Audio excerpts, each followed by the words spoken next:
Now all focus on the budget with Politics Live. This is the scene at Westminster as the Chancellor prepares to deliver her first budget in just over an hour's time. We're with you until 3 o'clock this afternoon. It's Wednesday, it's 11:15 and this is Politics Live. Rachel Reeves there outside number 11 Downing Street with her team in the last few minutes, holding the famous red box, which could include the biggest tax rises we've seen in a generation. The Chancellor says now is the time to invest in the economy and public services like the NHS. I am in Pudsey, which is in the Chancellor's constituency, to find out how the measures Rachel Reeves announces in Westminster affect the community and local businesses here. And our correspondent Andy Verity is here to take your questions about what the budget means for your finances. Joining me to take us through all of that, the BBC's political editor Chris Mason and economics editor Faisal Islam. After the budget, we'll talk to the Chief Secretary to the Treasury, opposition parties and get expert reaction and analysis.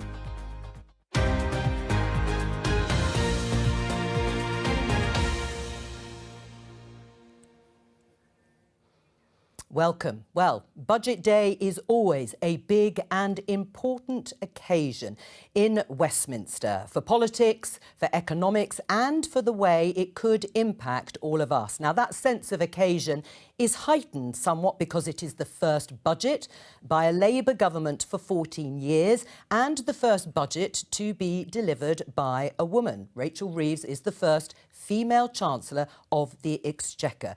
You saw there in the headlines a few moments ago, Rachel Reeves stepping outside number 11 Downing Street, holding that red box before making her way to the Commons to deliver that statement, which has taken quite some time. There is the scene again above Westminster as all this choreography comes into play. As I say, the election, of course, was in July. We've had to wait quite a long time for this budget for various reasons, and she is due to get to her feet at about 12:30. And this is the Chancellor arriving to prepare for that statement, which follows Prime Minister's questions, because, of course, Keir Starmer, the Prime Minister, is also set to leave number 10 Downing Street shortly, in the next 10 minutes or so. Now, we are expecting tax rises to the tune of tens of billions of pounds, which would make it one of the biggest tax-raising budgets in recent memory. There'll be plenty of discussion on this programme and beyond about broken promises, as during the election campaign, Labour pledged not to raise the main taxes on working people. Let's get a sense of the occasion for today, because Chris Mason, the BBC's political editor, has been in Downing Street over the last hour or so. And Chris, you have been watching, literally standing there as Rachel Reeves, the Chancellor, left for the Commons. Yeah, morning to you, Joe. The word historic, doesn't it, get sprinkled around by the likes of you and me, journalists, with a sort of abandon that it doesn't really deserve, because it often refers to something that we've forgotten about 45 minutes later. But seeing a Chancellor, a female Chancellor, stand on that step there in the last couple of minutes and do the whole waving the red box thing, you know, you think there have been hundreds of blokes for centuries and centuries who've delivered a budget, and never before has one been delivered by a woman. In fact, there's a list on the Treasury website listing every Chancellor going back to 1559. 110 of them, only one a woman appointed in July. Now, the Conservatives have a rather better track record when it comes to female Prime Ministers. They are 3-0 up on Labour on that score. But as far as a moment in history is concerned for a female Chancellor, that was one of them just then, and indeed to come in, about an hour and a quarter or so. Right, let's talk about some of the policies that Rachel Reeves may well deliver, and we'll do a little bit more in detail, of course, throughout the programme leading up to Prime Minister's questions. But perhaps the messaging, first of all, Chris, because I talked about the length of time since Labour won that landslide election in July, and we'd had an awful lot of doom and gloom, and there is some trepidation ahead of this budget, but there has been a change as well from the Prime Minister, Keir Starmer, about better days ahead. It'll all be worth it. Yeah, and indeed quite a lot of the language released by the Treasury overnight, trailing some of the words we'll hear from the Chancellor a little later on, was sprinkled with a bit of optimism as well. So there's been a sort of roller coaster of emotions from various senior government figures. There was that announcement, wasn't there, about the winter fuel payment back in the summer. There was the speech the Prime Minister gave here in Downing Street at the tail end of August, which was pretty doomy and gloomy. Then an attempt to tilt back to something a bit more optimistic. Then we had a bit more gloom, and then perhaps a little bit of optimism in amongst the more negative stuff that we'll get today. I suspect in the end, from the government's perspective, if people aren't feeling quite as bad about things as some of the rhetoric has suggested in the last few weeks after this budget, and they might have been feeling in the build-up to it, they'll feel like they've got their expectation management right. And by the way, I think we've heard the vast majority of the content of this budget already in the various briefings that we've had over the last couple of weeks. Right, well, and there's a hive of activity going on behind you there in Downing Street. Make sure you don't get run over by those cars that are pulling in and out of the famous street. Now, what about the policy itself? How big is it going to be? Do we expect it to be? As you say, a lot of it's been brief, but we're talking about big tax rises, hikes in spending and borrowing too.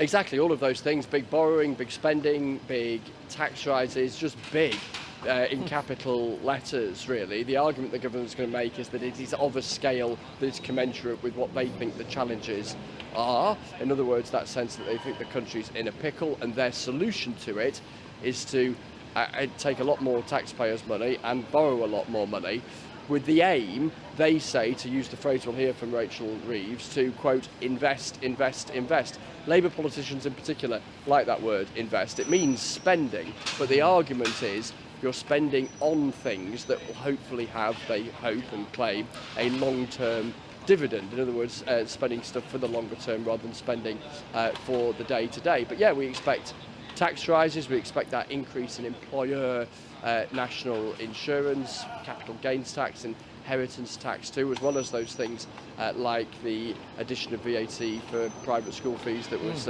mentioned in Labour's manifesto. We heard last week, didn't we, from the Chancellor out in Washington that she's tweaking her self-imposed rules as far as borrowing is concerned.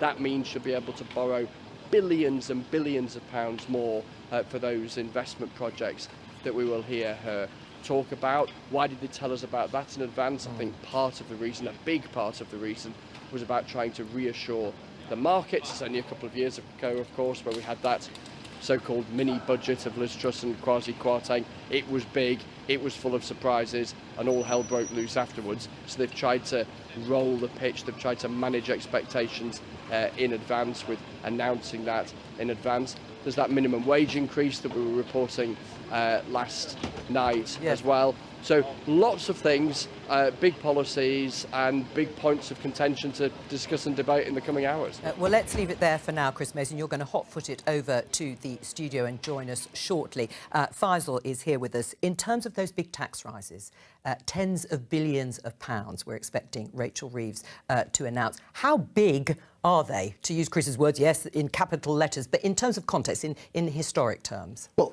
just the one we've been talking about, the employer's national insurance. I mean, we say 20 billion a year. I mean, 20 billion a year is a massive tax rise in and of itself. And we think that that's going to be the bulk of the tax rising, but it could get up to somewhere between 30 and 40 billion in a single year. Hugely significant, a choice. Have we seen this scale of tax rise as a percentage of the size of income outside of a crisis, outside of a recession? You know, we'll see when the numbers come out, but that's the sort of question you would raise. You know, I did a chart on this on the news last night, and, you know, it's striking that, it's Norman Lamont, well, that was, in a crisis time. Rishi Sunak raised taxes in the middle of the pandemic. But this is the really important thing. This is a choice. Now, to some degree, the government's going to try to make the argument that some of this choice was forced upon them by what they call, and we'll hear this phrase a lot today, the fiscal fiction of what happened before the election, which is the idea that you just pencil in very tight spending that they would allege the previous government knew that they were never going to meet, right? And they're going to use as an alibi in this argument this Office of Budget Responsibility report. So the sorts of phrases I'm hearing are things like cover up. Let's see if that is supported by what the OBR say, and we're going to wipe the fiscal fiction clean, and the public is ready for this. Now, why they weren't entirely clear about this before the election is another question. Well, but this is a fundamental change, not just of macroeconomic policy, but of, if you like, political economy too. They want to change the question, the central question that's asked in British politics. Right. I mean, if we just remind people, and we have discussed it ad infinitum, but as you say, we're going to hear it in real time, if you like. The Labour Party manifesto into the election. Labour will not increase taxes on working people, which is why we will not increase national insurance, the basic hire or additional rates of income tax or VAT. There it is for people to have a look at and just to be reminded about them. Do you think by the end of play today, or by the time Rachel Reeves sits down, that they will say they've kept to their manifesto? I mean, they obviously will say that they've kept to their manifesto commitment. But will they But have? a lot of it is in the sort of where the comma is, actually. I have to say, that is a very carefully worded piece of almost legally worded. And they would argue, and in terms of the footnotes that accompanied this, they didn't rule out raising employer national insurance. And the Conservatives attacked them for that. Yes, they did. However, if voters read that and then found out the national insurance was going up 20 billion on the employers, I don't doubt that some of them may have thought, well, that's not what I understood from that sentence. So I think that there is a question, if you like, about whether they worded that somewhat deviously or legalistically with this sort of move in mind. And then there's the question, they're now using this new formulation of not on your pay slips. So it's factually correct that employer national insurance rise won't feature on people's pay slips, but through the magic of the incidence of taxation, right, the employer may pass it on, they may squeeze wages, they may not employ as many people, so there is an impact. Right, well, we can see the Prime Minister leaving number 10 Downing Street and making that short journey to the Commons, where he will take questions from Rishi Sunak, former Prime Minister, of course, and leader of the opposition, although not for very much longer. I mean, one of the things that we were told repeatedly during the election campaign by the now government, but the Labour Party at the time, was that growth was going to be the answer to all of the economic issues and problems they wanted to solve. And that's why there was no reason to raise taxes on working people. So what's changed in terms of growth? Well, often budgets are a response to what's happening around you. And sometimes they're more of a sort of a strategic attempt to shape what's going on around you. That is what we're seeing now. The issue for them is I don't think any of the changes they're making that they hope will foster growth are going to really score, i.e. be accepted by the OBR, the forecasters, to help growth very quickly. They will have loved the Office of Budget Responsibility, say, yes, all this investment is going to help with growth. I think that's going to be tricky. We will know when the numbers are published by the Office of Budget Responsibility in a couple of hours. But yes, I think the argument has, shall we say, evolved. And now they're saying, and this is key, we talked about black holes, and it was controversial under the previous government, and they were talking about a black hole in the public finances. And that was a politically contested idea. When they talk about black holes today, they won't be talking about the same type of black hole. It's a black hole in public spending that they see through this, what I referred to before, fiscal fiction.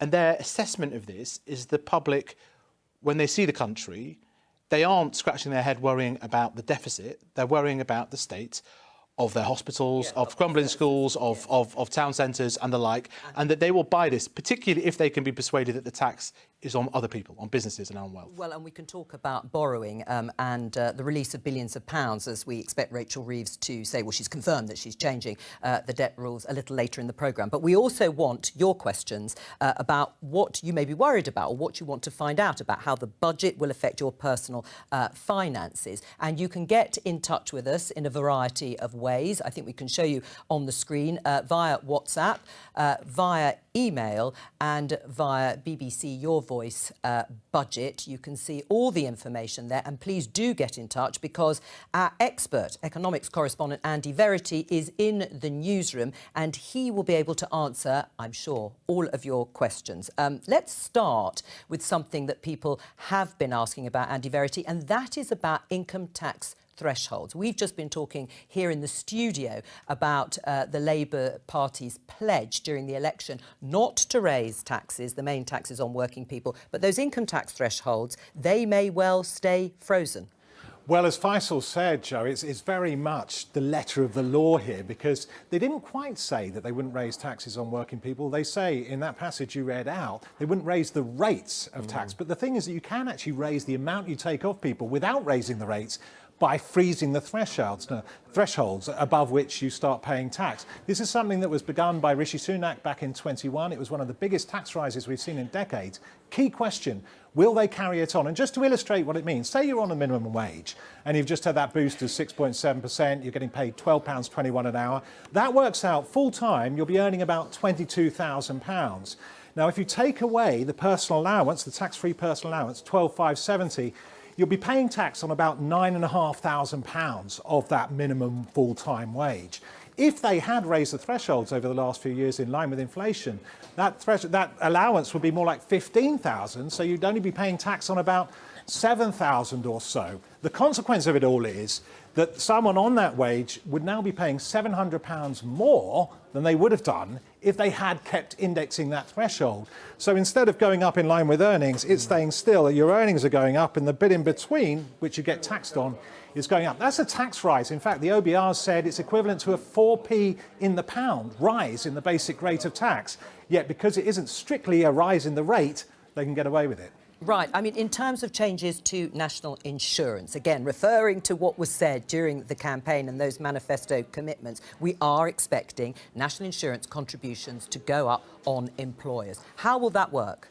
Well, at the moment, employers pay 13.8% on what they pay employees between the lower threshold, which is about £750 a month, and the higher threshold, about £4,000 a month. So on that money in between, they pay 13.8%. You don't see that, as they've said, in the bottom line of your pay slip, but it will affect your employer, of course. That might mean indirectly you end up having to pay more if you go to a business which relies on minimum wage labour, for example, and they will have to pay higher wages and also higher national insurance contributions. That's going to come out in the price. But you won't see it on the bottom line of your payslip because the national insurance for employees will remain at just 8%, cut from 12% last year by the Conservatives. Now, of course, that's more than made up for by the freezing of the thresholds I just mentioned. But it will mean that the amount the Chancellor takes in national insurance will rise considerably. And also, if they drop the threshold, the amount above which you start paying it, the employer starts paying it, that could also raise quite a lot of money. Funnily enough, you may forget, we have short memories here, who was the last person to raise both employers and employees' national insurance? It was Rishi Sunak under Boris Johnson.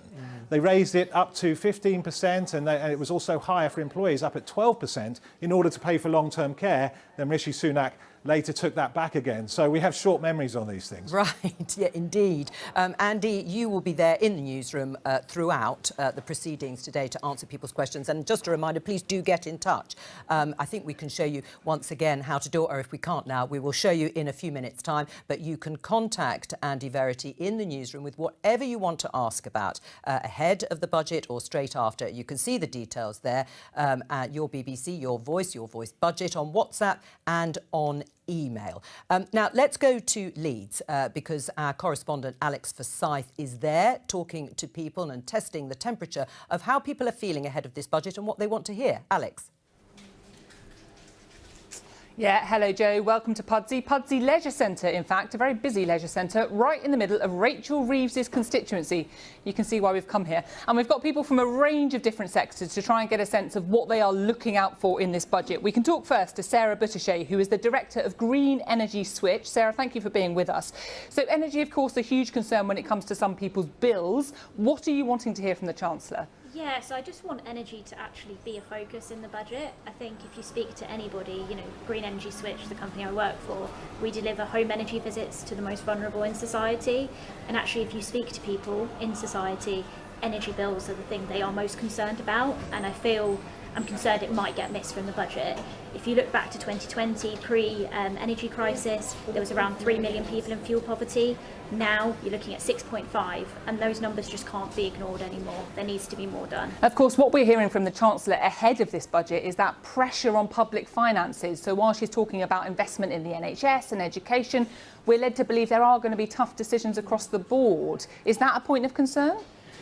It is a point of concern. I think just the fact the cost of living has gone up so much, energy is just such a massive part of that, and people are having to make the choice of eating or heating their homes, and I just don't think in 2024 anyone should be living in those circumstances. So I do think there needs to be an increase in the warm homes discount, and I think the criteria needs to be expanded because the most vulnerable in society obviously need to be looked after, but there is a number of people that are falling into those brackets and they are just being ignored at the moment. Sarah, thank you. Someone else who works with some of the most vulnerable in society is Kate Wareham from the Choir with No Name. Now, you work with people who are facing homelessness or are marginalised in society. What are the big budget issues that you're looking out for?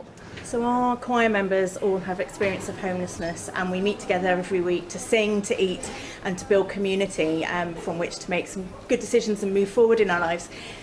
For our members, I think it's all about the homelessness services that are just chronically underfunded. There's a cliff edge coming very soon, and people are working incredibly hard to meet need that just keeps rising and rising. And that's compounded by the housing system at the moment, where too many people are in temporary housing, and the whole thing's coming together. We've got a huge problem. We've got to address that. Rachel Reeves is saying that this is going to be a budget that's going to put pounds in people's pockets. They're going to get the economy growing. They're going to invest in public services. Does that fill you with confidence? It does to an extent. We need to see health and social care improve. Our members find it really difficult to access the support that they need. But we've heard things before, so we need to see change this time. We need to see things change so that the people that get lost in the system have their voices heard and get the help that they need. Kate, thank you. And we're also joined by James Barwise from the Road Haulage Association. Thanks for being with us today. So we've heard a lot about potentially the taxation choices that the Chancellor might make to fill what she calls a black hole in the public finances. What are you looking out for that might affect your industry? Well, it's been a very difficult 2 years for the road haulage industry. There's been a chronic lack of investment. So there's a whole host of areas we would love to see announcements made on. For example, we would love to see the government honour the commitment from the previous government around the £8 billion of Network North funding to fix our crumbling roads. We would also love to see the funding from the skills boot camps made permanent. This is getting a new generation of people behind the wheel, learning how to operate a HGV and plugging the driver shortage that operates a lot of our headlines. But we have to be blunt. If you ask hauliers here in Yorkshire and up and down the country, what is their main concern? Is my business going to be viable over the next 12 months? So the message to the Chancellor is a direct one. Do not add to the financial hardship that businesses are facing up and down the country. And by financial hardship, is there anything specific that you are concerned about? I mean, the Chancellor's talking about this budget for growth. Are there things you think might potentially hamper that decision she might make? So there's been a lot of speculation in the media about whether the Chancellor will increase fuel duty. Now, on paper, that sounds like it'll be a minute increase, 5 pence per litre, for example. But we know through analysis that that is an extra £2,700 per haulier per year in this country. That is a cost that local businesses simply cannot afford. And we know that has consequences on livelihoods. Through analysis, we've shown it may lead to a loss of 5,000 jobs over the next 5 years. 494 hauliers went into administration last year, and we know that figure is going to be higher this year. And this is an industry that the government has to rely on to support economic growth and jobs. So the message has to be support local business and freeze fuel duty. Thank you all very much. That's James, Sarah and Kate. Just a reminder, Joe, that of course a lot of this budget is going to be focused on Westminster, the political and economic consequences of the choices that the Chancellor will make. But all of that comes with a very real-world impact that you can hear from people who will be watching very closely here in Pudsey and elsewhere. Absolutely. Alex Forsyth, thank you very much. And we'll come back to you and guests after the budget has been delivered. As Alex Forsyth was saying, of course, the big impact is immediately felt here in Westminster. Let's have a look inside the chamber at the House of Commons. It is filling up, as you would expect, ahead of Prime Minister's questions, first of all. Usually a fairly straightforward business-like affair, not always, but ahead of big financial statements, because, of course, that is the big set piece of the day. We're expecting Rachel Reeves, the Chancellor, to speak or deliver her statement for about an hour, probably accompanied by a long glass of water. Traditionally, in the past, there have been other things that Chancellors have had to drink a tipple or two as they delivered their statements. And then there'll be a response from Rishi Sunak as leader of the opposition. Of course, his final appearance, really, in a major event in Westminster at the Dispatch Box before he hands over to one of the two leadership contenders on Saturday. But he will be answering, as will Ed Davey, for the Liberal Democrats, and we will get reaction from all of the parties. Faisal Islam, the BBC's economics editor, is here with me in the studio. Tax is the big sort of issue everyone is worrying about. Are their taxes going to go up? Let's just show our guests, and perhaps you can talk us through this graph. Tax as a percentage of GDP. Those keen followers of Politics Live will remember we looked at this, and you can see the dotted line at the end there up to 2030, because the last Conservative government was really sort of criticised for raising taxes to their highest burden in historic terms, and that was the path it was travelling towards. But what's going to happen under this government? That's going to go up, that line, I think, by a percentage point. Let's see the numbers. It's kind of within the range of some of what was expected before, because that number has kind of gone up and down depending on where the policies have been. But yes, you're looking at multi-decade highs. Again, we await the precise numbers. There's a couple of things going on here that are quite interesting. Firstly, we're getting to more European levels of taxation. And I just wonder, if you like, in political economy terms, whether since the pandemic, you know, the public has expected more state, right? It was really telling to me after the pandemic, which is obviously where we paid thousands of pounds to pay people's wages, understandably, that when the energy crisis came, it was a natural reflex in politics, even for the Conservatives, to help people pay their energy bills. Okay, and so you sort of think the sort of expectation of state involvement is higher than we would have expected when that state involvement. But what about delivery? So there is, before we come into that, there's another thing to say about tax, which I think is quite important in terms of what's going to come today. Which is, I'm getting the sense from the Treasury that they want to communicate, or the Chancellor will want to leave the viewer, the taxpayer, with the impression that what they're going to do today, which is tough, is going to be a one-off. Either trying to deal with a specific problem in the inheritance. We talked about what the OBR may or may not say. And this is why they're fixing the foundations.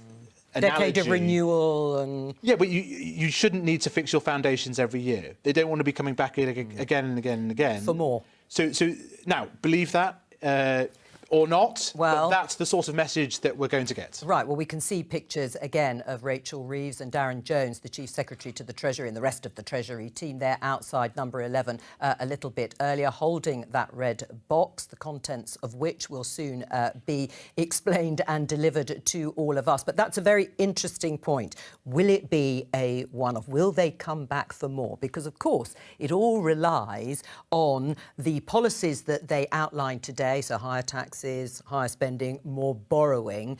They're expecting growth to come alongside that to deliver, of course, what they say will be renewal in the public finances. But if it doesn't, presumably she will have to come back for more taxes. And then there are events, there are shocking things that you wouldn't possibly have expected. Like a pandemic and a war in Ukraine. Also, I mean, even more immediately, which is why they've been so concerned about, like, just landing this with the markets. We'll see how tranquil that is. But, for example, we've got volatility from the States right now. Whoever wins the US presidential election, you can see this in the famous bond markets.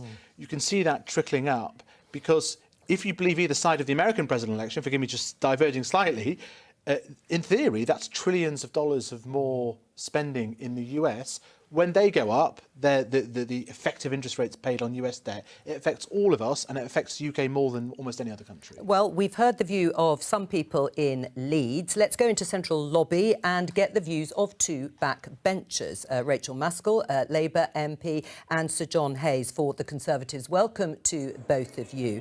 Rachel, we've been discussing at length, of course, what we expect in today's budget and how consequential it will be. Are your constituents expecting big tax rises and increases in spending, and do you welcome that?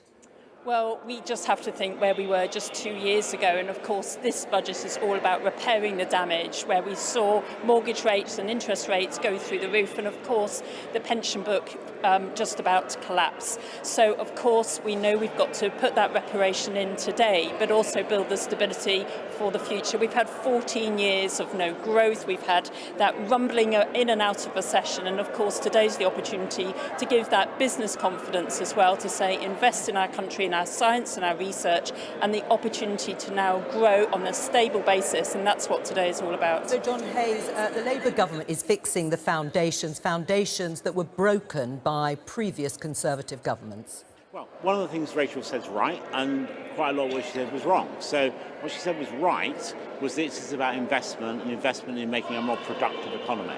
And productivity is the elephant in the room, isn't it? It's bedeviled governments across Europe and in this country too. So it's not about how much you spend, it's about how much you get for what you spend. What we need is a budget that boosts productivity by investing in skills, for example. I've been arguing that for a very long time. But this argument that somehow the new government didn't know the financial circumstances they were inheriting. Public finances are in the public domain. The last red book from the last budget made very clear what the public finances were like. So there's no surprise to the incoming government, and they needed to have planned in advance, in opposition, how they were going to deal with that. So less excuses, more investment in skills to boost productivity. That's what I hope for from this budget. What do you say to that, Rachel Maskell? This was all known. This was all known about, but we didn't hear it from Labour during the election. Well, this is the first day of a budget, a new era that has come in. The country has really voted for that change, and that's what's going to be delivered from the dispatch box today. And of course, this isn't just about the investment in business and stabilisation of the economy. It's about rebuilding our public services. And of course, people are really feeling the pain and the pressure of the state of the NHS at the moment. We know that the education system needs serious investment, not least around children with additional needs. And then, of course, we know what's happening with our prisons, our criminal justice system. So investing for the future is also really important about bringing that transition in which Labour is determined to do. Right, but the investment for the future in the public service you have talked about, it does sound like businesses are going to be paying the lion's share of that in increased national insurance contributions, and they're the ones you're relying on to get growth in the economy. So how is that going to happen?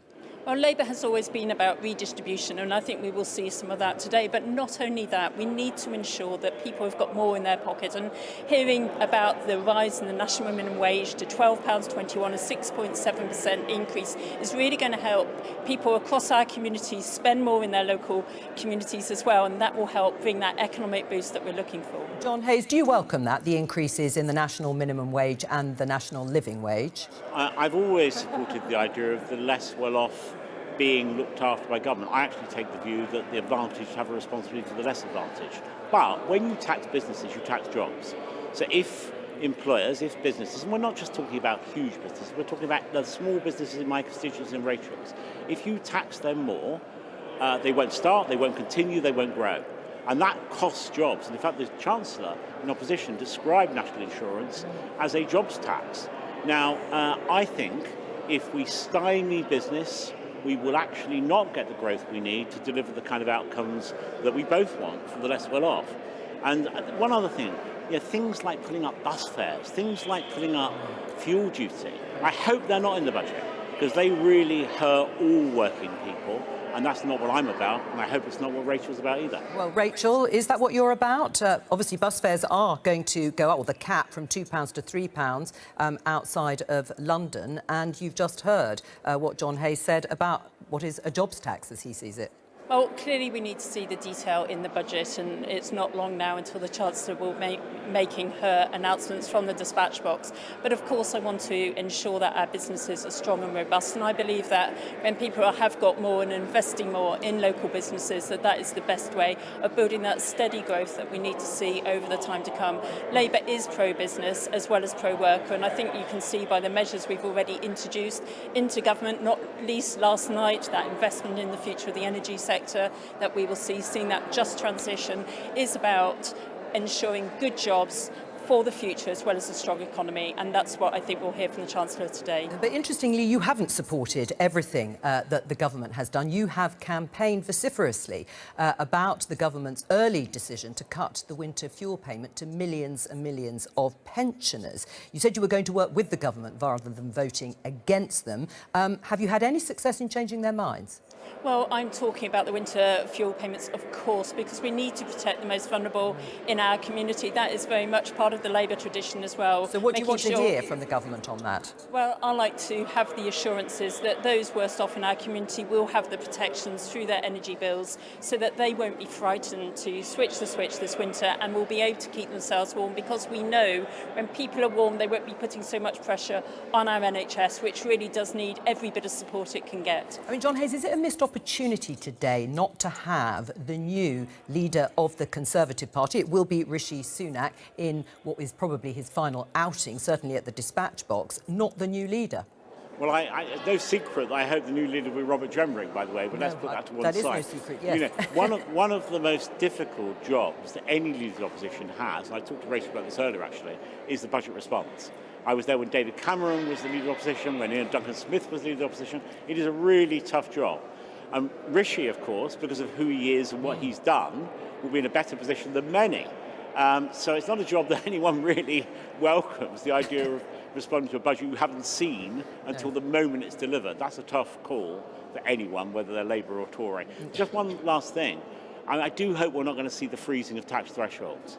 That's a really bad thing. Beyond what is already in place till 28, 29? Yes, because if you freeze tax thresholds, when wages go up, much more of what people earn is taken in tax. And there's one estimate that says if you freeze thresholds in this budget, 7 million more workers. Did you make those views clear to the previous Conservative governments? Yes, but freezing thresholds, is, you know, it sounds an easy thing to do. But actually it has a really quite significant effect on workers right across the piece. So I hope we're going to see some at least plan laid out for how that freeze might be unfrozen over time. And I do want to feel, as Rachel has said, that this is a budget which looks after working people. Working people, the kind of people that vote for her and vote for me too. Rachel, final word from you. What would you like to hear? Well, I think ultimately we've got to look at how we have a fairer system across our country. There are many people that are really struggling at the moment, 14.5 million people in poverty, but also we have got people who clearly are generating a lot of income and a lot of wealth, and we need to see that redistributed in a fairer way and invested back into our public services to ensure that everybody has their equal opportunity in life. We haven't had that for 14 years. This is a real opportunity for that fresh start, and that's why I'm looking forward to hearing what the Chancellor has to say. Rachel Maskell and Sir John Hayes, thank you both very much for joining us. I'll let you go and take your places inside the Commons chamber. And as if by magic, Chris Mason, the BBC's political editor, has joined us here in the studio. Picking up on what John Hayes said about a jobs tax, as he sees it, if national insurance contributions, as we expect, are going up on employers. The very people whom the government would expect to create the growth. Governments don't make growth, they create a climate for growth to actually happen, and businesses and employers are those. That's going to be a very difficult tension, isn't it, from this budget. Growth's our number one priority, but we are going to tax businesses more. Yeah, absolutely. It was quite a savvy line of argument, I thought, there from John Hayes. Lots of things that he hoped wouldn't happen that are going to happen. So that's how you frame your argument as an opposition MP when you're moments away from a budget. The vast majority of it would appear, has been trailed in advance. But yes, and actually I think it comes back to a central strand of argument that this government in the coming years is going to have to contend with, which is they have this central aim of getting economic growth or creating the conditions where economic growth can come, and that they hope they would take some credit for. And therefore, perfectly reasonably, you or I, any of us, the country at large, will ask of anything that they're doing, hang on a minute, is this a contributor or a net sort of repellent, if you like, from that mission to bring about economic growth? And particularly, and John Hayes had these quotes, didn't he? Particularly when you have Rachel Reeves having previously been very critical of increases in national insurance for the very reason that she was arguing at the time that it has an impact on jobs. Well, let's just have a look at this graph, Faisal, economic growth since the pandemic, comparative G7 countries. And you can see the UK there, yes, above Germany by quite a margin, just below Japan. But it's not a great track record. The previous Conservative government likes to say, well, growth actually was getting better as they were leaving office. But when you look at that graph, it's quite a mountain to climb. No, it's a poor record, and I think probably what the Chancellor would do when you show this graph is then show the investment graph, because the long-term way to do this is to get investment up, mainly private sector, but also some public sector investment to help that. You know, the USA at the top of that chart, going bang gangbusters, nearly 10% growth. The USA has not just caught up with everything that was lost during the pandemic, it's caught up to almost like the pandemic and the energy crisis didn't happen. And part of that is because of the dynamism of America and low taxes. Part of that's also because they invested in transformation of the economy. Yes. So you know, you learn what lessons you want to. I want to come back to this national insurance thing. It's difficult not to say that it's anything other than a tax on jobs. It's literally a tax on the employers and the wages. Which could feed through. Well, and it could feed through to people. Yes. But here's the context. Okay, the employee side of that has been cut back, right? And at the time, the argument is, as I understand it from inside the Treasury, that that was unfunded. That was not really underpinned by a proper fiscal balance, and they're just sort of restoring that. So it's not exactly, you know, it's like 2p came off employees and 2p's going back on employers. It's not nothing you'd want to do if you were really trying to get growth going and jobs going. They're asking a lot of employers. There's that, there's the workers' rights stuff. They're also trying to tell them to employ some of ill people in the economy and get them back to work and take some risks. And also the kind of self-inflicted political bind of all of this, which was that Labour could have chosen at the time of the last Conservative budgets to say, no, these cuts in employee national insurance are, in our view, not affordable, and therefore, if we win the election, we won't do them, an argument along those lines. They didn't do that because they wanted to hug the Conservatives close on tax, not least because they're often very conscious as a Labour Party in opposition that they are perceived negatively by some economically, and so they like to hug a Conservative government close. You get the other side of an election and you think, hang on a minute, we can't exactly then tweak the employee national insurance when you've bound your manifesto and all that stuff about working people. So it's the other lever that is reached for. Right, but the pressure, as you say, it could be quite high on businesses, particularly small and medium-sized businesses. Bigger businesses have the sort of breadth and scale to take on some of the things you've talked about. But I just want to, before we go into the Commons chamber for Prime Minister's questions, to talk about debt. Debt as a percentage of the national economy. Here you can see the figures, because there's quite a lot of talk about rules, self-imposed rules, and, of course, Rachel Reeves, I think talking to you, Faisal, confirmed in a way that you don't always expect in answer to a question, that she was going to change one of her self-imposed rules. But just talk us through this graphic, because you can see the numbers here, they're high. They continue to go up from 24, 25 to 28, and then it comes down a smidgen at the end. And what was happening was, although this was a sort of strict, more straightforward measure, this is debt excluding the Bank of England's assets, if you want to know, just that little tick down was kind of gamed by successive governments, because all they wanted to do was to engineer a little tick down in the chart. Because it's still more than 24, 25. Yeah, exactly. What we can say is probably not the way you want to do things. No. Now, what this government is arguing is that led to an incentive. It didn't control against bad infrastructure investments that weren't going to grow the economy. But it did literally stop some good ones that wouldn't have made economic returns until 10 years or 15 years. So they're going to change this to a different measure. Do you want to know what it's called? Oh, yes, we love it. It's great. PSNFL. Yes, which stands for PSNFL. Public sector net financial for the last couple of weeks. Public sector net financial liabilities, which includes some financial assets like potentially some of the green wealth funds that they have created, the student Student loans book, as well. And it is the shape of that means that there's more space. They're not going to use all that space. So how much space are we talking about? Between 50 and... About 50-ish billion pounds about 50-ish of billion, extra space that they could theoretically use, which they're not going to use. They're going to, they're going to say, hey, we are pure. We're only going to use, I think, about 20 billion. And the reason for that is so that it can keep public sector investment. I'm not sure if it's going to be stable and flat or if it's going to go down and come up again. But that is the express aim of this, that rule, which she will blame for low investment and poor public services, is going to change so they can increase investment. We have got time briefly to look at some of the expected budget measures, many of which we have been talking about in the studio before we go into the Commons. Let's see, the more borrowing for investment. We've just been talking about that's for long-term investment, not day-to-day spending, as you can see here, and that's things like public sector salaries and so on. If we have a look at some of the other measures, if they're coming up, an increase in capital gains tax rate on assets rather than earned income. Employers' national insurance increases, of course, we have discussed that fully. We'll wait to see exactly what's announced. Inheritance tax increases. There's been a lot of talk and discussion about that too.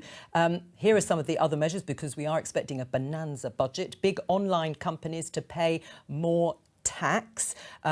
Freeze on income tax thresholds. Well, it's certainly frozen until 28-29. Let's see what happens. Increased taxes for private equity bosses. These are some of the other taxes that they could announce, including an increase to taxes on vapes, which we discussed actually on the programme a few days ago. Stamp duty thresholds to be lowered again.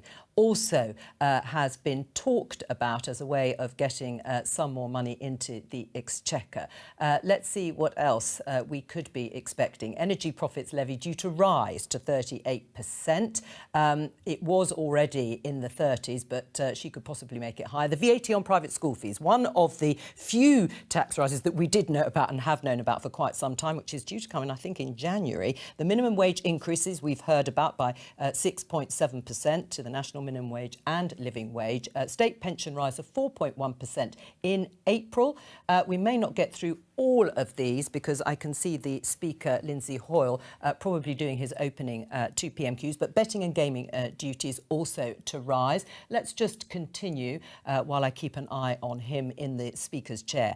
We've had this announcement, in fact, in the last day or so, £1.5 billion just over for NHS hubs and equipment to try and create something like 40,000 extra appointments, £1.4 billion to fix school buildings, as you know, many of them crumbling, £500 million extra spending on council houses, something that Angela Rayner, the Deputy Prime Minister, was pleased about, a cut in overseas aid spending and an increase possibly in fuel duty. We don't know, of course, about the fuel duty, but again, that has been discussed quite widely, Chris. You made it to the bottom of your list. Cool. Did you? That was quite impressive, wasn't it? It was. Getting quicker and quicker. We've got to watch out for welfare. I mean, she has said there's tough decisions on welfare. All we've had so far is the winter fuel allowance. There is this existing policy that they inherited from Conservatives on work capability assessments, which will be quite tough with the backbenchers, possibly. Yeah. In the inheritance tax, farmers are getting quite worried about agricultural land. Just explain, because at the moment it's exempt, isn't it? Exempt, which helps increase the value of that land. It's part of the, farmers passing on their trade and craft down the generations.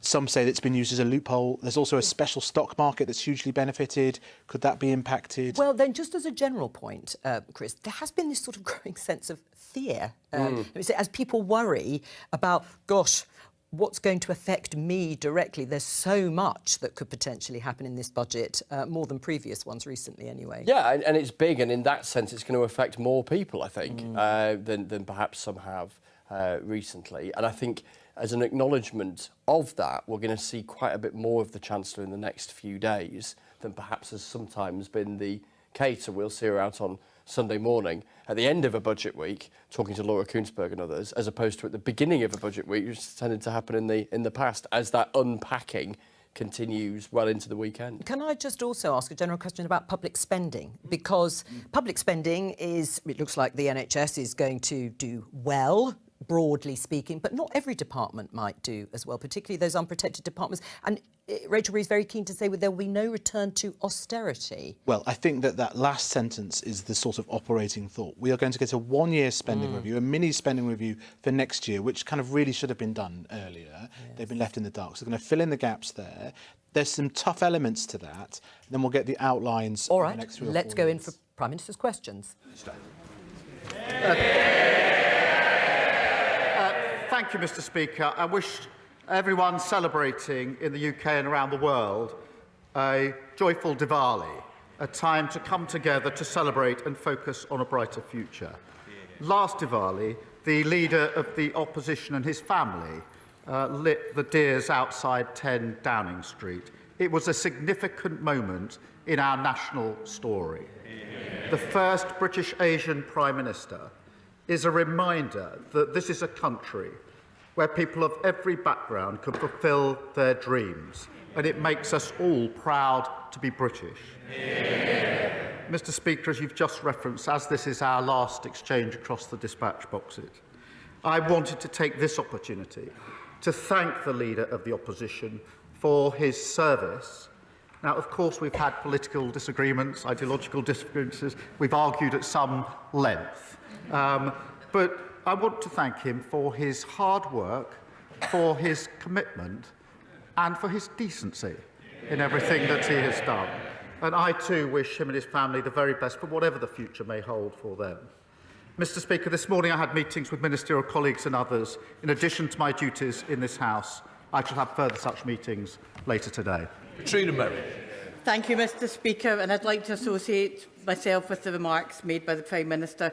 Cumbernauld, in my constituency, was promised an elective and diagnostic treatment centre by the Scottish Government in 2021. This has continued to be delayed and is now alleged to be mothballed. What assurances can the Prime Minister give me that any barney consequentials from today's budget are used to benefit my constituents and not be held on to by the Scottish Government? Well, I thank my honourable friend for her question. I'm sorry to hear about the delays affecting her constituents. The party opposite oversaw years of mismanagement and chaos, and the impact on Scottish NHS is evident. This Labour government is committed to delivering for the Scottish people, including making sure that we have an NHS fit for the future. And the Chancellor will set out details in just a few moments. Leader of the Opposition, Rishi Sunak. Mr. Speaker, thank you for your kind words, and indeed thank you to the Prime Minister for his kind words. Indeed, no Prime Minister looks forward to PMQs, but I always did like this pre-budget one, because it was, for a change, nice not to be the main event and just the warm-up act. But as you said, Mr. Speaker, today is my last appearance at PMQs, and I'm happy to confirm reports that I will now be spending more time in the greatest place on earth, where the scenery is worthy.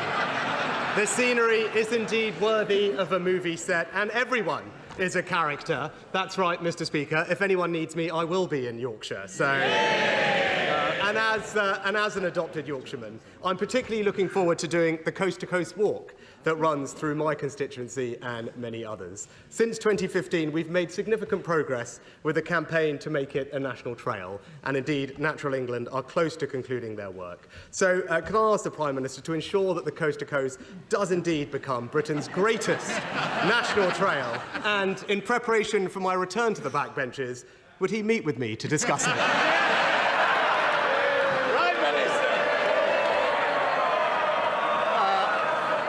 Mr. Speaker, I thought he was about to ask me to join him on the walk. But certainly, I will meet him, and it is an important point. Mr. Speaker, that is very kind of the Prime Minister. I know he's, I know he's partial to the Lake District, but perhaps we can tempt him over to our end as well. Now, Yorkshire is not just famous for its walks, but also for being home to some of England's greatest cricketers. Now, sadly, no one's going to put me on that list, Mr. Speaker, but who knows? I've got a lot more time to practice now. So, but cricket does have the power to bring people together from all communities and give them fantastic opportunities, as shown so powerfully by Andrew Flintoff's recent documentary. Yeah. Now, we also lead the world in female participation, and that will stand us in good stead when we host the Women's World Cup in 2026 and when cricket becomes an Olympic sport in 28. So could I therefore ask the Prime Minister to continue government support for the England and Wales Cricket Board's new initiative to get cricket into vastly more state schools, fostering a whole new generation of cricketers for us all to cheer on at every level? Yes, is the answer to that question. And the point is a really important one. We celebrate cricket, it does bring communities together, but it's also really important for children and young people to enjoy sport, lots of different sports, because it gives them a confidence that they might not otherwise have. It gives them the ability to work in a team and teaches them about skills like leadership. So I'm fully supportive. Now, our two predecessors, Sir Tony Blair and Lord Hague, have repeatedly come together and powerfully argued in their joint reports that it is vital for the future prosperity of Britain's economy, society and public services for us to be a world leader in technology and innovation. Now, the Prime Minister and I may not yet be at our joint report writing stage yet, but in a similar spirit of cross-party agreement, could I ask him to find his inner tech bro and continue to support emerging British tech businesses and establish our country as the home of AI growth and innovation? Prime Minister. Yes, and this is a really important point. The Leader of the Opposition held a summit last year on AI, which was very important. We have been bringing together the leaders in AI. We have a huge advantage in this country, being ranked in the top 3 in the world. AI is going to have huge potential for our growth, for our public services, and I think the whole House should be fully supportive of this. Prime Minister. The Prime Minister has the immense privilege The Prime Minister has the immense privilege of being the Prime Minister of the United Kingdom of Great Britain and Northern Ireland. Now, Northern Ireland is a special part of our union, but one that needs particular care, attention and respect. Having a strong functioning assembly at Stormont is good for the people of Northern Ireland and good for our union. And that's why I was so pleased to see government restored there earlier this year, and I'm grateful to him for his support with that. So can he assure the House that he will continue to work to keep Stormont open, delivering for the Northern Irish people and strengthening Northern Ireland's place in our union? Prime Minister.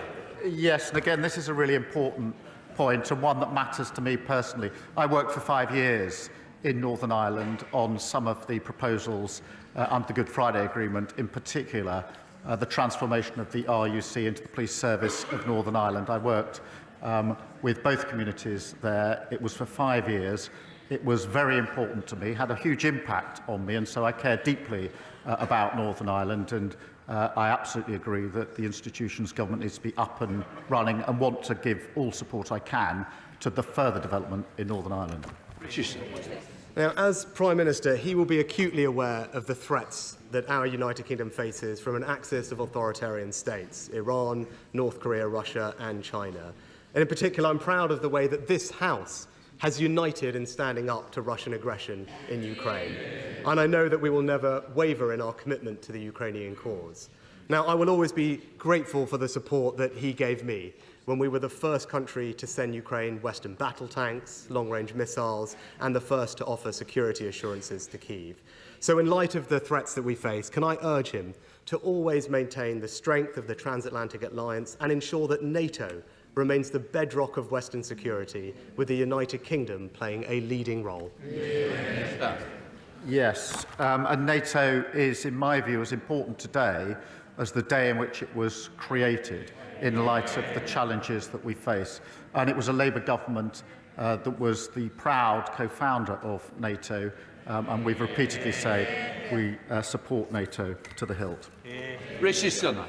Well, finally, Mr. Speaker, tomorrow is Diwali, and I became leader of my party during Diwali, and I now stand down during that same festival. So I'm proud to have been the first British Asian Prime Minister, but I was even prouder that it was not that big a deal. And that speaks volumes about the values of the British people of our country and of this Parliament. So will the Prime Minister join me in applauding the kindness, decency and tolerance that has always been the British way? Prime Minister. Yes, and I meant what I said when I said that we were all proud to see him standing there as Prime Minister, representing our diverse country. We were all proud. I think everybody in this House was. So I thank him for that. And his last question, final question as Leader of the Opposition, although judging by the speed with which his party goes through leaders, he may be back here before too long. But in the meantime, I'm sure he'll be a great champion for the people of Richmond. But, Mr. Speaker, finally, I'm sure he won't mind me disclosing to the House the contents of a letter that he wrote to me this week. My answer to it is clear. Yes, I will arrange for him to meet the relevant minister about the A66 that runs through his constituency. Dame Beghillier.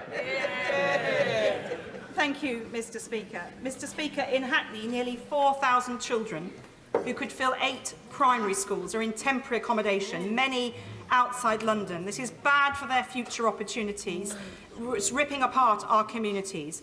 I welcome the government's pledge to build new homes, but will he ensure that those who cannot have a roof over their head are a top priority in that long queue for new housing? Prime Minister. I thank you for raising this issue. It is a source of national shame that there are just under 1.3 million households on a social housing waiting list, including, I think, 8,000 of them in Hackney. The best way to tackle overcrowding and meet housing need is to build the homes this country needs, and that's why we will deliver the 1.5 million homes over this Parliament, and the Chancellor will set out further details in just a moment. Leader of the Liberal Democrats, Sir Ed Davey. Thank you, Mr. Speaker. Can I associate myself with your remarks and the remarks of the Prime Minister about the right honourable gentleman, the member for Richmond and Northallerton, and thank him for his service and wish him and the whole country a happy Diwali. Despite our political differences, I've always felt a certain kinship since the general election, when he was the only other party leader to get as wet as I did.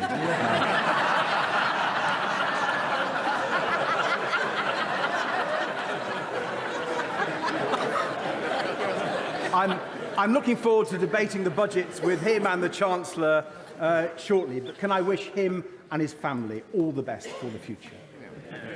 Mr. Speaker, next month's summit in Baku is a chance for the UK to regain world leadership on climate change, a role disastrously lost under the Conservatives. As this is the final summit before countries must ratchet up their new Paris agreements before 2035, will the Prime Minister take this opportunity to seize back world leadership on climate change by committing today to support the targets set out this week by the Independent Climate Change Committee and publish a programme to deliver on those? Prime Minister. Mr. Speaker, we will seize that initiative. We've reset on the international stage, and climate is one of the biggest challenges that we face. I will be going to the conference this year, as I went, in fact, last year, as Leader of the Opposition, to continue those discussions about how we reach the very important targets that we must reach. Shred Davey. I thank the Prime Minister for his reply. I hope we can really take that world leadership back again. Another issue which the UK needs to show urgent leadership on is the escalating war in Sudan. Tens of thousands of people have been killed. 11 million Sudanese have had to flee from their homes, Mr. Speaker. The reports of mass killings and horrifying sexual violence against women are truly stomach-churning. So when the UK takes over presidency of the UN Security Council this Friday, will the Prime Minister make it a priority to secure a new resolution on preventing future atrocities, including a no-fly zone to stop the Iranian drones? Prime Minister. Well, I thank him for raising this because it is an important issue, and I don't think we discuss it enough in this House. We continue to see mounting evidence of appalling atrocities against civilians and unacceptable restrictions on humanitarian access, and working with international partners, including as penholder, as he knows, at the UN Security Council to end the violence, secure humanitarian access and ensure the protection of civilians is a major priority. Rachel Baskell. Thank you, Mr. Speaker. It is this Labour government in setting up a child poverty task force which is determined to move 4.3 million children in poverty today into a better future. However, we also inherited 2.1 million older people in poverty. So will my right honourable friend, the Prime Minister, agree to setting up a pensioner poverty task force so that older people don't have to worry about paying for their housing, food and heating costs, and ensure that they have dignity in later life? Prime Minister. Mr. Speaker, the scale of poverty that we inherited in this country is truly appalling, with over 4 million children now growing up in low-income families. We'll deliver on our manifesto commitment to tackle child poverty, as we did last time in government, and we'll publish our strategy in the spring. Cola Denny. Thank you, Mr. Speaker. The ICJ has mandated that Israel ensures access to life-saving aid in Gaza under Article 2 of the Genocide Convention, yet the Israeli government has voted to effectively block its delivery. As a human rights lawyer, does the Prime Minister agree that banning UNRWA is a breach of international law? And how much more evidence does he need before calling out what is happening as a genocide and acting in line with the UK's responsibilities as a signatory of the Genocide Convention? Minister. I'm very worried and concerned about the decision that's just been taken by the Parliament in relation to UNRWA. There's a humanitarian catastrophe in Gaza, and that decision will only make it much worse, which is why I've expressed my concern about it already before today and will continue to do so. It needs to be reversed. It needs to be reversed very, very quickly indeed. I have never described what's going on in Gaza as genocide. I do agree that all sides should comply with international law. Melanie Ward. Thank you, Mr. Speaker. Last month, a Scottish Government Health Minister was forced to apologise for waiting times in my area of Fife, where some patients wait more than 2 years for treatment.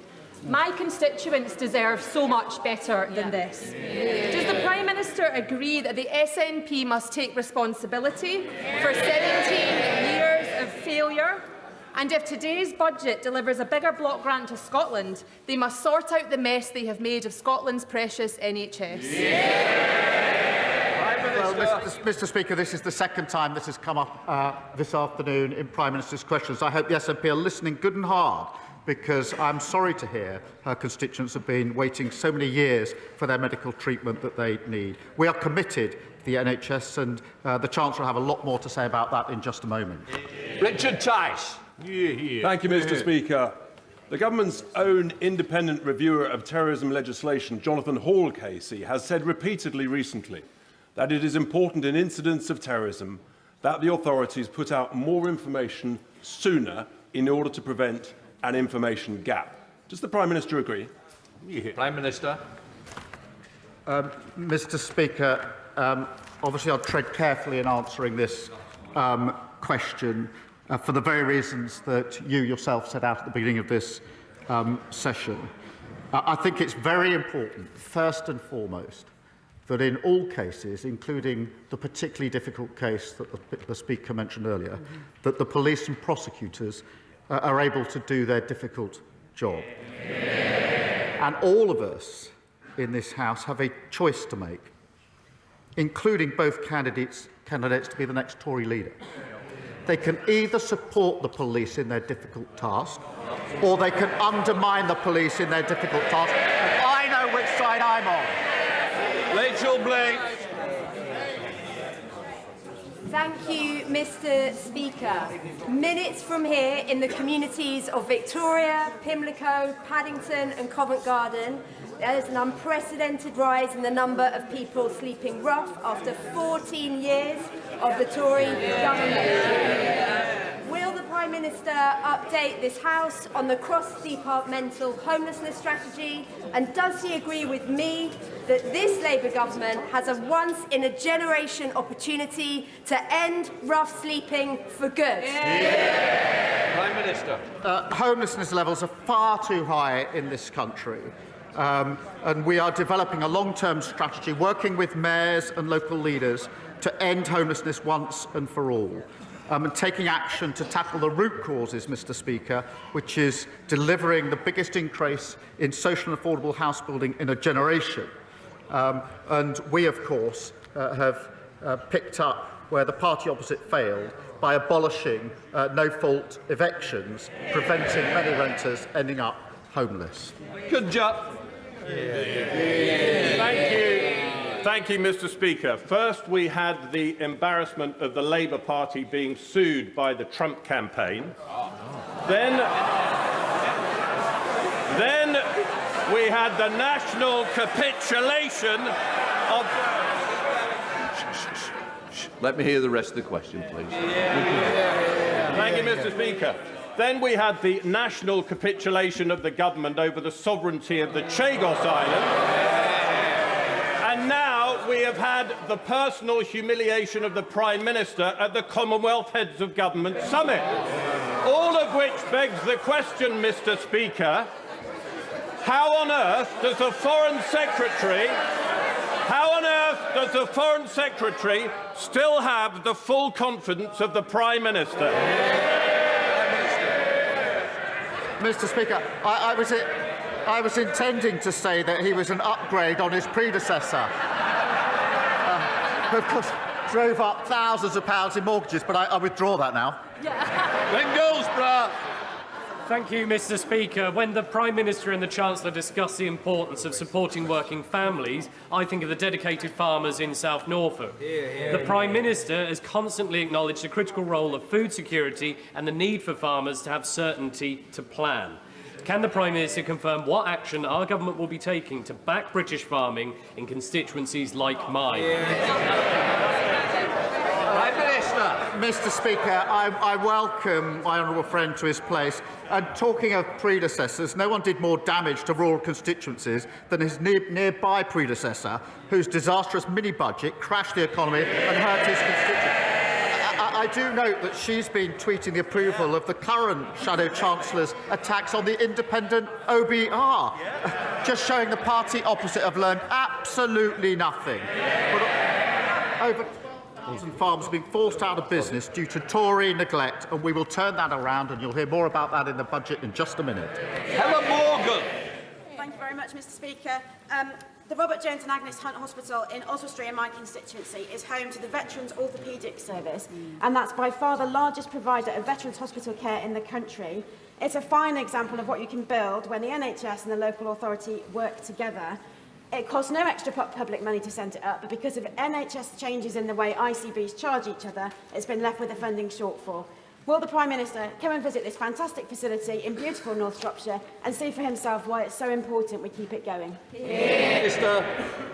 I thank the honourable member for raising that issue, and we're all grateful to our veterans for their service in protecting our country. I do understand the value of the centre that she references and the support that it provides for veterans, and we are committed to ensuring veterans receive the employment, the mental health and the housing support that they need. The upcoming budget will set out the changes that we'll be making. Thank you. Jim Dixon. Thank you, Mr. Speaker. After 14 years of failure by the last government to renew and grow the UK's infrastructure, does the Prime Minister agree with me that additional investment is needed to kickstart economic growth? And that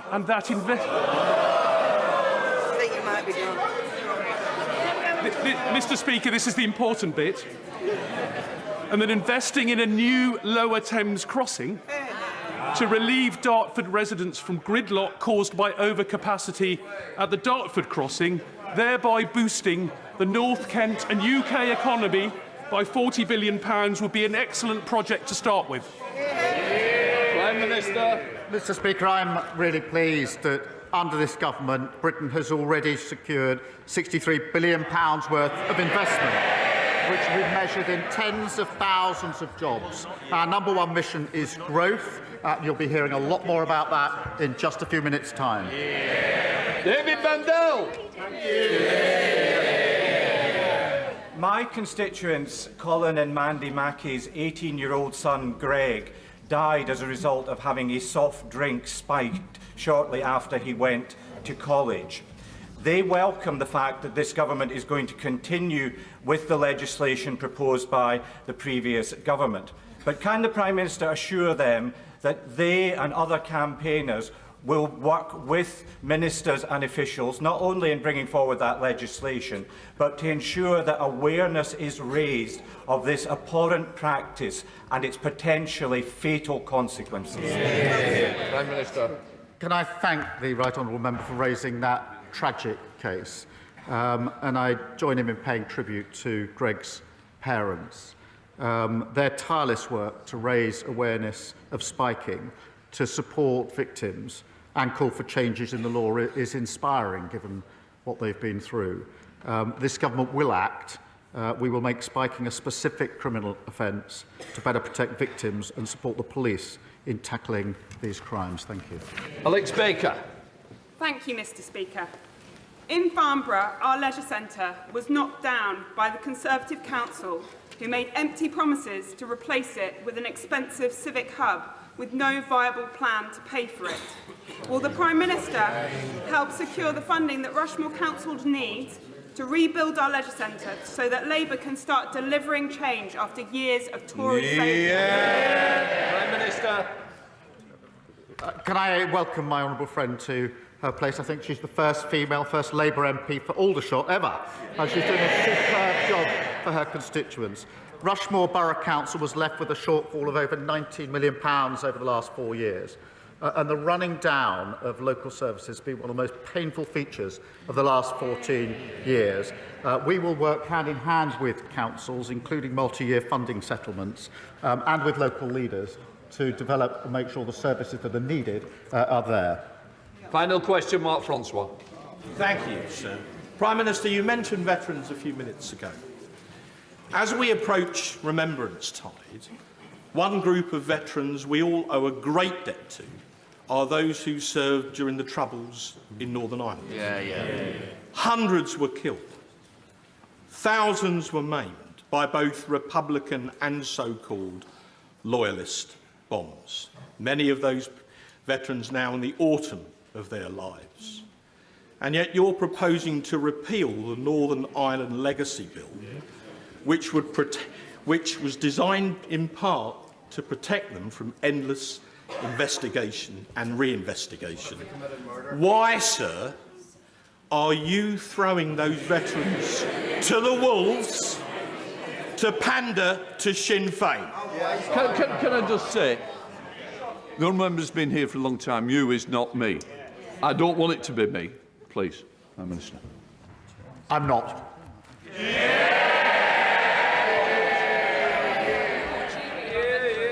And that was a rather abrupt end to Prime Minister's questions, as there is going to be a handover. You can see now Nusrat Ghani in the Speaker's chair.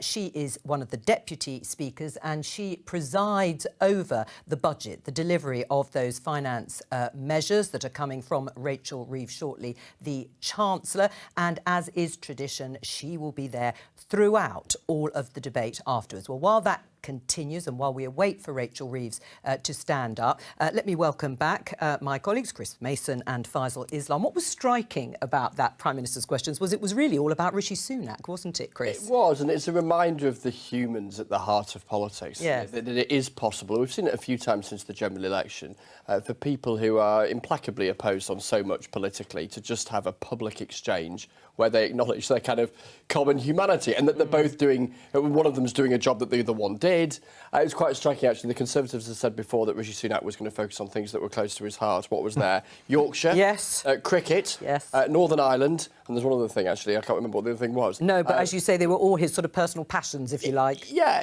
exactly. And then that collective sense, that moment marked, if you like, of having a minority ethnic British Prime Minister. Well, indeed, and your reflections on that too, because, of course, Rishi Sunak always used to say what's great about it is that it's not really noticed. Yes, I remember being outside Number 10 when it happened in my job as economics editor, and almost like, should we mention this? Should we mention that? It's okay to mention it, right? Yeah. It's okay to mention it because it was a moment. Of course. But I also think what you saw reflected in PMQs is across the House is a lot of respect for his work as Chancellor, especially during the pandemic. Absolutely. I have to say that I doubted that they'd turn around the furlough scheme as quickly as they did.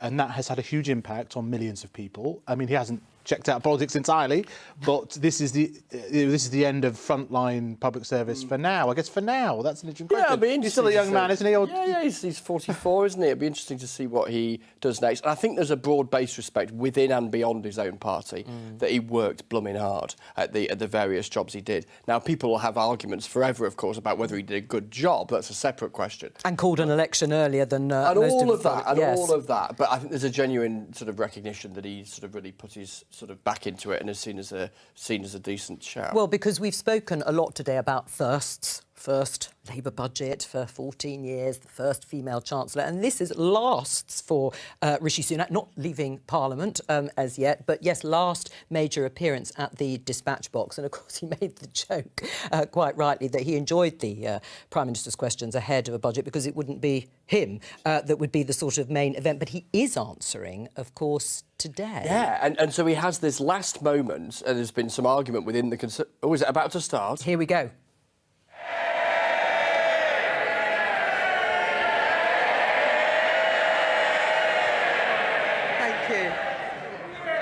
Thank you, Madam Deputy Speaker.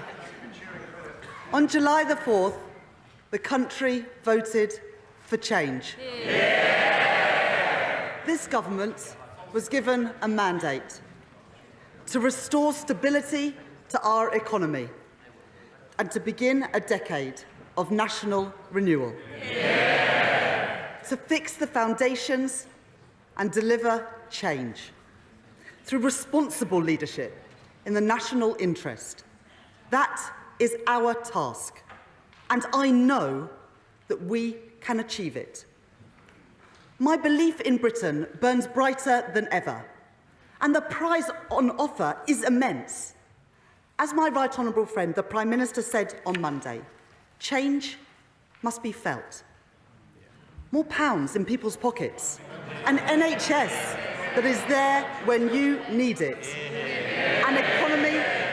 An economy that is growing, creating wealth and opportunity for all, because that is the only way to improve living standards. Yeah. And the only way to drive economic growth is to invest, invest, invest. Yeah. There are no shortcuts. And to deliver that investment, we must restore economic stability and turn the page on the last 14 years. Yeah. This is not the first time that it has fallen to the Labour Party to rebuild Britain. In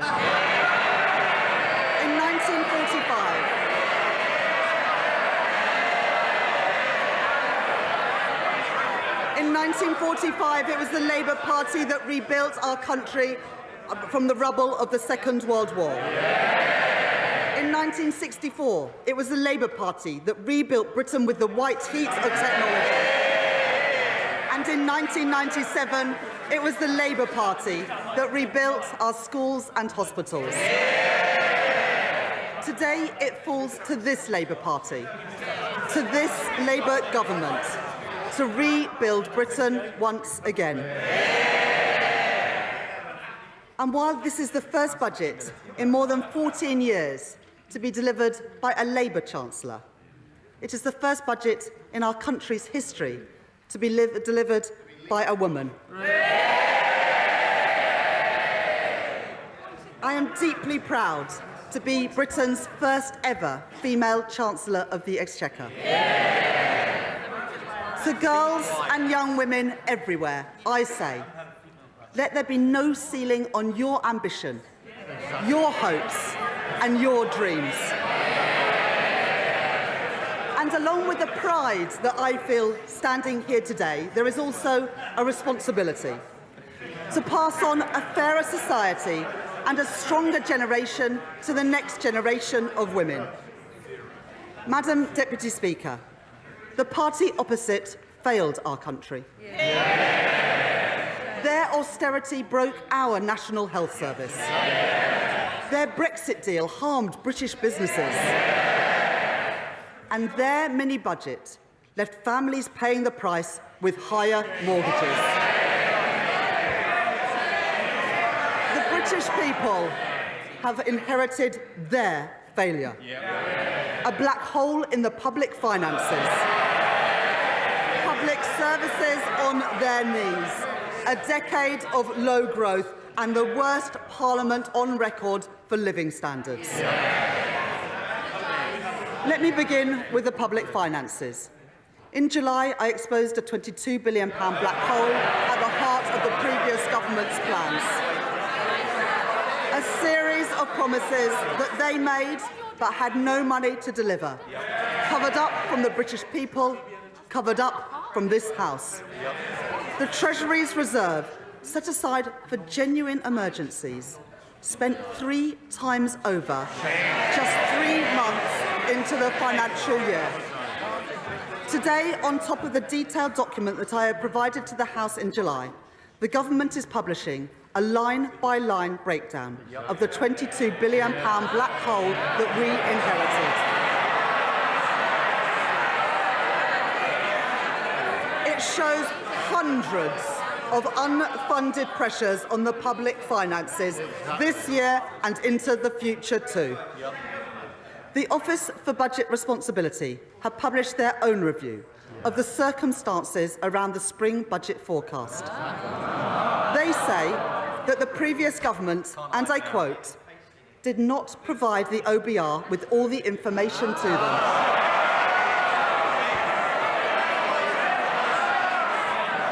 And had they known about these undisclosed pressures that have since come to light, then their spring budget forecast for spending would have been, and I quote again, materially different. Let me be clear. That means any comparison between today's forecast and the OBR's March forecast is false, because the party opposite hid the reality of their public spending plans. Yet, at the very same budget, they made another £10 billion worth of cuts to national insurance. It was the height of irresponsibility, and they knew it, because they had run out of road and they called an election to avoid making difficult choices. So let me make this promise to the British people. Never again will we allow a government to play fast and loose with our public finances.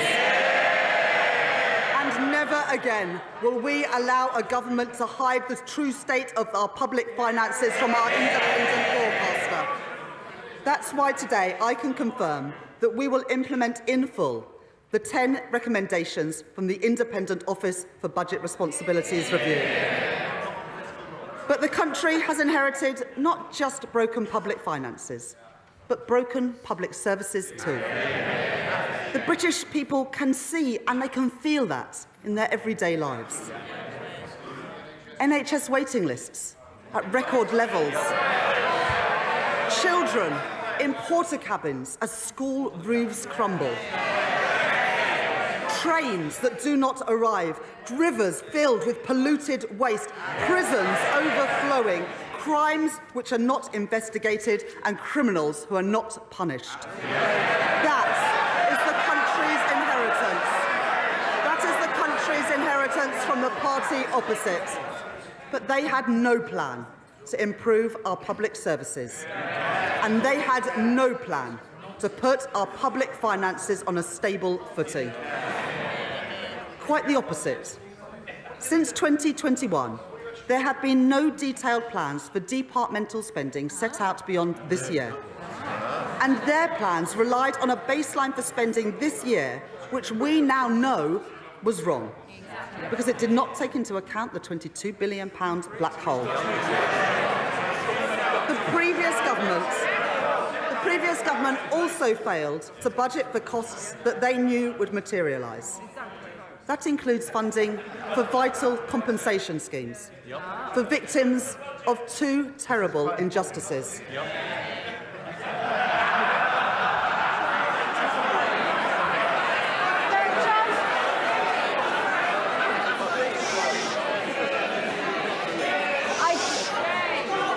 I just mentioned respecting colleagues. The public are watching. They want to hear what the Chancellor has to say. Simmer down. I would politely suggest that honourable members listen to this, because it includes funding for vital compensation schemes for victims of 2 terrible injustices: the infected blood scandal and the Post Office Horizon scandal.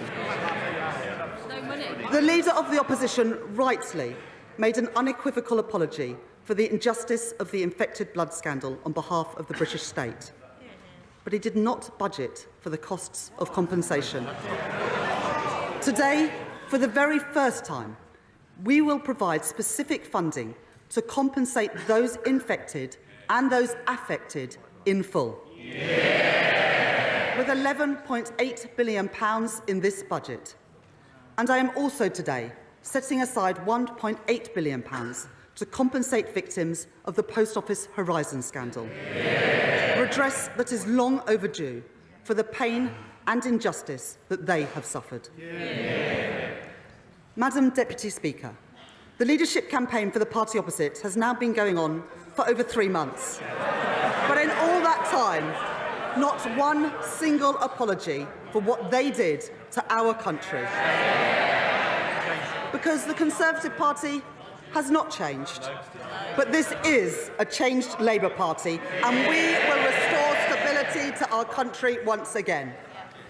The scale and seriousness of the situation that we have inherited cannot be underestimated.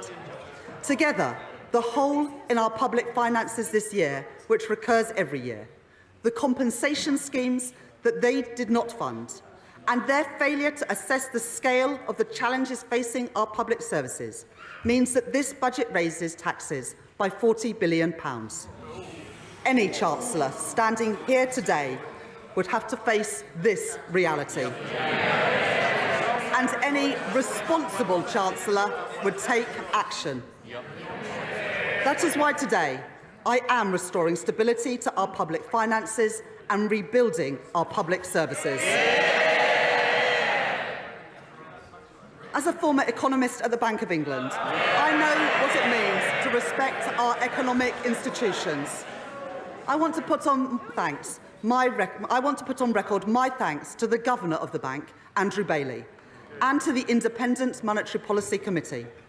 Today, I can confirm that we will maintain the MPC's target of 2% inflation, as measured by the 12-month increase in the Consumer Prices Index.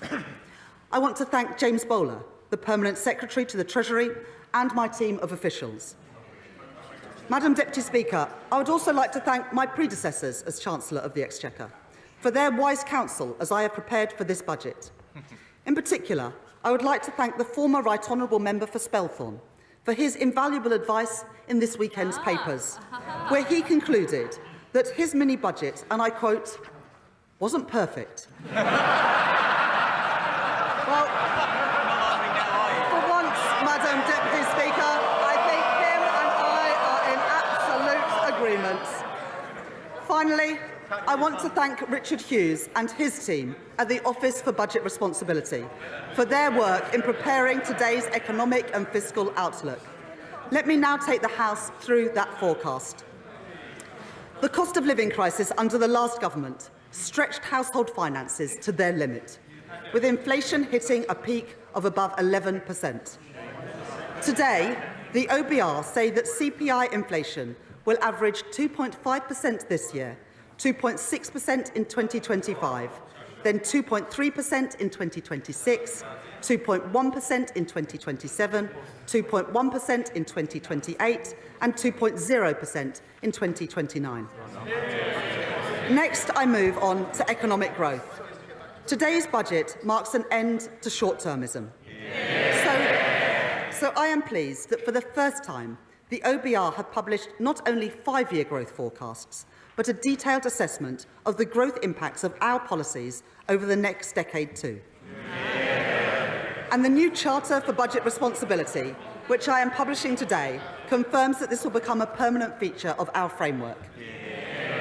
The OBR forecast that real GDP growth will be 1.1% in 2024, 2.0% in 2025, 1.8% in 2026, 1.5% in 2027, 1.5% in 2028, and 1.6% in 2029.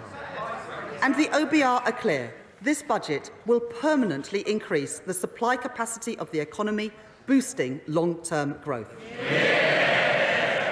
Every budget, it might sound shocking to them, but this government is boosting long-term economic growth. Every budget that I deliver will be focused on our mission to grow the economy. And underpinning that mission are the 7 key pillars of our growth strategy, developed and delivered alongside business, all driven forward by our excellent Financial Secretary to the Treasury. First, and most important, is to restore economic stability. That is my focus today. Second, increasing investment and building new infrastructure is vital for productivity. So we are catalysing £70 billion of investment through our National Wealth Fund. And we are transforming our planning rules to get Britain building again. Third, to ensure that all parts of the UK can realise their potential, we are working with the devolved governments and partnering with our mayors to develop local growth plans. Fourth, to improve employment prospects and skills, we are creating Skills England, delivering our plans to make work pay and tackling economic inactivity. Fifth, we are launching our long-term modern industrial strategy and expanding opportunities for our small and medium-sized businesses to grow. Sixth, to drive innovation, we are protecting record funding for research and development to harness the full potential of the UK's science base. And finally, to maximise the growth benefits of our clean energy mission, we have confirmed key investments, such as carbon capture and storage, to create jobs in our industrial heartlands. Our approach is already having an impact. Just 2 weeks ago, we delivered an international investment summit, which saw businesses commit £63.5 billion of investment into our country, creating nearly 40,000 jobs across the United Kingdom. But we cannot undo 14 years of damage in one go. Economic growth will be our mission for the duration of this Parliament. Madam Deputy Speaker, in our manifesto, we set out the fiscal rules that would guide this government. I am confirming those today. Our stability rule and our investment rule. The stability rule means that we will bring the current budget into balance so that we do not borrow to fund day-to-day spending. We will meet this rule in 2029-30 until that becomes the 3rd year of the forecast. From then on, we will balance the current budget in the 3rd year of every budget held annually each autumn. That will provide a tougher constraint on day-to-day spending so that difficult decisions cannot be constantly delayed or deferred. The OBR say that the current budget will be in deficit by £26.2 billion in 2025-26 and £5.2 billion in 2026-27, before moving into surplus of £10.9 billion in 2027-28, £9.3 billion in 2028-29 and £9.9 billion in 2029-30, meeting our stability rule 2 years early. Monthly public sector finance data show that government borrowing in the first 6 months of this year was already running significantly higher than the OBR's March forecast. And so the OBR confirmed today that borrowing in this financial year is now £127 billion, reflecting the inheritance left by the party opposite. The increase in the net cash requirement in 2024-25 is lower than the increase in borrowing, at £22.3 billion higher than the spring forecast. Because of the action that we are taking, borrowing falls from 4.5% of GDP this year to 2.1% of GDP by the end of the forecast.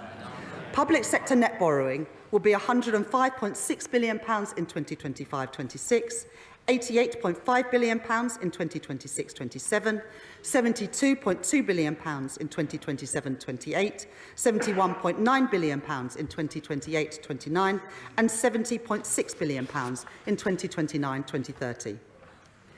Madam Deputy Speaker, before I come to tax, it is vital that we are driving efficiency and reducing wasteful spending. In July, to begin delivering and dealing with our inheritance, I made £5.5 billion of savings this year. Today, we are setting a 2% productivity, efficiency and savings target for all departments to meet next year by using technology more effectively and joining up services across government. As set out in our manifesto, I will shortly be appointing our COVID Corruption Commissioner. They will lead our work to uncover those companies that used a national emergency to line their own pockets, because that money belongs in our public services and taxpayers want that money back. And I can confirm today that David Goldstone has been appointed as the chair of the new Office for Value for Money to help us realise the benefits from every pound of public spending. Today, I am also taking 3 steps to ensure that welfare spending is more sustainable. First, we inherited the last government's plans to reform the work capability assessment. We will deliver those savings as part of our fundamental reforms to the health and disabilities benefit system that my right honourable friend, the Work and Pensions Secretary, will bring forward. Second, I can today announce a crackdown on fraud in our welfare system, often the work of criminal gangs. We will expand DWP's counter-fraud teams, using innovative new methods to prevent illegal activity and provide new legal powers to crack down on fraudsters, including direct access to bank accounts to recover debt. This package saves £4.3 billion a year by the end of the forecast. Third, the government will shortly be publishing the Get Britain Working white paper, tackling the root causes of inactivity with an integrated approach across health, education and welfare. And we will provide £240 million for 16 trailblazer projects targeted at those who are economically inactive and most at risk of being out of education, employment or training, to get people into work and to reduce the benefits bill. Before a government could consider any change to a tax rate or threshold, it must ensure that people pay what they already owe. So we will invest to modernise HMRC systems using the very best technology and recruit additional HMRC compliance and debt staff. We will clamp down on those umbrella companies who exploit workers, increase the interest rate on unpaid tax debt to ensure that people pay on time, and go after the promoters of tax avoidance schemes. These measures to reduce the tax gap raise £6.5 billion by the end of the forecast, and I want to thank the Exchequer Secretary for his outstanding work on this agenda. Madam Deputy Speaker, I know that for working people up and down our country, family finances are stretched and paychecks don't go as far as they once did. So today I am taking steps to support people with the cost of living. It was the Labour government that introduced the national minimum wage in 1999. It had a transformative impact on the lives of working people. As promised in our manifesto, we asked the Low Pay Commission to take account of the cost of living for the first time. I can confirm that we will accept the Low Pay Commission recommendation to increase the national living wage by 6.7% to £12.21 an hour. Worth up to £1,400 a year for a full-time worker. And for the first time, we will move towards a single adult rate phased in over time by initially increasing the national minimum wage for 18 to 20-year-olds by 16 by 16.3% as recommended by the Low Pay Commission, taking it to £10 an hour. A Labour policy to protect working people being delivered by a Labour government once again. Second, I have heard representations from colleagues across this House about the carers allowance and the impact of the current policy on carers looking to increase the hours that they work, including from the honourable members for Shipley, the honourable member for Scarborough and Whitby, and the right honourable member for Kingston and Surbiton too. Carers allowance currently provides up to £81.90 per week to help those with additional caring responsibilities. Today, I can confirm that we are increasing the weekly earnings limit to the equivalent of 16 hours at the national living wage per week, the largest increase in carers allowance since it was introduced in 1976. This means that a carer can now earn over £10,000 a year while receiving carers allowance, allowing them to increase their hours where they want to and keep more of their money. I am also concerned about the cliff edge in the current system and the issue of overpayments. My right honourable friend, the Work and Pensions Secretary, has announced an independent review to look at the issue of overpayments, and we will work across this House to develop the right solutions. Third, we will provide £1 billion from next year to extend the Household Support Fund and discretionary housing payments to help those facing financial hardship with the cost of essentials. Fourth, having heard representations from the Joseph Rowntree Foundation, Trussell and others to reduce the level of debt repayments that can be taken from a household's universal credit payment each month by reducing it from 25% to 15% of their standard allowance. This means that 1.2 million of the poorest households will keep more of their award each month, lifting children out of poverty, and those who benefit will gain an average of £420 a year. Madam Deputy Speaker, our plan to make work pay will also protect working people. I know that the party opposite are deeply interested in our plans here. Having seen their colleagues repeatedly dismissed at short notice, I know that they are worried about their future under the Right Honourable Member for North West Essex. So they should rest easy, knowing that our plan will protect working people from unfair dismissal. It will safeguard them from bullying in the workplace. And it will improve their access to paternity and maternity leave. I hope that the new Shadow Cabinet will soon be grateful for these increased protections at work. It is right that we protect those who have worked all their lives. In our manifesto, we promised to transfer the Investment Reserve Fund in the Mine Workers' Pension Scheme to members. And I have listened closely to my honourable friends for Easington, Doncaster Central, Blaenau Gwent and Ayr, Carrick and Cumnock on this issue. Today, we are keeping our promise so that working people who powered our country receive the fair pension that they are owed. Our manifesto committed to the triple lock, meaning spending on the state pension is forecast to rise by over £31 billion by 2029-30 to ensure that our pensioners are protected in their retirement. This commitment means that while working age benefits will be uprated in line with CPI at 1.7%, the basic and new state pension will be uprated by 4.1% in 2025-26. This means that over 12 million pensioners will gain up to £470 next year, up to £275 more than if uprated by inflation. The pension credit standard minimum guarantee will also rise by 4.1%, from around £11,400 per year to around £11,850 a year for a single pensioner.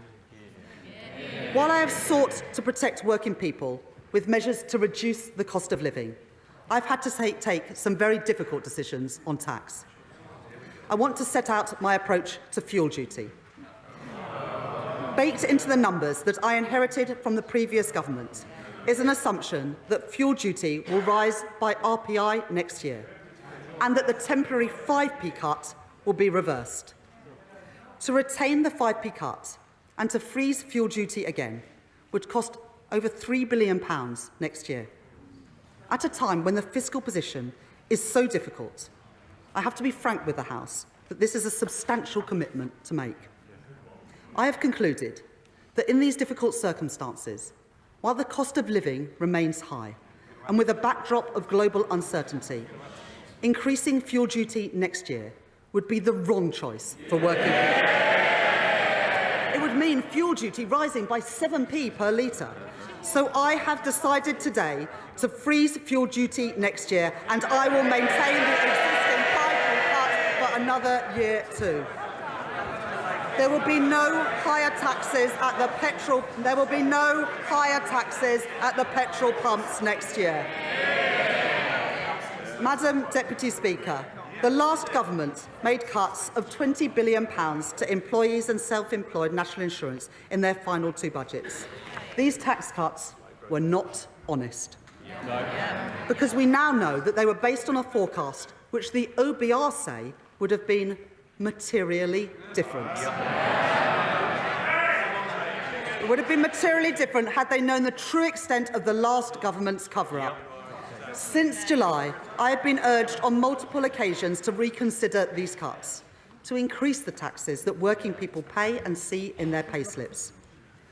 But I have made an important choice today, to keep every single commitment that we made on tax in our manifesto.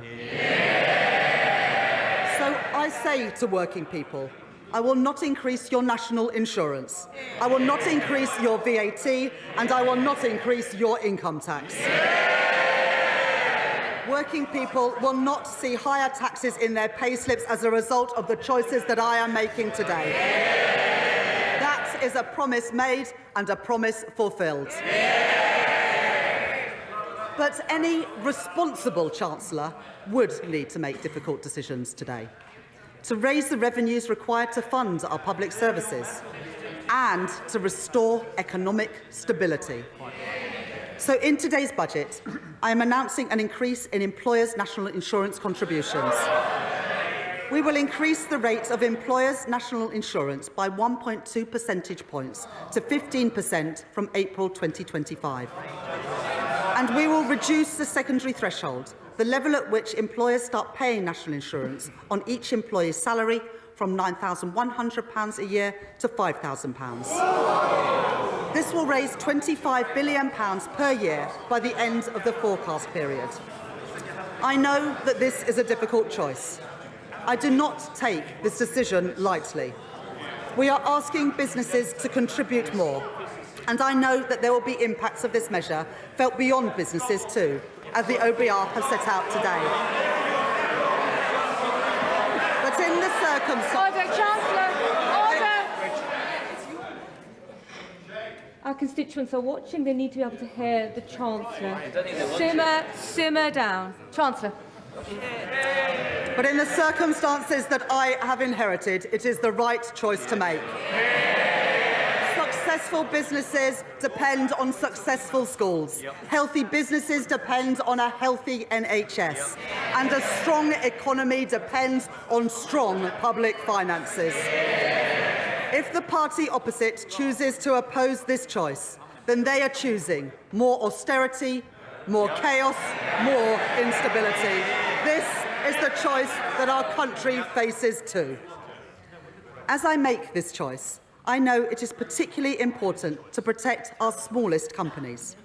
So, having heard representations from the Federation of Small Businesses and others, I am today increasing the employment allowance from £5,000 to £10,500. This means 865,000 employers won't pay any national insurance at all next year.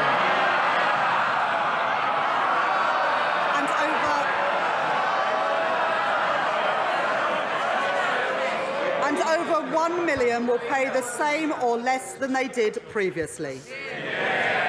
This will allow a small business to employ the equivalent of 4 full-time workers on the national living wage without paying any national insurance on their wages.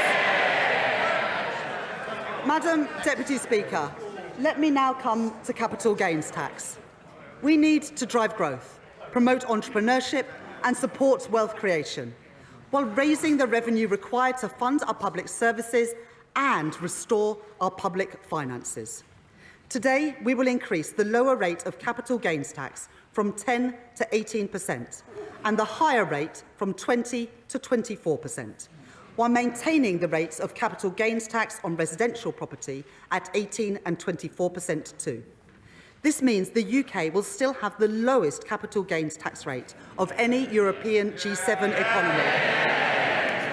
Alongside these changes to the headline rates of capital gains tax, we are maintaining the lifetime limit for business asset disposal relief at £1 million to encourage entrepreneurs to invest in their businesses. Business asset disposal relief will remain at 10% this year before rising to 14% in April 2025 and to 18% from 2026-27, maintaining a significant gap compared to the higher rate of capital gains tax.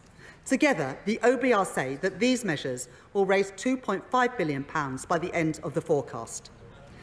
In a sign of this government's commitment to supporting growth and entrepreneurship, we have already extended the Enterprise Investment Scheme and the Venture Capital Trust schemes to 2035, and we will continue to work with leading entrepreneurs and venture capital firms to ensure that our policies support a positive environment for entrepreneurship in the UK. Next, inheritance tax. Only 6% of estates will pay inheritance tax this year. I understand the strongly held desire to pass down savings to children and grandchildren. So I am taking a balanced approach in my package today. First, the previous government froze inheritance tax thresholds until 2028. I will extend that freeze for a further 2 years until 2030. That means the first £325,000 of any estate can be inherited tax-free, rising to £500,000 if the estate includes a residence passed to direct descendants, and £1 million when a tax-free allowance is passed to a surviving spouse or civil partner. Second, we will close the loophole created by the previous government, made even bigger when the lifetime allowance was abolished, by bringing inherited pensions into inheritance tax from April 2027. Finally, we will reform agricultural property relief and business property relief. From April 2026, the first £1 million of combined business and agricultural assets will continue to attract no inheritance tax at all.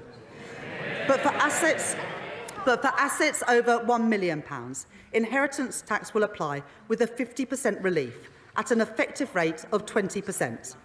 This will ensure that we continue to protect small family farms and with three-quarters of claims unaffected by these changes. I can also announce that we will apply a 50% relief in all circumstances on inheritance tax for shares on the alternative investment market and other similar markets, setting the effective rate of tax at 20%. Taken together, these measures raise over £2 billion by the final year of the forecast. Next, I can confirm that the government will renew the tobacco duty escalator for the remainder of this Parliament at RPI plus 2%, increase duty by a further 10% on hand-rolling tobacco this year, introduce a flat rate duty on all vaping liquid from October 2026, alongside an additional one-off increase in tobacco duty to maintain the incentive to give up smoking. And we will increase the soft drinks industry levy to account for inflation since it was introduced, as well as increasing the duty in line with CPI each year going forward. These measures will raise nearly £1 billion per year by the end of the forecast period. Madam Deputy Speaker, we want to support the take-up of electric vehicles, so I will maintain the incentives for electric vehicles in company car tax from 2028 and increase the differential between fully electric and other vehicles in the first-year rates of vehicle excise duty from April 2025. These measures will raise around £400 million by the end of the forecast period. Madam Deputy Speaker, let me update the House on our plans for air passenger duty. And I can see the right honourable gentleman's ears have pricked up. Air passenger duty has not kept up with inflation in recent years, so we are introducing an adjustment, meaning an increase of no more than £2 for an economy-class short-haul flight. But I am taking a different approach when it comes to private jets.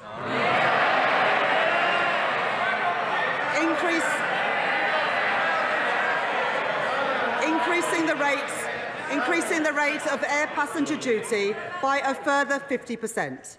That is equivalent to £450 per passenger for a private jet to, say, California?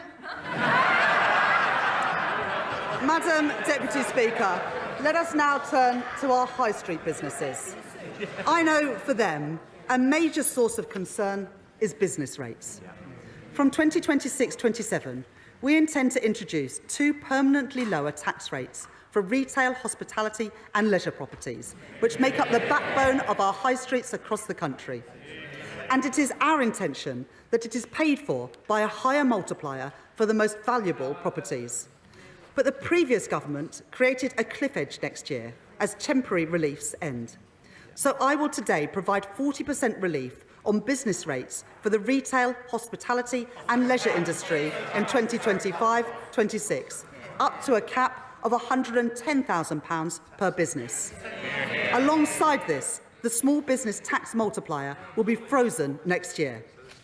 Next, I can confirm that alcohol duty rates on non-draft products will increase in line with RPI from February next year.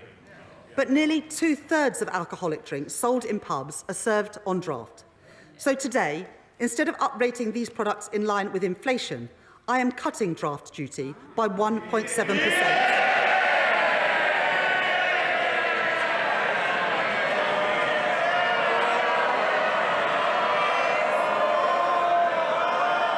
Which means a penny off the pint in the pub. Alongside the changes I am making today, I am publishing a corporate tax roadmap, providing the business certainty called for by the CBI, the British Chambers of Commerce and the Institute for Directors. This confirms our commitment to cap the rate of corporation tax at 25%, the lowest in the G7 for the duration of this Parliament, while maintaining full expensing and the £1 million annual investment allowance, and keeping the current rates of research and development relief to drive innovation. Madam Deputy Speaker, in our manifesto, we made a number of commitments to raise funding for our public services. First, I have always said that if you make Britain your home, you should pay your taxes here too. So today I can confirm we will abolish the non-dom tax regime. And we will remove the outdated concept of domicile from the tax system from April 2025. We will introduce a new residence-based scheme with internationally competitive arrangements for those coming to the UK on a temporary basis, while closing the loopholes in the scheme designed by the party opposite.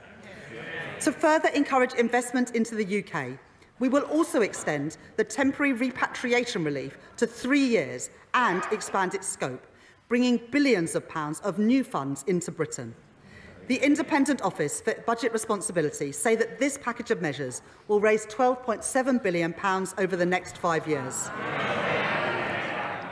Next, the fund management industry provides a vital contribution to our economy. But as our manifesto set out, there needs to be a fairer approach to the way that carried interest is taxed. So we will increase the capital gains rates on carried interest to 32% from April 2025. And from April 2026, we will deliver further reform to ensure that the specific rules for carried interest are simpler, fairer and better targeted. In our manifesto, we committed to reforming stamp duty land tax to raise revenues while supporting those buying their first home. We are increasing the stamp duty land tax surcharge for second homes, known as the higher rate for additional dwellings, by 2 percentage points to 5%, which will come into effect from tomorrow. This will support over 130,000 additional transactions from people buying their first home or moving home over the next 5 years. Next, we are committed to reform the energy profits levy on oil and gas companies. I can confirm today that we will increase the rate of the levy to 38%, which will now expire in March 2030, and we will remove the 29% investment allowance to ensure that the oil and gas industry can protect jobs and support our energy security. So we will maintain the 100% first-year allowances and the decarbonisation allowances too. Finally, 94% of children in the UK attend state schools. To provide the highest quality of support and teaching that they deserve, we will introduce VAT on private school fees from January 2025. And we will shortly introduce legislation to remove their business rates relief from April 2025 too. We said in our manifesto that these changes, alongside our measures to tackle tax avoidance, would bring in £8.5 billion in the final year of the forecast. I can confirm today that they will in fact raise over £9 billion to support our public services and restore our public finances. That is a promise made and a promise fulfilled. Madam Deputy Speaker, I have one final decision to take on tax today. The previous government froze income tax and national insurance thresholds in 2021, and then they did so again after the mini-budget. Extending their threshold freeze for a further 2 years raises billions of pounds, money to deal with the black hole in our public finances and repair our public services. Having considered this issue closely, I have come to the conclusion that extending the threshold freeze would hurt working people. It would take more money out of their payslips. I am keeping every single promise on tax that I made in our manifesto. So there will be no extension of the freeze in income tax and national insurance thresholds beyond the decisions by the previous government. From 2028-29, personal tax thresholds will be uprated in line with inflation once again. When it comes to choices on tax, this government chooses to protect working people every single time. Madam Deputy Speaker, these are the choices I have made: to restore economic stability and to protect working people. The next choice I make is to begin to repair our public services. In recent months, we have conducted the first phase of the spending review to set departmental budgets for 2024-25 and 2025-26.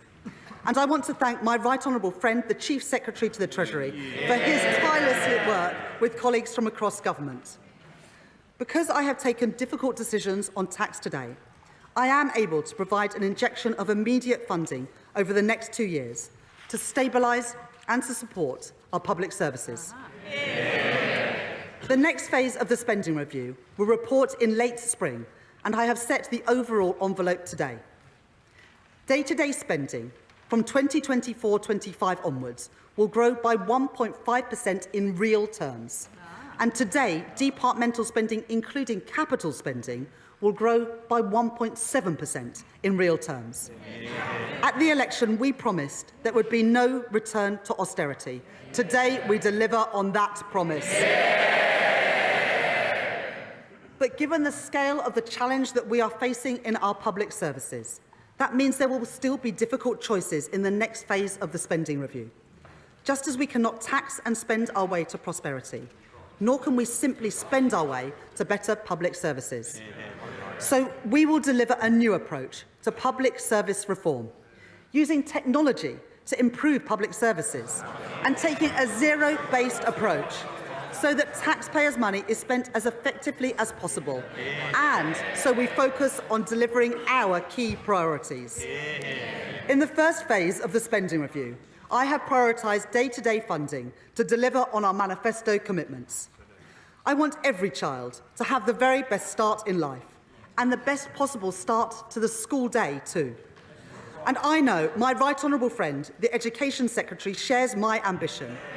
So I am today tripling investment in breakfast clubs to fund them in thousands of schools. I am increasing the core schools budget by £2.3 billion next year to support our pledge to hire thousands more teachers into key subjects. So that our young people can develop the skills that they need for the future, I am providing an additional £300 million for further education. And finally, this government is committed to reforming special educational needs provision to improve outcomes for our most vulnerable children and to ensure that the system is financially sustainable. To support that work, I am today providing a £1 billion uplift in funding, a 6% real terms increase from this year.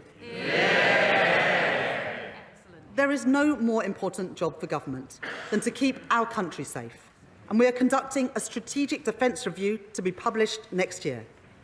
And as set out in our manifesto, we will set a path to spending 2.5% of GDP on defence at a future fiscal event. Today, I am announcing a total increase to the Ministry of Defence's budget of £2.9 billion next year, ensuring that the UK comfortably exceeds our NATO commitments and providing guaranteed military support to Ukraine of £3 billion per year for as long as it takes. Last week, alongside my right honourable friend, the Defence Secretary, I announced in addition to this further support to Ukraine on top of our NATO commitment through our £2.26 billion contribution to the G7's Extraordinary Revenue Acceleration Agreement, repaid using profits from immobilised Russian sovereign assets. And as we approach Remembrance Sunday, it is vital that we take time to remember those who have served our country so bravely. So I am today announcing funding to commemorate the 80th anniversary of VE and VJ Day next year, to honour those who have served at home and abroad. We must also remember those who experienced the atrocities of the Nazi regime firsthand.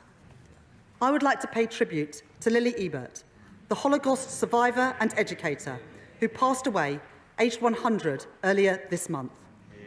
I am today committing a further £2 million to Holocaust education next year, so that charities like the Holocaust Educational Trust can continue their work to ensure that these vital testimonies are not lost and are preserved for the future. Madam Deputy Speaker, to repair our public services, we also need to work alongside our mayors and local leaders. We will deliver a significant real terms funding increase for local governments next year, including £1.3 billion of additional grant funding to deliver essential services, with at least £600 million in grant funding for social care and £230 million to tackle homelessness and rough sleeping. We are today confirming that Greater Manchester and the West Midlands will be the first mayoral authorities to receive integrated settlements from next year, giving mayors meaningful control of the funding for their local areas. And to support our high streets, we are taking action to deal with the sharp rise in shoplifting that we have seen in recent years. We will scrap the effective immunity for low-value shoplifting introduced by the party opposite. And having listened closely to organisations like the British Retail Consortium and the trade union USDOR, I am providing additional funding to crack down on the organised gangs which target retailers and to provide more training to our police officers and retailers to stop shoplifting in its tracks. Finally, I am today providing funding to support public services and drive growth across Scotland, Wales and Northern Ireland. Having discussed the matter with the First Minister of Wales, Eluned Morgan, and my honourable friends for Llanelli and Pontypridd, I am today providing £25 million to the Welsh Government next year for the maintenance of coal tips to ensure that we keep our communities safe. And to support growth, including in our rural areas, we will proceed with city and growth deals in Northern Ireland, in Causeway Coast and Glens, and the Mid-South West. And we will drive growth in Scotland, a key priority for Scottish Labour and our leader, Anna Sarwar. Including with a city and growth deal in Argyll and Bute. This budget provides the devolved governments with the largest real terms funding settlements since devolution, delivering an additional £3.4 billion to the Scottish Government through the Barnett formula. Funding which must now be used effectively in Scotland to deliver the public services that the people of Scotland deserve. This budget also provides £1.7 billion to the Welsh Government and £1.5 billion to the Northern Ireland Executive in 2025-26. I said that there would be no return to austerity, and that is the choice that I have made today. Madam Deputy Speaker, to rebuild our country, we need to increase investment. The UK lags behind every other G7 country when it comes to business investment as a share of our economy. That matters. It means the UK has fallen behind in the race for new jobs, new industries and new technology. By restoring economic stability and by establishing the National Wealth Fund to catalyse private funding, we have begun to create the conditions that businesses need to invest. But there is also a significant role for public investment. For too long, we have seen Conservative chancellors cut investment and raid capital budgets to plug gaps in day-to-day spending. The result is clear for all to see. Hospitals without the equipment they need. School buildings not fit for our children. A desperate lack of affordable housing. Economic growth held back at every turn. Under the plans I inherited, public investment was set to fall from 2.5% to 1.7% of GDP. But in Washington last week, the International Monetary Fund were clear. More public investment is badly needed in the UK.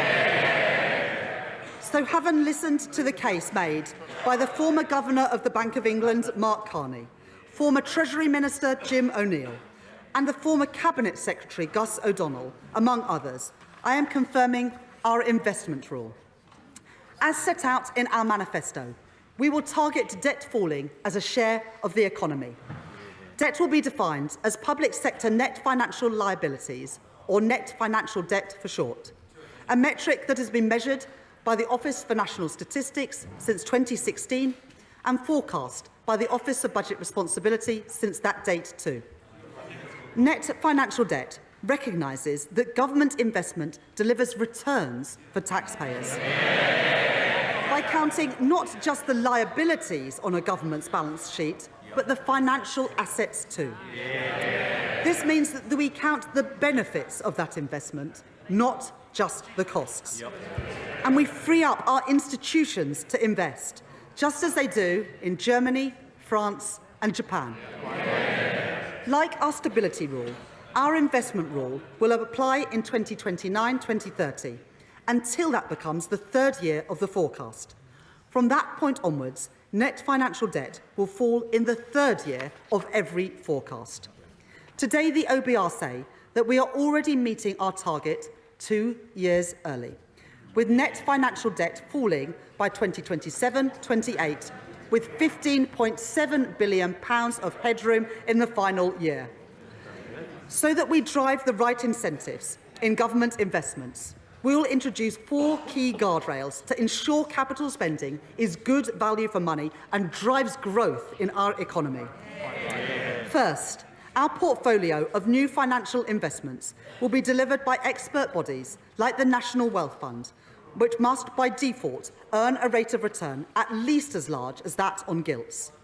Second, we will strengthen the role of institutions to improve infrastructure delivery.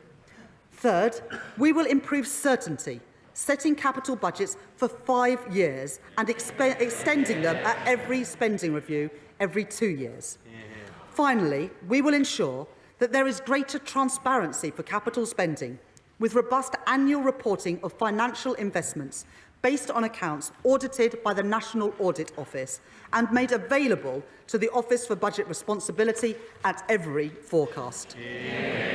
Taken together with our stability rule, these fiscal rules will ensure that our public finances are on a firm footing, while enabling us to invest prudently alongside business. The capital plans that I now set out to drive growth across our country and repair the fabric of our nation are only possible because of our investment rule. Let me set out those investment plans. Today, we are confirming our plans to capitalise the National Wealth Fund to invest in the industries of the future, from gigafactories to ports to green hydrogen. Building on these investments, my right honourable friend, the Business Secretary, is driving forward our modern industrial strategy. Working with businesses and organisations like Make UK to set out the sectors with the biggest growth potential. Today, we are confirming multi-year funding commitments for these areas of our economy, including nearly £1 billion for the aerospace sector to fund vital research and development, building on our industry in the East Midlands, the South West and in Scotland. Over £2 billion for the automotive sector to support our electric vehicle industry and develop our manufacturing base, building on our strengths in the North East and the West Midlands. And up to £520 million for a new Life Sciences Innovative Manufacturing Fund. For our world-leading creative industries, we will legislate to provide additional tax relief for visual effect costs in TV and film. And we are providing £25 million for the North East Combined Authority, which they plan to use to remediate the Crownworks studio site in Sunderland, creating 8,000 new jobs. To unlock these growth industries of the future, we will protect government investment in research and development with more than £20 billion worth of funding. This includes at least £6.1 billion to protect core research funding for areas like engineering, biotechnology and medical science. Through Research England, other research councils and the national academies. We will extend the Innovation Accelerators programme in Glasgow, in Manchester and in the West Midlands. And with over £500 million of funding next year, my right honourable friend, the Science, Technology and Innovation Secretary, will continue to drive progress in improving reliable, fast broadband and mobile coverage across our country, including in rural areas. We committed in our manifesto to build 1.5 million homes over the course of this Parliament. And my right honourable friend, the Deputy Prime Minister, is driving that work forward across government.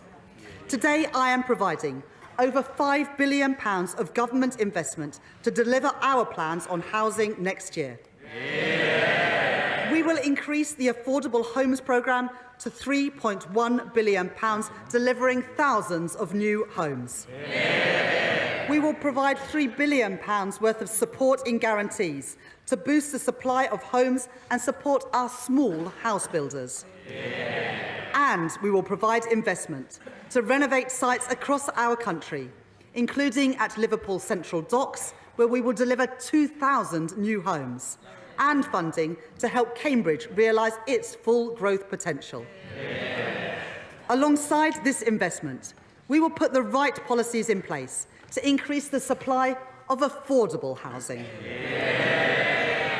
Having heard representations from local authorities, social housing providers and from Shelter, I can today confirm that the government will reduce right-to-buy discounts and local authorities will be able to retain the full receipts from any sales of social housing so that we can reinvest them back into the housing stock and into new supply. By doing this, we will give more people a safe, secure and affordable place to live. We will provide stability to social housing providers with a social housing rent settlement of CPI plus 1% for the next 5 years. And we will deliver on our manifesto commitment to hire hundreds of new planning officers to get Britain building again. We will also make progress on our commitment to accelerate the remediation of homes following the findings of the Grenfell inquiry, with £1 billion of investment to remove dangerous cladding next year. The last government made a number of promises on transport, but it failed to fund them. Working with my right honourable friend, the Transport Secretary, I am changing that. We are today securing the delivery of the TransPennine upgrade to connect York, Leeds, Huddersfield and Manchester. Delivering fully electric local and regional services between Manchester and Staley Bridge by the end of this year. With a further electrification of services between Church Fenton and York by 2026, to help grow our economy across the north of England with faster and more reliable services. We will deliver East-West Rail to drive growth between Oxford, Milton Keynes and Cambridge, with the first services running between Oxford, Bletchley and Milton Keynes next year, and trains between Oxford and Bedford running from 2030. We are delivering railway schemes which improve journeys for people across our country, including upgrades at Bradford Forster Square Station, improving capacity at Manchester Victoria and electrifying the Wigan to Bolton line. My right honourable friend, the Transport Secretary, has also set out a plan for how to get a grip of HS2. Today, we are securing delivery of the project between Old Oak Common and Birmingham, and we are committing the funding required to begin tunnelling work to London Euston Station. This will catalyse private investment into the local area, delivering jobs and growth. I am also funding significant improvements to our roads network. For too long, potholes have been an all-too visible reminder of our failure to invest as a nation.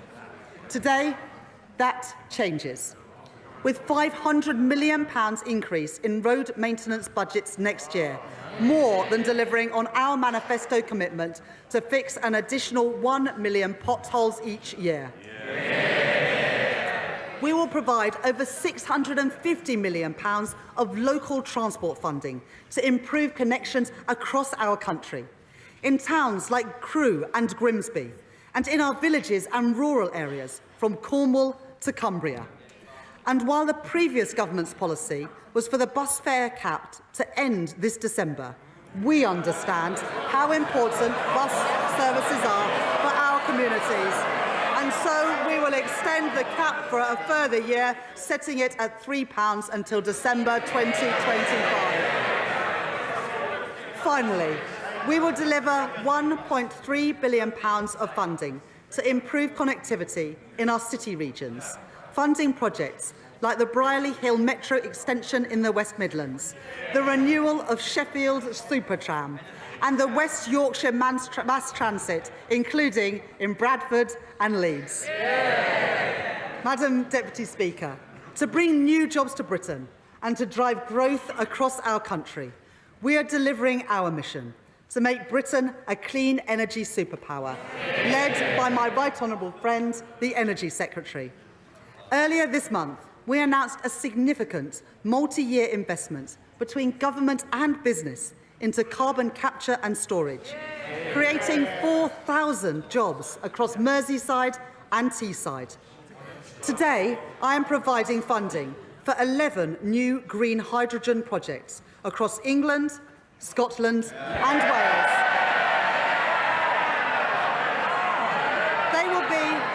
They will be amongst the first commercial-scale projects anywhere in the world, including in Bridgend, East Renfrewshire and Barrow-in-Furness.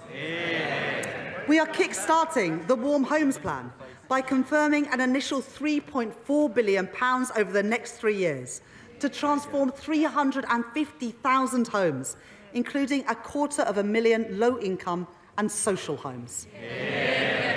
And we will establish GB Energy, providing funding next year to set up GB Energy at its new home in Aberdeen.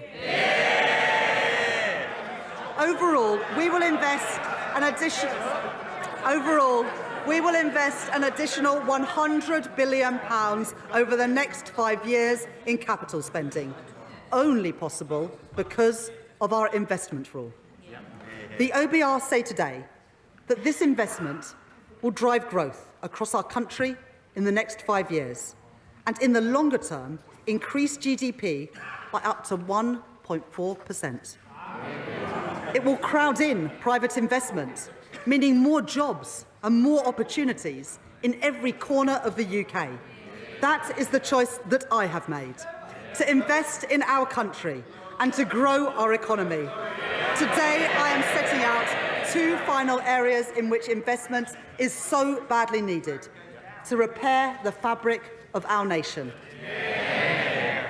Madam Deputy Speaker, my right honourable friend, the member for Lewisham West and East Dulwich, and I joined the Labour Party because of the condition of our schools in the 1980s and the 1990s, under Conservative governments. When we were at secondary school, my sixth form was a couple of prefab huts in the playground. My school, like so many others, was rebuilt by the last Labour government.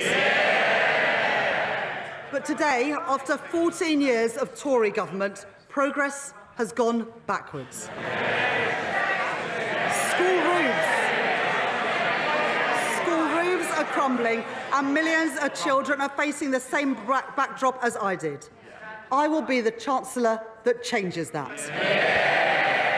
So today, I am providing £6.7 billion of capital investment to the Department for Education next year, a 19% real terms increase on this year.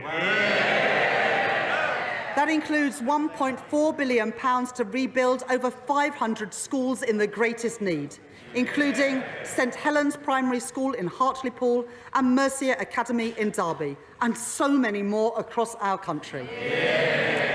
And we will provide £2.1 billion more to improve school maintenance, £300 million more than this year, ensuring that all our children can learn somewhere safe, including dealing with RAC-affected schools in the constituencies of my right honourable friends for Watford, Stourbridge, Hyndburn and beyond. Alongside investment in new teachers and funding through thousands of new breakfast clubs, this government is giving our children and young people the opportunities that they deserve. Madam Deputy Speaker, I come to our most cherished public service of all, our NHS. My right honourable friend, the Health Secretary, is beginning to repair the damage of the last 14 years. In our first week in office, he commissioned an independent report into the state of our health service by Lord Darzi. Its conclusions were damning. While our NHS staff do a remarkable job, and we thank them for it, it is clear that in so many areas, we are moving in the wrong direction. 100,000 infants waited over 6 hours in A&E last year. 350,000 people are waiting a year for mental health support. Cancer deaths here higher than in other countries. It is simply unforgivable. In the spring, we will publish a 10-year plan for the NHS to deliver a shift from hospital to community, from analogue to digital, and from sickness to prevention. Today, we are announcing a down payment on that plan to enable the NHS to deliver 2% productivity growth next year. These reforms are vital, but we should be honest. The state of the NHS that we have inherited after, and I quote Lord Darzi, the most austere decade since the NHS was founded, means that reform must come alongside investment. So today, Because of the difficult decisions that I have taken on tax, welfare and spending, I can announce that I am providing a £22.6 billion increase in the day-to-day health budget and a £3.1 billion increase in the capital budget over this year and next. This is the largest real terms growth in day-to-day NHS spending outside of COVID since 2010. Let me set out what this funding is delivering. Many NHS buildings have been left in a state of disrepair. So we will provide £1 billion of health capital investment next year to address the backlog of repairs and upgrades across our NHS. To increase capacity for tens of thousands more procedures next year, we will provide a further £1.5 billion for new beds in hospitals across our country, new capacity for over 1 million additional diagnostic tests, and new surgical hubs and diagnostic centres, so that people waiting for their treatment can get it as quickly as possible. My Right Honourable friend, the Health Secretary, will be setting out further details of his review into the new hospital programme in the coming weeks and publishing in the new year. But I can tell the House today that work will continue at pace to deliver those 7 hospitals affected by the RAC crisis, including West Suffolk Hospital in Bury St Edmunds and Leighton Hospital in Crewe. And finally, because of this record injection of funding, because of the thousands of additional beds that we have secured, and because of the reforms that we are delivering in our NHS, we can now begin to bring waiting lists down more quickly and move towards our target for waiting times to be no longer than 18 weeks. By delivering on our manifesto commitment for 40,000 extra hospital appointments a week, that is the difference that this Labour government is making. Madam Deputy Speaker, the choices I have made today are the right choices for our country. To restore stability to our public finances, to protect working people, to fix our NHS, and to rebuild Britain. That doesn't mean these choices are easy, but they are responsible.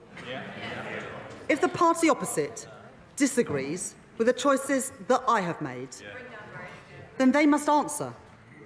What choices would they make? Would they again choose the path of irresponsibility, the path taken by Liz Truss, and ignore the problems in our public finances altogether? If that is their choice, they should say so. But let me be clear. If they disagree with my choices on tax, then they would not be able to protect working people. If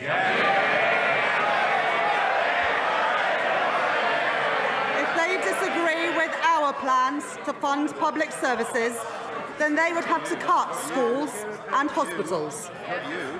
And if they disagree with our investment rule, then they would have to delay or cancel thousands of projects which drive growth across our country. This is a moment of fundamental choice for Britain. I have made my choices, the responsible choices, to restore stability to our country, to protect working people, more teachers in our schools, more appointments in our NHS, more homes being built, fixing the foundations of our economy, investing in our future, delivering change, rebuilding Britain. We on these benches commend those choices, and I commend this statement to the House.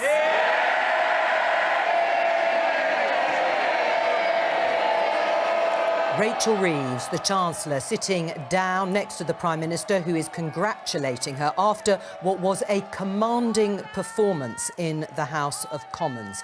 And the time that they have spent putting this budget together, it lived up, certainly, to its billing of being a big, consequential budget. At the very heart of it, which we had expected and which had really been set out by both Rachel Reeves and the Prime Minister, is, as she said very clearly, this budget raises taxes by £40 billion at the upper end of what we were expecting. The bulk of that is going to come to changes to national insurance contributions, raising £25 billion on NI increases to employers, and we'll talk about the details in just a moment. There were also announcements about income tax thresholds. We had thought that Rachel Reeves might extend those beyond 2028-29, but she said today there will be no extension of that freeze in those tax thresholds, and from 28-29 they will be uprated in line with inflation.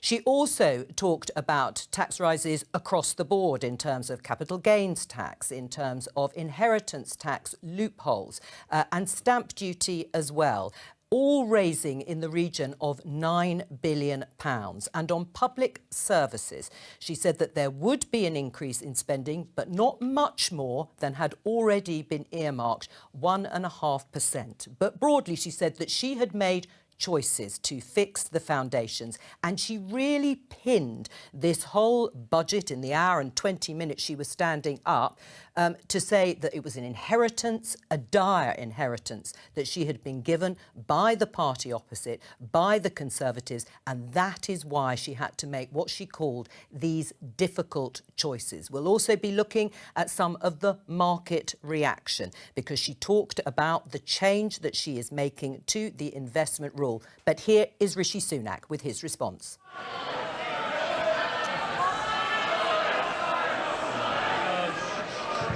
Madam Deputy Speaker, Madam Deputy Speaker, Madam Deputy Speaker, on the day that he took office, the Prime Minister said that he wanted to restore trust to British politics with action, not words. Well, today, his actions speak for themselves, with a budget that contains broken promise after broken promise, and reveals the simple truth that the Prime Minister and the Chancellor have not been straight with the British people.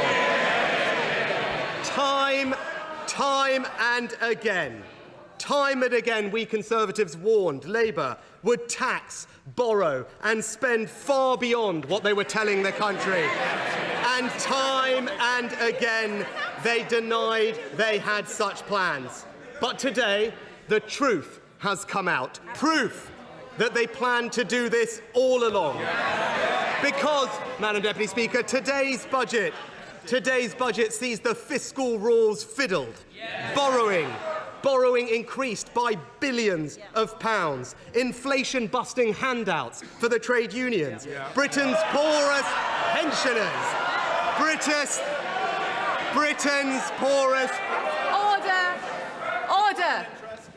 Just as we respected the Chancellor and heard her speak, we will hear the Leader of the Opposition.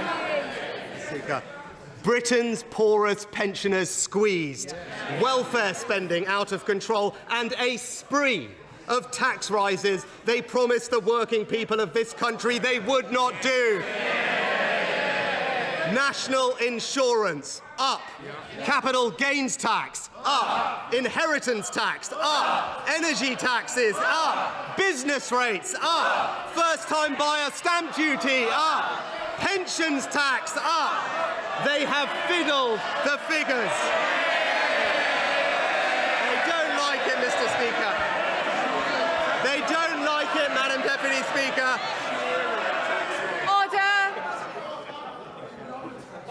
The public will also want to hear what the Leader of the Opposition has to say. And shouting whilst I can see you will mean that you will not be called to speak later on. Simmer. They don't like it, but this is the truth. They have fiddled the figures. They have raised tax to record levels. They have broken their promises, and it is the working people of this country that are going to pay the price. Now, Madam Deputy Speaker, the Chancellor and Prime Minister have tried to say that they had no choice. But be in no doubt, their misleading claims about the state of the economy are nothing but a cynical political device. Today's situation is a world away from the genuinely bleak legacy that we Conservatives inherited from the last Labour government. Borrowing. The Chancellor forgot to point out, borrowing £1 in every 4 that they spent. Debt rising every year and unemployment at 8%. Now, I understand the Chancellor's shameless political motivations, why it suits her to cook up a false justification for her agenda. But today, the OBR has, in fact, declined to back up her claims of a fictional £22 billion black hole. It actually appears nowhere in their report, Madam Deputy Speaker. And it is deeply, deeply disappointing that she has sought to politicise the independent OBR that should be above party politics.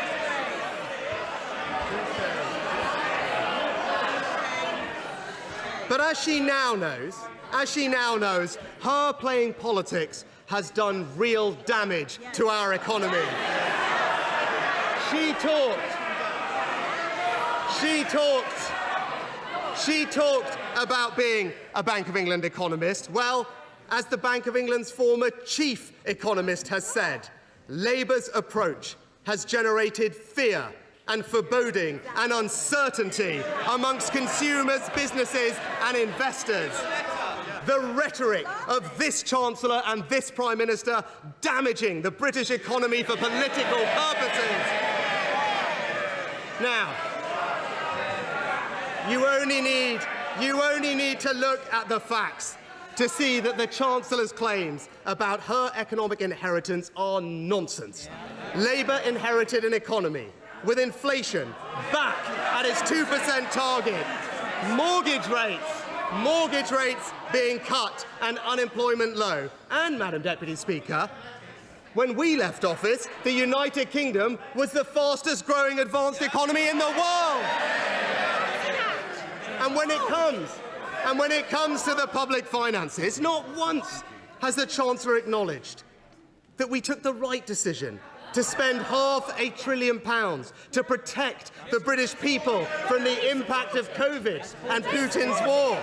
And let me remind you, not only did the party opposite support all those interventions, they wanted us to go even further, Madam Deputy Speaker. And when I made the tough choices to fix the public finances afterwards, the Prime Minister and Chancellor opportunistically opposed me every step of the way. So I will take no lectures from those two about difficult decisions. But because of those decisions that we made, the Chancellor inherited lower borrowing than France, America, Italy and Japan, and the second lowest debt in the entire G7. So any which way you look at it, Labour's claims about their inheritance are purely ludicrous. These are her choices, so stop blaming everyone else and take responsibility for them.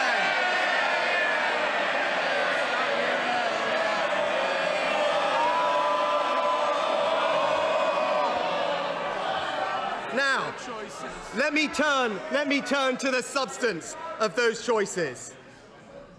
During the election, the Chancellor repeatedly promised that her plans were fully funded. Only a few weeks ago, the Prime Minister said the budget would balance the books. But this budget does no such thing and reveals they have not been straight with the British people. Oh, come on. I can see you, even when you're hiding behind another colleague. No.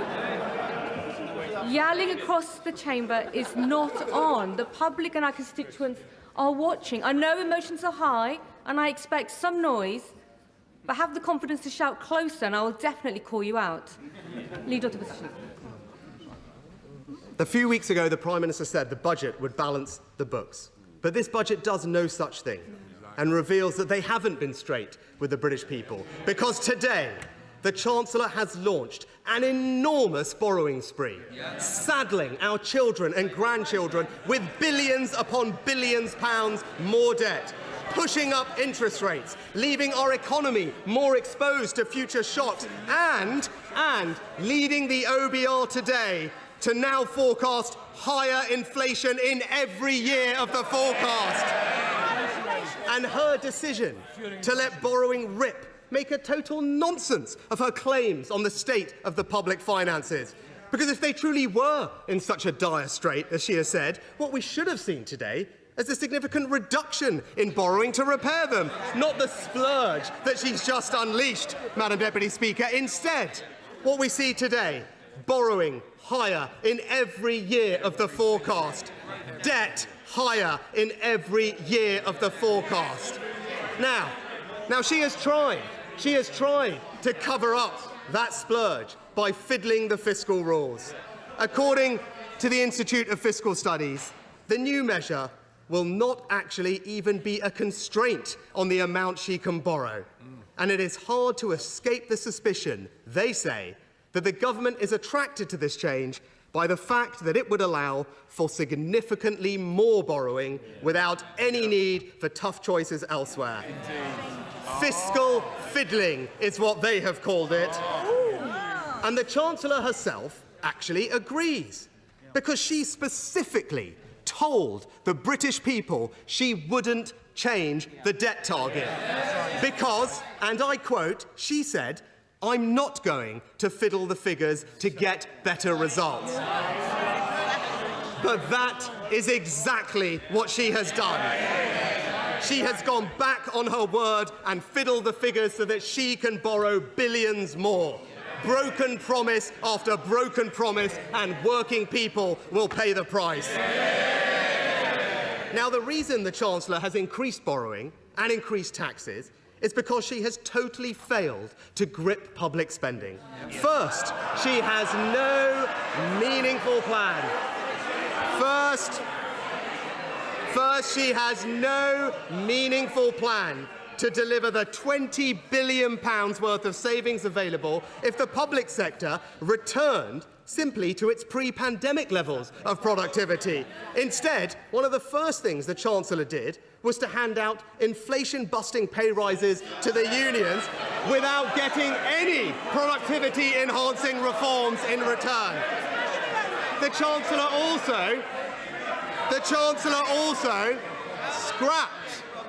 also scrapped her predecessor's plan to get the civil service back to its pre-pandemic numbers. She doesn't seem to think that the civil service can be reduced by a single person. And the Chancellor has no plan to control welfare spending. Yet if we simply got working-age welfare spending on people with a disability or health condition back to pre-COVID levels, that would free up £30 billion worth of savings. So whether it is scrapping our plans to shrink the civil service or their failure to control welfare spending, this is not her inheritance, Madam Deputy Speaker. These are her choices. And the result, higher spending, higher borrowing, higher taxes. It's broken promise after broken promise, and working people paying the price. And Madam Deputy Speaker, let me turn next to growth and remind the Prime Minister and Chancellor that they did in fact inherit the fastest growing economy in the G7, and that is testament to the last government boosting investment by introducing full expensing, increasing the labour supply by expanding childcare, reforming welfare and cutting tax on work. All decisions the OBR said would increase growth. Now, the Chancellor has said that growing the economy is the government's #1 priority. The Prime Minister even said that higher growth would come very quickly. Well, to be fair, the Prime Minister and Chancellor have had a rapid impact on growth. As their plans for the economy became clear, survey after survey showed business confidence plummeting. And no wonder.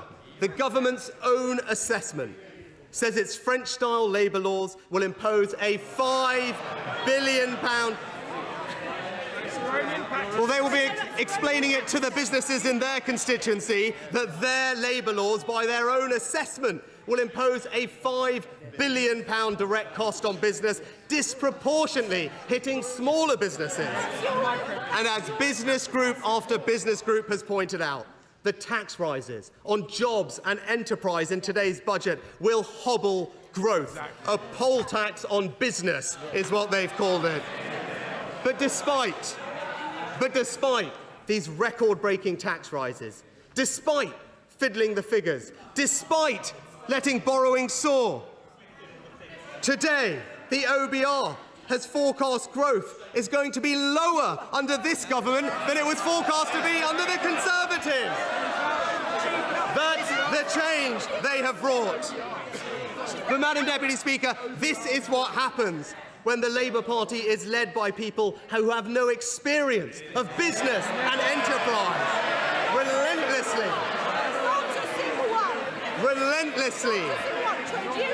Relentlessly talking down our economy, delivering a tidal wave of anti-business regulations, destroying our flexible labour market and raising taxes to the highest level in our country's history. It's the classic Labour agenda: higher taxes, higher borrowing, no plan for growth, and working people paying the price. Now, Madam Deputy Speaker, during the election campaign, the Prime Minister specifically said there would be no tax surprises under Labour. The Chancellor went even further, saying she wanted to bring taxes down. Each time they made these promises, we warned they were not telling the truth. And today, the Chancellor and Prime Minister have done what they were always planning to do, but chose to keep hidden from the British people. Far from reducing taxes as a result of today's budget, never in the history of our country will taxes be higher than they are under this Labour government. Now, they specifically promised that they wouldn't raise tax on working people. The Chancellor said Labour will not put up income tax, national insurance or VAT. Just this month, the Prime Minister gave, and I quote, an absolute commitment to not raising tax on working people. So what does today's budget do? It raises tax on working people by increasing national insurance and breaking Labour's promise. As the Independent Institute of Fiscal Studies have said, this is a straightforward breach of their manifesto. Because, as the OBR have made clear, this tax rise is passed through entirely to working people. Even since she started speaking, the IFS have already confirmed that the vast majority of this tax increase will hit working people through lower pay. But you don't need to take it from the IFS or even the OBR. You can take it from the Chancellor herself. She has previously described her tax rise as a jobs tax, which takes money out of people's pockets. And not only that, Madam Deputy Speaker, the Chancellor also said the problem with national insurance is that it is a tax purely on people who go to work and those who employ them. So far from protecting working people, she is literally raising the only major tax that exclusively hits working people. But it doesn't stop there. Businesses on the British high street, your taxes are going up. Businesses investing in British energy, your taxes are going up. The small business owner looking to reap the rewards of years spent growing a business and creating jobs, your taxes are going up. The young couple saving to buy their first home, your taxes are going up. The family... Mr. Streeting, you promised me this morning. Let's try and keep our promises. Leader. Well, I'm sure the front bench would explaining to the young couple and their constituency saving to buy their first home that their taxes are going up. To the family wanting to pass on their farm or their business to their children, your taxes are going up. The parents sacrificing to give their kids the best start in life, your taxes are going up. They're taxing your job. They're taxing your business, they're taxing your home, they're taxing your savings. I said it during the election campaign. You name it, they will tax it, and that is exactly what they have done. Broken promise after broken promise, and working people paying the price. So, Madam Deputy Speaker, from the final time, from this dispatch box, let me deliver. Well, he's wiped the floor with Rachel. Let me deliver some basic truths. Government can foster growth, but it can't magically conjure it up. We need businesses, workers, investors and entrepreneurs to all back this country and build our economy. It doesn't matter whether your income comes in a pay packet from investments, in dividends or profits. It is a poor politics that is so focused on what people receive that it fails to see that what matters is what people put in. The only way to grow the economy and to create wealth is for people to put in more. So when you create a negative environment for business, when you undermine confidence in our country, when you vilify and penalise people for doing exactly what we need them to do, which is to invest, take risks and work hard, you don't create growth, you hold back growth. And more than that, the promise of growth today does not pay the bills. The growth tomorrow does not pay the bills today. This is not the first government to peddle the borrow to grow myth. But time and again, we have seen the same ending. Not higher growth, but higher debt, higher inflation and higher taxes.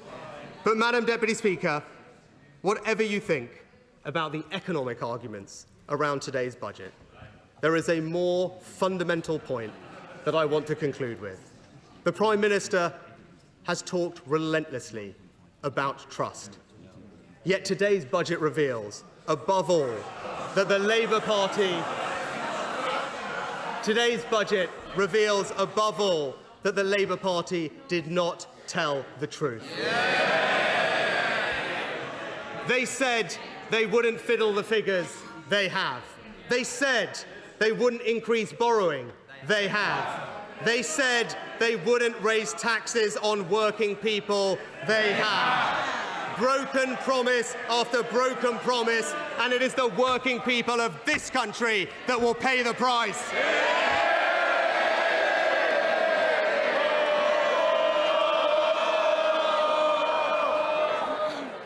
Rishi Sunak sitting down there, having given a very robust response to the Chancellor, Rachel Reeves. His main point, which he hammered time and again, is that Labour were not straight with the British people during the election campaign, that taxes are going up, which we absolutely heard in the budget, spending is going up, and so is borrowing. He said that Rachel Reeves is fiddling the figures when it comes to borrowing, as she says, for long-term investment. Let's discuss everything that we heard first in the budget and the response from Rishi Sunak with our guests for this part of our special budget programme.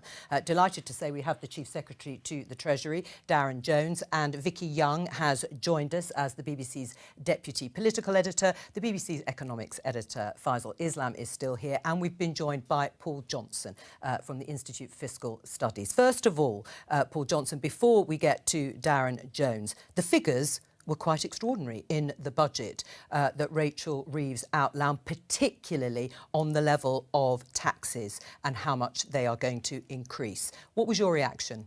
Well, as we expected, it's a very, very big budget. I mean, these are huge tax increases, £40 billion in the scorecard, and taxes as a fraction of national income reaching record levels. But I think two other things are very striking. One is a big increase in borrowing, mostly to increase spending on investment, which is what the Chancellor says she wants to focus on, but not entirely for that. Also, it's part of what's paying for additional day-to-day public spending. But the other thing that's really striking is there's a huge increase in spending this year and next on day-to-day spending, and then it flattens off almost completely. So there's a huge gamble here, which is that there's a really big increase in day-to-day spending on the NHS this year and next. So part of the gamble is, can you spend that much, that quickly, efficiently? And then not quite a return to austerity after that, but nothing really. I mean, it basically flattens off after that. And if you take these numbers seriously, we would say you really struggle to see any further growth in spending for non-protected departments. So the danger, I think, for the government is they have to come back again and ask for more tax revenue or more borrowing in order to meet any further claims on spending, unless, of course, they do better on growth than the OBR is forecasting. The last thing I think is very striking. What does the OBR say in here about growth? It says this budget will increase growth in the next year or two, essentially because it's increasing demand in the economy, but it will increase inflation, it will increase interest rates, and it will slow growth over the last 3 years of the forecast period. Well, just before I come to your reaction to that, what happens in 2 years' time? You come back for more money from working people, and we'll discuss the definition in just a moment. But what do you say to what you've just heard from Paul Johnson, Darren Jones? Look, our promise at the election not to increase income tax, national insurance or VAT on working people is a promise that has been honoured today in this budget. Yes, very clearly. There's not been an increase in income tax, national insurance or VAT that working people will pay. They will see that in their pay slips at the end of this month and every other month following. That is not just a promise for this budget, that is a promise for the whole of this Parliament. So I can categorically tell you today that we will not be coming back in future budgets to break that manifesto commitment. It is a commitment that lasts between the last election and the next. Can I just ask you, Paul Johnson, we've just heard there from Darren Jones that this is not a breach of the manifesto going into the election, and I think we'll be able to show that manifesto commitment. But when we are talking about honesty and what most people would think when they read that part of the manifesto, is this increase in employers' national insurance contributions a breach of that commitment? Here it is. Labour will not increase taxes on working people, which is why we will not increase national insurance, the basic, higher or additional rates of income tax or VAT. In terms of that increase on national insurance contributions, is that in line with that manifesto? I think I'd say two things. First, if you're going to raise anything like this amount of tax, and I understand entirely why the government has done it, they had to raise one of those three taxes. So whether it's a breach or not, it was the right thing to do that. But you just read it out. It says we will not increase national insurance contributions. You have increased national insurance contributions. And it is, as Rishi Sunak says, Darren Jones, about trust. Now, whether you think you've kept to the sort of letter of what that says, for most people reading that, they will not have assumed that national insurance contributions will have gone up on employers, and they've gone up substantially to raise the money that you needed. And we'll put that to aside, whether it was the right thing to do. Will you now sit here and say you can understand why most people who have watched closely about what you promised in the election and what Rachel Reeves has announced now, they are two different things? She has contradicted what you said. No, and I don't accept that, because if you look at the wording on that manifesto page, it's very clear that we're talking about people that go to work. People who go to work get paid a salary. They receive a pay slip. They directly pay income tax or national insurance on that payslip. We made a promise not to increase those taxes. We have not increased those taxes today. So that is a promise that has been honoured. And I just do not accept the premise that in any way there is a breach of that commitment in the manifesto, because it is plainly very clear what we promised to working people. And I think most people, having read that manifesto, know exactly what it means. All right, let's choose something else that Keir Starmer said before he became Prime Minister. There'll be no surprises on tax. How would you describe the announcement of £20 billion worth of tax rises on national insurance contributions by employers? There is no surprise on tax, because we set out in our manifesto our promises. We said we were going to honour these commitments to workers, which we have honoured. We've set out that we're going to close the non-dom loophole. We're going to put VAT on private schools. We're going to increase the taxes on windfall profits for the oil and gas industry and close some of the loopholes for private equity bosses. We've done all of those things. It's very clearly set out in the manifesto. And look, I will accept that this is a budget that meets the scale of the challenges we face as a country. But as the Chancellor said today, you can either choose to make these choices and tackle those challenges, or you can choose to continue what the Conservatives did, which was essentially to lie to the public about the state of the public finances. We are not willing to do that. And if people want to challenge our choices, that's fine, but they have to set out what the alternatives would be. Well, we'll come on to that, but let's just go... Yes, do. Just reading from the Office of Budget Responsibility in terms of the employer initial insurance, the OBR has significantly downgraded its expectation of household disposable income growth as a direct result, it says here, of increases in the employer's national insurance being passed on to wages. So you're right, it won't appear in the pay slip, but we are arguing on the head of a pin here, aren't we? This is, £40 billion of tax is paid by someone, and I think all economists would agree that nearly all of it will effectively be paid by employees. But Paul, answer the simple question. Have we increased the rate of national insurance that workers pay on their payslip? The answer is no, isn't it? But that's not what it said. Well, let's not get this wrong. It said in the manifesto, but the point is it's reducing income. You are relying very heavily, as I say, on the letter. It won't appear in payslips. But Paul Johnson is right. Further down the line, it could result in lower wages for working people. This is not a cost-free budget for working people. Before you answer it, let's just have a listen and remind ourselves what Keir Starmer said during the election campaign. All our plans are set out in the manifesto, fully costed, fully funded, and none of them, all launched yesterday, require tax increases over and above the ones we've set out. We are going to deal with the non-dom tax status. We are going to deal with the private equity loophole. We are going to deal with the tax break for private schools and the tax that we need to introduce or to extend on oil and gas companies. But none of our plans require any other tax rises. No. Well, that's just not true, is it? No tax increases over and above the only two things that were stated in the manifesto and during the campaign, the VAT on private school fees and the closing of the non-dom status. There'd be no other tax increases. That is straightforwardly not the case. You've just announced £40 billion worth of tax rises. Maybe rightly, for the reasons you've said, but that is not consistent, let me put it that way, with what you said during the election. Joe, that's just wrong. The first part of what the Prime Minister said then was that our manifesto commitments, the new things that we're going to do, which we called our first steps, were funded by the tax changes in our manifesto. That has been done today. So why have we had to increase taxes more broadly than that? Because we found this £22 billion black hole in the public finances each and every year of the next 5 years.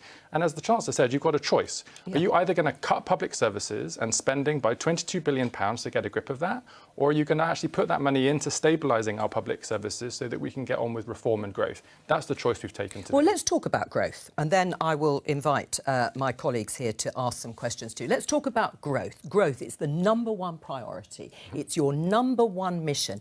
And yet, the announcement of those tax rises on national insurance employer contributions, just as a start, there are others, capital gains tax, inheritance tax changes, and so on. You are stifling the very machine that will create growth. Governments don't make growth, you create a climate. And you've done the exact opposite. What was it in this budget that will incentivise businesses to take people on and expand? Well, there are two parts to that question. I'll take both of them. First, on growth, if you look at the Office of Budget Responsibility documents, they're very clear that we go from 1.1 to 1.6 in terms of the rate of growth over the 5-year period, with a bump at the start of the first 5 years. That means that the economy is growing, and if you look backwards, it's growing better than it does over the past few years. So the economy is growing over the forecast period. Do we want more growth? Absolutely. Well, you'll need it. Everyone want it. We recognise that, as well as the need to reform our public services. But you can't just achieve that in one budget. That is the hard yards we have to now work on over the years ahead. But and this yet budget has a down payment on that growth. All the policies you've announced are about putting a burden on business, the engine of growth. It's not true. Well, it is. If you look at the investment in our industrial strategy for key sectors in the economy, money for aerospace and automotive and electric vehicles, a commitment to keep our research and development funding ahead of the pack in terms of the history here in this country in comparison to other countries. If you look at the 10-year infrastructure strategy, if you look at the investment in transport and housing, which enables city regions to grow because it meets the needs of expanding populations, there are enormous numbers of policies in this this budget that are good for growth in Britain, but it will take some time to be delivered, and that has been recognised by the OBR in the numbers today. Faisal. Joe, I mean, this is obviously a mammoth budget. I mean, just be clear to the viewers about the scale of change. 70 billion a year in extra spending, 2% of the size of our economy, 1%, as we were talking about, on extra taxes, 1% on extra spending. And it takes us to sort of national highs in terms of taxes as a proportion of GDP, the size of the state fundamentally higher than the pandemic. Can you be honest about this, looking forward? That this, if you like, the model for the UK economy has changed. We're now more like a continental European economy with a bigger state and higher taxes. And that is what Labour will preside over. And that is what you want. That's your model. Well, I'll just slightly challenge the premise of your question that I've not been honest so far. I've been entirely honest in every answer I've given you today, so I would just take that back if I were you. But in terms of the second part of your question, that we recognise that we've inherited an economy, we've inherited a set of public services that are not match fit. They're absolutely not match fit. We've got to invest and modernise and improve our public services so that they cost less in the future. But we've got to get growth. It's washed out in wages, though, isn't it? But, well, look, all of these things are difficult, but that is the job we've got to do, and we've got to get growth back into the economy because that is the only sustainable route to getting a grip of public finances and delivering the right outcomes for this country. I'm the first to recognise that's a really hard job to do, especially with the inheritance that we've had from 14 years of the Conservatives. But that is what this budget does today. It chooses investment over decline, it matches the scale of the challenges we face as a country, and it is the starting gun for a decade of national renewal that we promised at the election. On the continental European model. That's what the UK under the Labour government is pursuing now. Well, we set out the fiscal rules in the budget today. We want debt falling as the size of the economy. We're going to have all of our day-to-day spending paid for by tax receipts, which we will meet in 27-28 on a rolling basis. That is the trajectory of growth for this country going forward. I should say, despite all those numbers, and this will be better news, I think, for the Chief Secretary, the reaction in the markets has been totally benign. Well, it's like the gilt yield has actually fallen and continued to fall. But they had risen a little bit over the past few weeks. But you know, it is rather intriguing given the sorts of sums I've just talked about. Well, I'm glad people think it's good news, because I do as well. Right, well, there is a political risk, isn't there, Vicky? If taxes are going up, spending is going up, borrowing is going up. Yes, we've seen the figures of some growth, perhaps coming down the track over the next few years. That's the prediction. But it is still a big political gamble. Yeah, and I think, look, you know, Labour have made the assessment, and the government now have made the assessment that people want and are happy to see taxes go up in order to fund public services, which they felt under the last government weren't working properly in all sorts of areas. Now, I think the big question might be how soon might people see a difference? And I think what's interesting here is that, you know, there's a lot of money there going into the NHS, £22 billion extra over 2 years.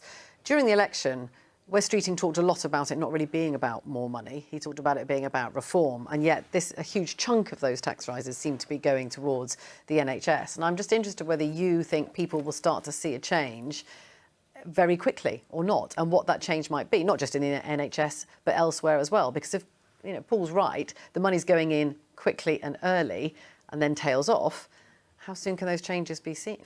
Sure. So in terms of our first steps, so for example on health, 40,000 additional appointments a week at hospital to clear the elective waiting list backlog, people will see that immediately. That will continue to deliver through this year and into next year, and we're very, very confident about that. So 2 years?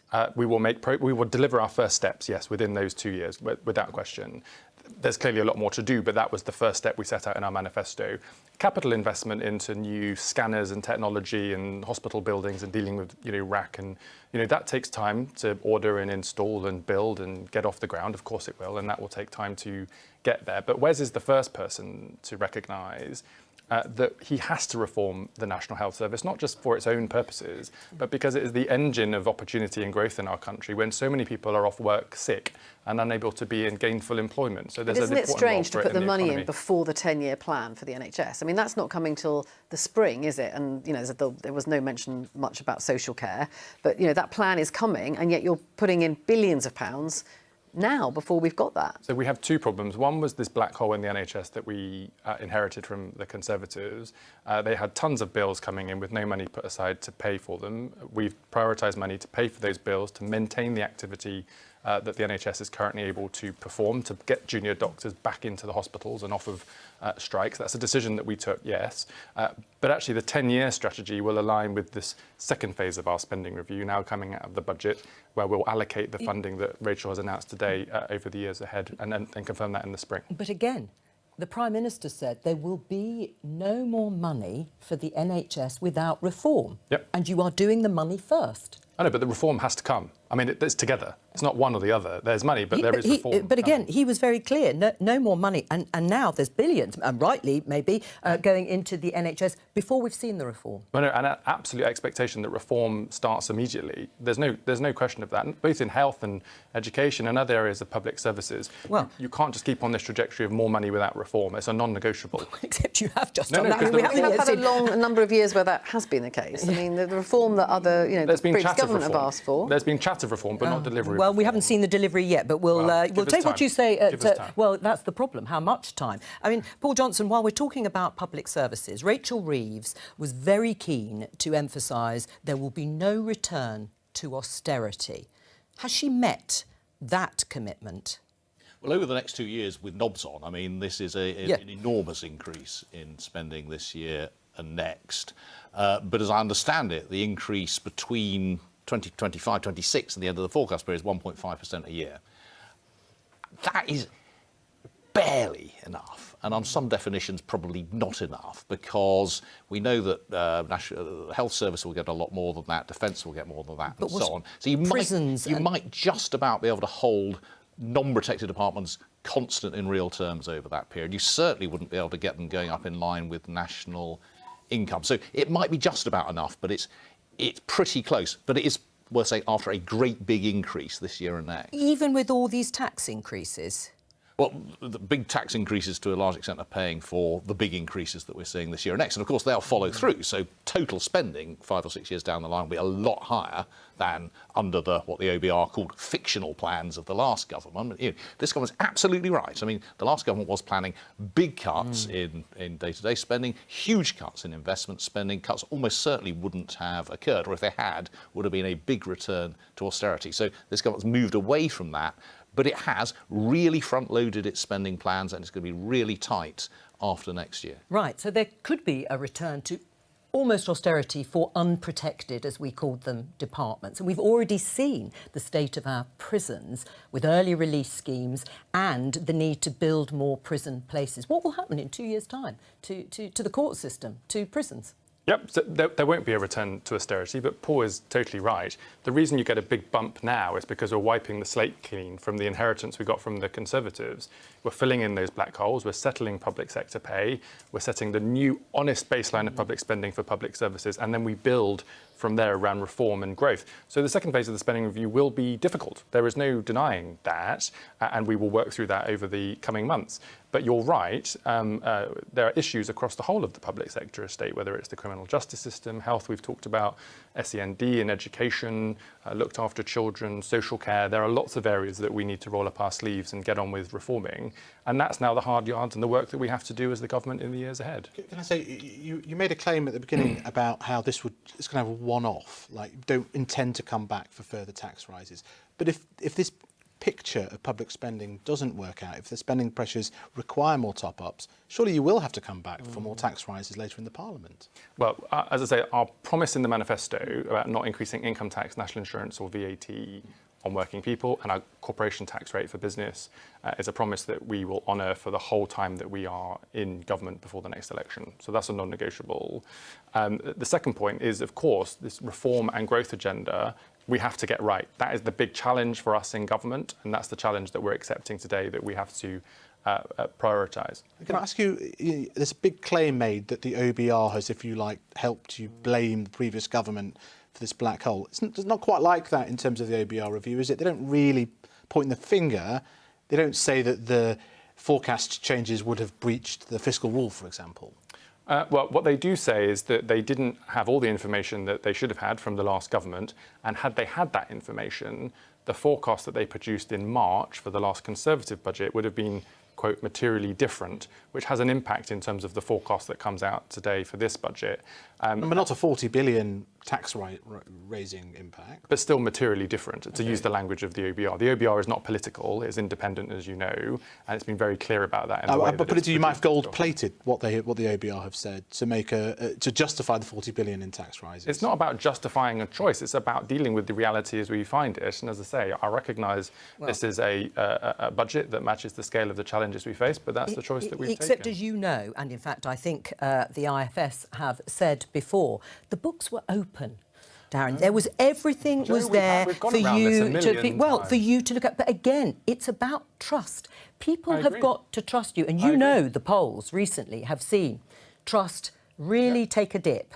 Personally against the Prime Minister and against the government as a whole. Now, you may sit here and say, we have kept to all our commitments, as we heard Rachel Reeves say, but people obviously don't agree with you. That cynicism well, because the polls are saying they feel you haven't There's or not been wouldn't a be poll since the budget. No, not since the budget, but on all of the discussion leading up to it about tax rises. And actually, we have a graphic to show, it's disappeared, to show the projection of taxes going up as a proportion of GDP when you said that the previous Conservative government and other administrations had taken this country to the highest tax burden on record. But you're not going to be bringing it down anytime soon. So look, you know that I take this issue of trust and honesty personally very important. It's very important to me personally. I'm always honest and I always answer your questions clearly because I think it's important as politicians that we do that. But it is just wrong to say that any of us knew the state of the public finances because it has now become clear.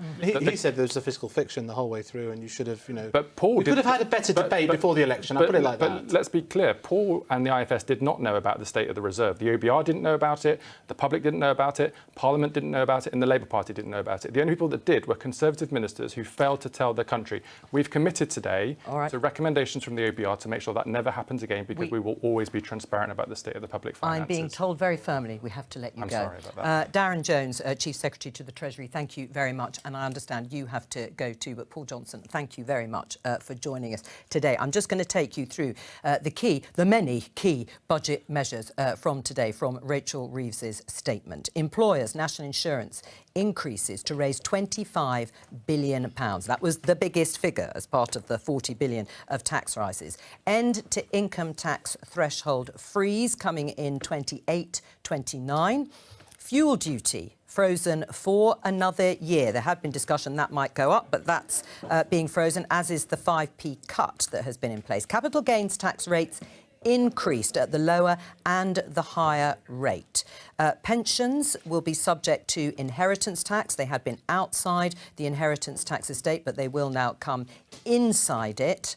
We may be able to go over to some of the more budget measures. Stamp duty surcharge for second homes, that is going up by 2%, if I've remembered it correctly from the statement. That massive increase for the NHS in day-to-day spending that we were just talking about, £22.6 billion.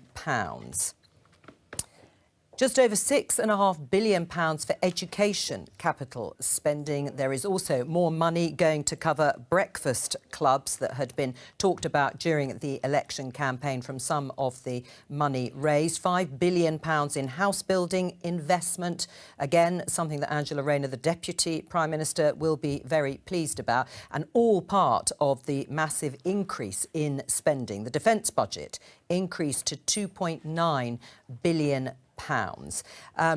And finally, on this set of budget measures, abolishing the non-dom tax status from April next year. That was certainly something that was in the manifesto, as was VAT going up on private school fees. That apparently is starting in January. A cut to duty to draft alcohol. That got a big cheer by 1.7%, a penny off a pint. No doubt they'll be making full use of that later on. £6.6 billion for the devolved nations. and £500 million increase for road maintenance. There is an awful lot for everybody to get their heads around in that budget. Rachel Reeves certainly did live up to the billing that it would be important and consequential. And obviously Rishi Sunak, as the leader of the opposition and former Chancellor, giving a very robust response. We've been joined by the Shadow Chief Secretary to the Treasury, Laura Trott. Hello to you, and by Alva Ray from Bloomberg. Welcome to you too. Laura Trott, starting with you first of all, let's just get your reaction. It was very clear what Rishi Sunak said. He felt that the government had not been straight with the British people during the election. But that was your fault. Well, I said during the general election campaign that Labour were going to put up taxes by £38 billion. That turned out to be an underestimate of what was going to happen. This was clearly the budget that they wanted to deliver all along. It's something that they kept from the British people, that they planned to do. I think that's very obvious now. And it's full of broken promises. And let's look at the impact of this today. I saw the end of your discussion with Darren, that growth is down. Inflation is up. This is not a positive budget. It's something that they didn't tell the British public about and has a really serious and difficult impact on the economy. Yes, but that's because they said you weren't straight with the state of the public finances, that there was a £22 billion black hole, that the litany Rachel Reeves read out of the state of the public services, from crumbling schools to crumbling hospitals, to waiting lists, to prisons overcrowded and spilling out, with the early release schemes being taken into trade. Do you accept that happened on your watch? Just to deal with one bit at a time, in terms of the OBR report, I've not read it in detail, but I understand that it doesn't stand up to 22 billion, as it shouldn't, because this was something which didn't exist. Well, of course, we there were just pressures heard on that the public finances. OBR said it was materially different, what they found out, to what you, as Conservatives in the government before, gave them in information for that financial statement in March earlier this year. I think it's really important that they said it was nothing to do with ministers. This wasn't something that was directed at ministers at all. But I think the point is, like, they would say that, wouldn't they? This is the whole thing. They've got to create a fig leaf in terms of making the Labour government for covering the fact that they weren't honest with the British public. And that's exactly the problem. Of course, there are challenges in public finances. We just come out of COVID, where we had to spend billions and billions of pounds. And then we had all the issues around energy prices and the energy price guarantee and funding that as well. Of course, public finances were under strain. We made some very difficult decisions to make sure that we balanced the books. But things were starting to turn around. And what the Labour government have done is introduced £40 billion worth of tax rises. A very difficult point in the economy. It's going to make it more difficult to hire people. It's going to have a really serious impact on employment, from what the OBR have said today, from the initial figures. You know, this is bad news for the British people, and it's not what they voted for. But Laura Trott, there was also a sense that taxes had reached their highest level on record under a Conservative government. Yeah. You can hardly sit here today and complain about a Labour government increasing taxes, yes, by a very large amount, but you brought it to the highest level ever. And they've now topped that. But the point is, Joe, is that I've been on your show many, many times, right? And we have discussed this. It was very, very difficult as a Conservative politician to put up taxes, but we had to do it because we spent so much money during COVID, and we spent so much money supporting people's energy prices, and because we are fiscally responsible. That's what we had to do. But the economy was turning a corner because of those difficult decisions, and we were able to start the process of bringing down people's taxes. Right, but you said you were going to make tax cuts at some point. How would they absolutely. have been affordable? Well, On the because- basis of what we've just heard today, Laura Trott, that would not have been responsible. No, we had a plan for dealing with the pressures, which was to bring down the benefit bill significantly, to cap the number of civil servants. I'm not saying these were easy decisions. They were not straightforward. They would have been very, very difficult. But we had a plan to deal with them, and it was fully costed, and it was set up the election. I seriously regret, by the way, but because of the difficult decision, because of the things that we got wrong in the last Parliament, right, we really did get a lot of things wrong. And because of that, during the general election campaign, I don't think we got the hearing that we needed to have on the economy. And I'm really sorry about that, because we've ended up with this awful government who are now raising people's taxes and causing huge problems with growth and inflation. Right, and that is partly our fault because of the mistakes that we've made. But I will tell you right now that we will spend every single moment fighting this, because it is the wrong thing to do. Well, you've talked about growth. You say there was good growth. Rishi Sunak said the same. But let's just have a look at this graph. Economic growth since the pandemic against comparable G7 countries. It's a very poor record. A very poor record, Laura Trott. Look at the UK. Yes, it's above Germany, which is even worse, but it's behind all those other countries. And that's in the last few years, during and since the pandemic. There is not a good record on growth under your governments. We had the highest growth in the G7. For a point. But this, it was a quarter. I mean, anyone can pick a quarter and say we had good growth then. This is over a period of time since the pandemic. It was not good. We were turning around the economy. We had the highest growth in the G7 when we left. Right. But that might have just been one quarter, never to be seen again. You've got to take a longer period. This is from 2019. I think it's the final quarter of 2019 all the way through to this year. And we are behind Japan, France, Italy, Canada and the USA. And the Labour government came in promising to boost growth. And what have we seen today? Growth is going down. Faisal. I'm intrigued. On the black hole point, obviously you deny the extent of it, but clearly you did not account for things like public sector wage settlements. You just didn't account for it. The wage year started in April under your government, and you didn't put aside any money. So you'd have cut public sector pay for nurses. We hadn't agreed the public sector pay deals. 3 months after they're due to start. No, I know. But we hadn't agreed those because we were... Going to leave it to the next government, I put No. We were towards the end of a spending review and we were having discussions with departments about how much pay they could absorb. Well, that spending review was delayed too. But you can only do what you can afford. And what this government has done has just... said that they were completely adding on top of departmental settlements the pay costs without looking at whether there is affordability at all in departments, which I think is the wrong decision. Right, but hang on that. But the guidelines must have come from the Conservative government at the time for the 5.5%. That must have been what you were discussing, because they usually go, the pay review bodies, on the sort of recommendations or at least guidelines from from the government. So it's not true to say you hadn't actually... Well, so it was 5.5%. You agreed with it. It depends on what is affordable. And each of the independent pay review bodies come back with different recommendations depending on the workforces. So you would have given, if you had won the election, public sector workers a real terms pay cut. That's what would have happened if you'd have been given this budget. You've got to accept one or the other. It's a complicated process in terms of how much people will be getting, and it depends on affordability within departments. That's a detailed process of negotiation. That's why it takes time, and that is why it's ridiculous to say that this should just be put on top of departmental budgets without having that conversation about how much they can afford. In a similar vein, you're suggesting there that you might not have given such generous, you might call them, pay rises to the public sector, but we don't know about that. Similarly, the government today has announced a huge amount of money for the NHS. Are you saying that the NHS doesn't need that money?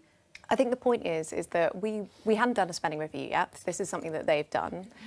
We hadn't done the spending review. Is what? No, I don't agree with you actually, because I think that necessarily a general election, and we all know where the polls were looking at the general election, there are different priorities within departments. But you must have a view on whether you think public services need more money. But just to give departments a settlement and for then that to be upended by general election, I think would have been the wrong thing to do, absolutely.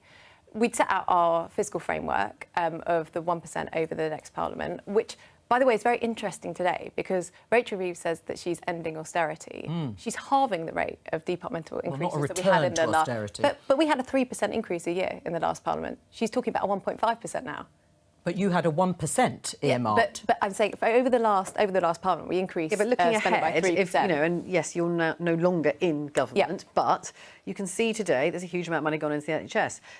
Labour's argument is that they had a mandate because people were fed up looking around and thinking things don't work anymore. Do you not accept that? But just to be clear, Rachel Reeves has made a big song and dance about ending austerity, and she's halved the rate of increase in departmental spending that we saw over the last Parliament. I just want people to be really clear about that. Just before we let you go, I want to go back to the record on public services because, as Vicky said, they've got a mandate. The Labour government. They won a landslide. But let me. They were honest about what they were going to do before the election, but they did not do that. We can have that argument. They, of course, argue that they've kept to their commitments, but they've got that mandate, and they've made a decision based on what they think people voted for, because under previous Conservative governments, inflation reached a record high, over 11%. Mortgages went up after the mini-budget of Liz Truss and Kwasi Kwarteng. I've just said the tax burden got to a record high, and yet public services were creaking. And that's according, just for one example, to the former Justice Secretary,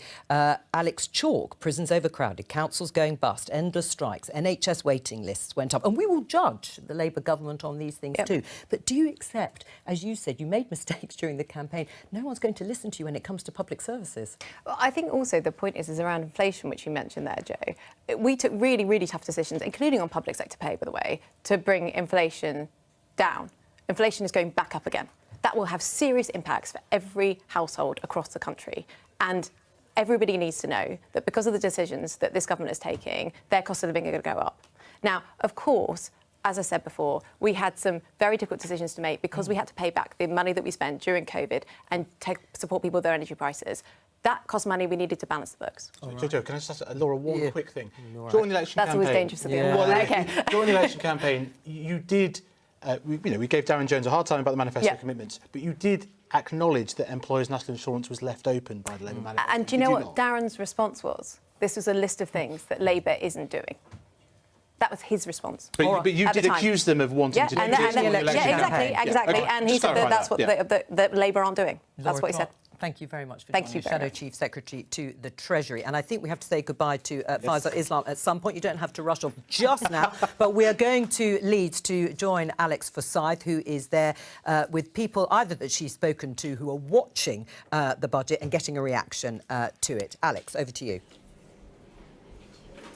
Yeah, watching very closely, Joe. Big budget, long budget, hugely significant budget. And we are at Pudsey Leisure Centre in the heart of the community here in Pudsey, which is in Rachel Reeves' constituency, with people from a range of different industries and sectors to try and work out what some of this is going to mean in the real world. We can talk to some of them now. We're joined by Amanda McLaren, hello, who's the managing director of a big textile manufacturing business here in Pudsey, employing more than 200 people. Presumably, some of those measures that will really impact you are those employer national insurance contribution increases and the minimum wage. Have you had a chance to assess what the impact might be?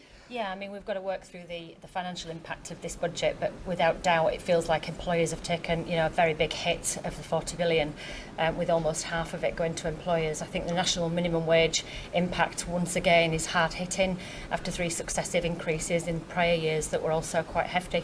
And in addition to that, the increase of 1.2% on national insurance to 15%, coupled with the impact of the threshold moving from 9,100 to 5,000, has a huge, huge impact on our business, and I'm sure many others. So quite unexpected in terms of a triple hit. And so when the Chancellor is talking about growth being the central ambition of this government, and that you see what you're calling a hit to business, how do those things marry? Does that mean you're going to continue to grow? It's a compromise, without doubt. It's compromise to the costing model, compromise to next year's budget and how we determine, where the costs that we want to spend should go and how far we can go. Obviously, growth to every business is important, and we must reinvest.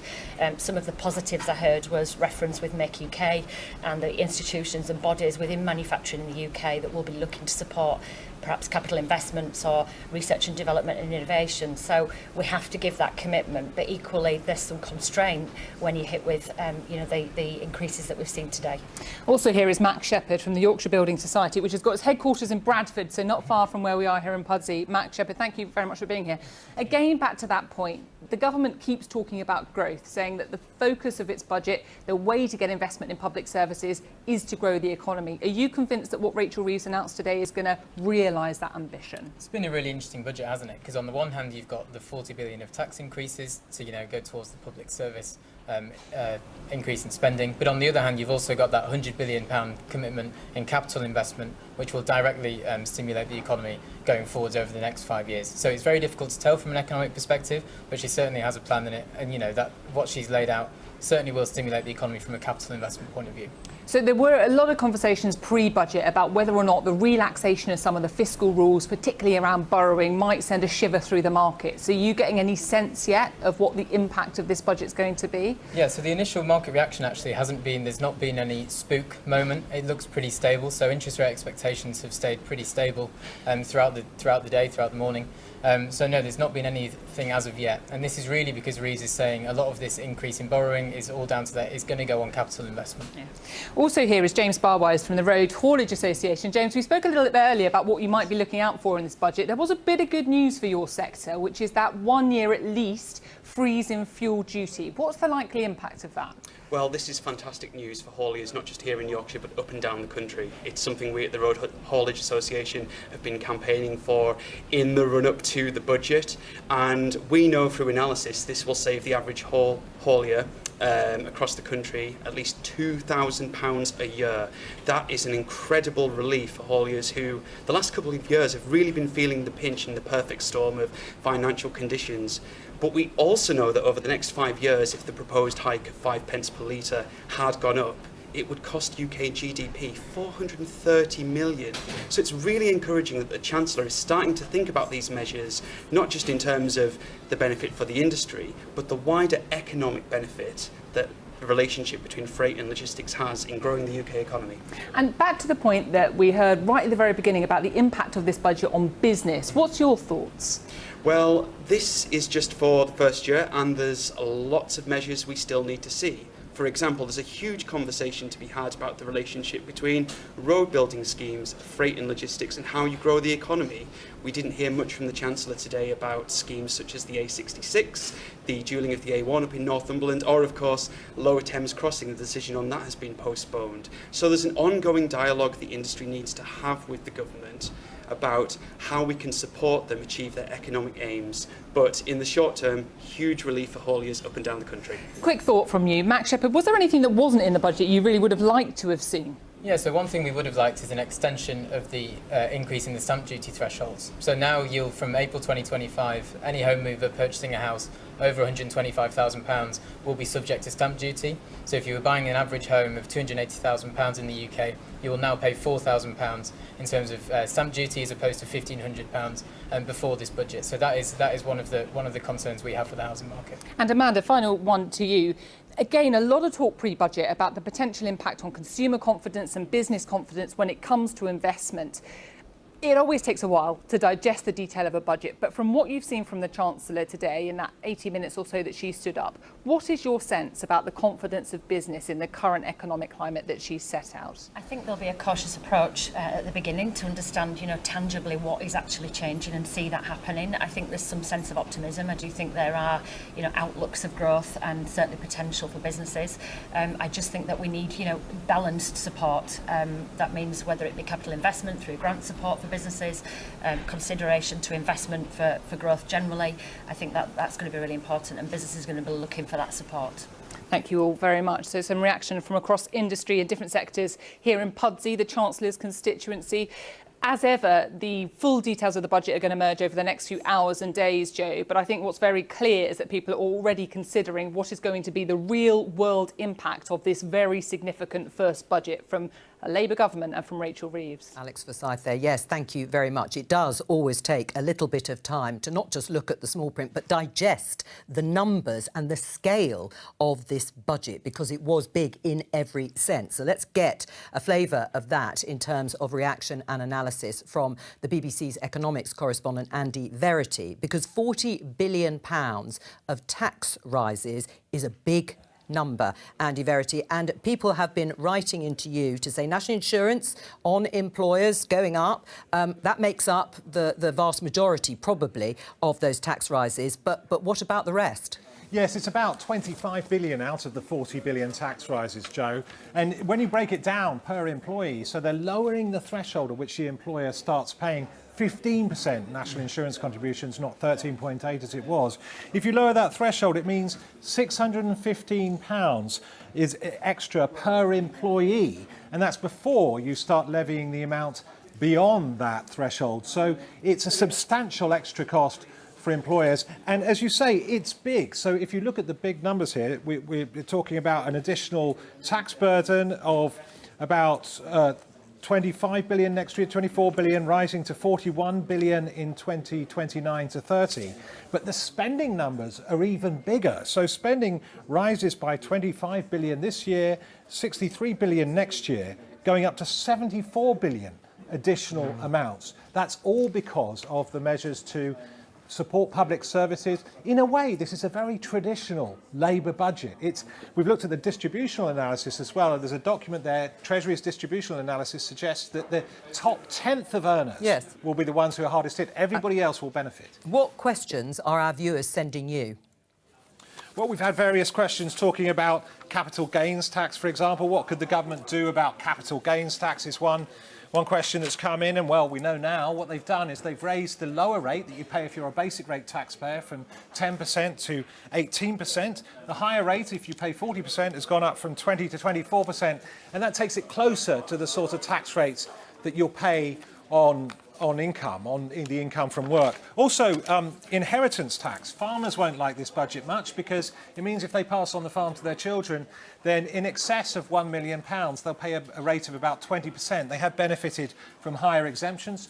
Those who hold shares in the alternative investment market, they're going to pay tax at 20%. And also you've got things like stamp duty for landlords will go up the additional rate that they pay from 3 to 5%. So that's part of the reason why the axe is falling heavily on the top 10th of earners, whereas according to the Treasury, everybody else is going to benefit to the tune of about £600 net each, roughly. Andy Verity there in the newsroom, and we will hopefully have time to come back to you and answer some more viewers' questions. Let's go to Central Lobby because Ed Davey, the leader of the Liberal Democrats, will have responded to the budget in the House of Commons. The Deputy Leader, Daisy Cooper, is with us now. Welcome to you. First of all, your response to what was a mammoth budget. Well, we Liberal Democrats had called on the government to produce a budget that was going to save our NHS and care.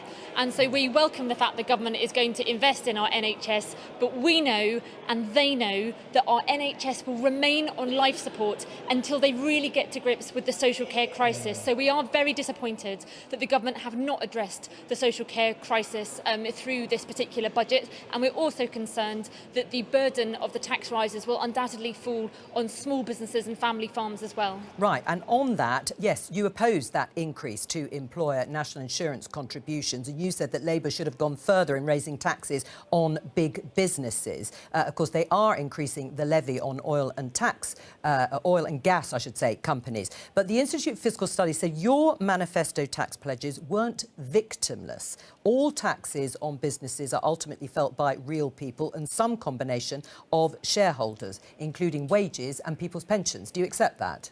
But it's not a case of whether they're victimless or not. The fact of the matter is that there are some really big corporations that have made billions of pounds in profits, and we think that many of them could actually pay a little bit more. I'll give you one quick example. Just last year, 4 of the largest banks made £40 billion in profits. But they'll just pass that on. But they'll just pass that on. That's what the IFS is saying, that they will just pass that on to working people. The big banks made £40 billion in 1 year, and we think they can afford to pay £4 billion of that, £4 billion of those profits to help get our public services back on their feet. We pointed to the big banks who could pay more. We pointed to the big gambling companies. We pointed to the big tech companies as well. The way that we wanted to reform capital gains tax would have been much fairer. It would have reduced capital gains for 2/3 of people whilst charging more to the 0.1% of wealthiest people. So we had many ideas that would have generated more tax income for the government, but we would have protected small businesses, small farmers and pensioners as well. Right, you say you would have protected those things, particularly small businesses, but actually the former governor of the Bank of England, Mervyn King, said you can only raise significant amounts of money by raising taxes on most people. If you wanted to fund everything that you set out in your manifesto, then you would have to raise taxes on income tax and VAT and national insurance. But in our manifesto, which was fully funded, we didn't have any plans to do any of those things. We made it he's saying you wouldn't have been able to do then the things that you wanted to do or raise the sorts of money. And if you did go ahead with those taxes on big businesses and banks, as I say again, it would have been passed on to customers. The fact of the matter is that there are big corporations that have made millions, if not billions of pounds in profits. We set out very clearly in our manifesto that we wanted to raise taxes on those big corporations that have the broadest shoulders, whilst protecting small businesses and struggling families as well. We set out what those plans were, and we had got a record result for us, returning 72 Liberal Democrat MPs, making us the 3rd largest party in Parliament for 100 years. And we still urge the government to look at some of those measures to reduce the burden on small businesses. Well, using your parliamentary influence, you've talked about social care and how disappointed you are that there wasn't more in the budget about that important issue. What is happening in terms of cross-party talks? What is happening in terms of Liberal Democrats persuading the government to take this on?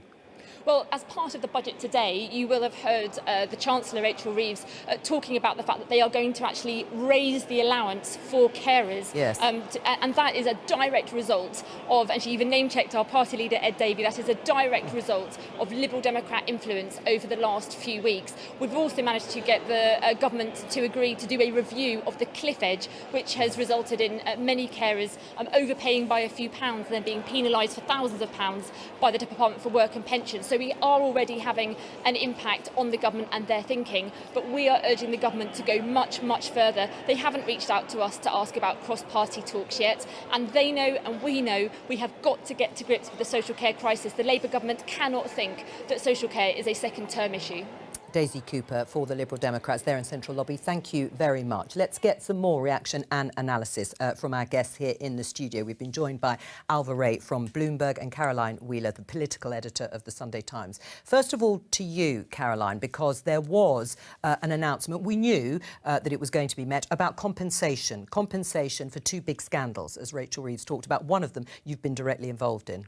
Yes, that's right. We got the announcement finally, the first time that compensation has been scored in the Red Book for either the contaminated blood scandal, which is the tragedy that I've been involved with for the past 20 years, calling for a full and fair settlement for the survivors of this particular scandal, but also for the Post Office Horizon scandal. I mean, significantly for us, there was an announcement there will be £11.8 billion made available for the survivors and the victims of the contaminated blood scandal. That will, of course, be spread over a couple of years, partly because they've really want to receive some of the payments as ongoing support payments, which has been one of the rows that's been ongoing around the way in which this compensation is paid. But a really big moment. But what was quite interesting about the announcement was that Rachel Reeves really pointed the finger again at the last government and said they hadn't budgeted for this compensation, which is a little bit of a surprise, given that when we were reporting on this earlier on in the year, when the inquiry came back, we were talking about sums of around £10 billion. Now, there has always been a suspicion that that was one of the reasons why we had the general election when we did, because actually that compensation tag actually ate up a lot of the headroom had the government have waited another few months to have had the election in the autumn. Alva Ray, if we sort of pull back a little and go back to the opening part of Rachel Reeves's statement on the budget, how successful do you think she was in really pinning the blame and the poor inheritance on the previous Conservative government? She certainly made a few jokes at their expense throughout the budget, but she really did set out very clearly as a justification for taking those big decisions she has on tax and spend and borrowing, blamed it on the Conservatives. Well, I mean, so she began by saying, you know, it's not the first time that it's fallen to a Labour government to rebuild Britain, mentioning the sort of the past three times in the 20th century that Labour has come into government, 1945, 1964 and 1997. And Rachel Reeves does have this quite historic sense, and she always talks that way. That's not a sort of recent thing, and I think she will have kind of enjoyed trying to situate herself in that tradition. She got lots of cheers for that. I'm not sure how successful it will have been. I mean, she immediately just upfront said how big the tax increase would be. £40 billion. That's higher than we were expecting even, and beats the last Labour record of Dennis Healey, and is probably actually just a complete record. So not just one of the biggest tax-raising events in the UK, but probably the biggest. So I think that's quite a big surprise, actually, because we've been suspecting that she might just try to go just below Dennis Healey. Well, about 35 billion is what we had to avoid that headline, you know, to just cut in so it wasn't the record. So I think she just sort of fronted it up. She said any Chancellor would be in that position. But I think it's tricky because, I mean, Laura Trott was making this argument. It's tricky for the Tories to make this argument because they were no better during the election campaign. But we were all saying, you know, Paul Johnson, who was sitting here earlier, was saying there was a conspiracy of silence between the two parties over the need to increase taxes. We asked them again and again and again, and they said that there would be no big surprises on tax. So I think you're right to say, zooming out, what is this budget? It's the biggest tax-raising budget ever, after an election a few months ago where Labour didn't say they were going to increase taxes. I think that there is a big question about whether they have a mandate for this. And I think that that's probably the biggest thing that Labour MPs will be worried about. The big question about how it lands. The front pages tomorrow, is that what they will go in on? You know, we didn't vote for this. Were we asked about this? The biggest tax raise. Well, it would be interesting to see the headlines, obviously, tomorrow morning. Yes, what do you make of that, Vicky? Well, I think there's a question, isn't there, of are they front-loading, if you like, the pain? Now, we heard Darren Jones there talking about, look, we won't be coming back for more. Well, you know, have to wait and see. But, you know, if you're going to do this kind of thing, and let's be honest about it, if the Conservatives have been re-elected, they would have been putting up taxes, maybe not in this way, but they would have had to probably as well to deal with all the things that you've been talking about. And there's a question of whether voters will have forgotten about this by the time it gets to the next election? Will they have seen any improvements in public services that make them think, OK, yeah, the taxes went up, but actually, at least now the waiting lists in the NHS have gone down?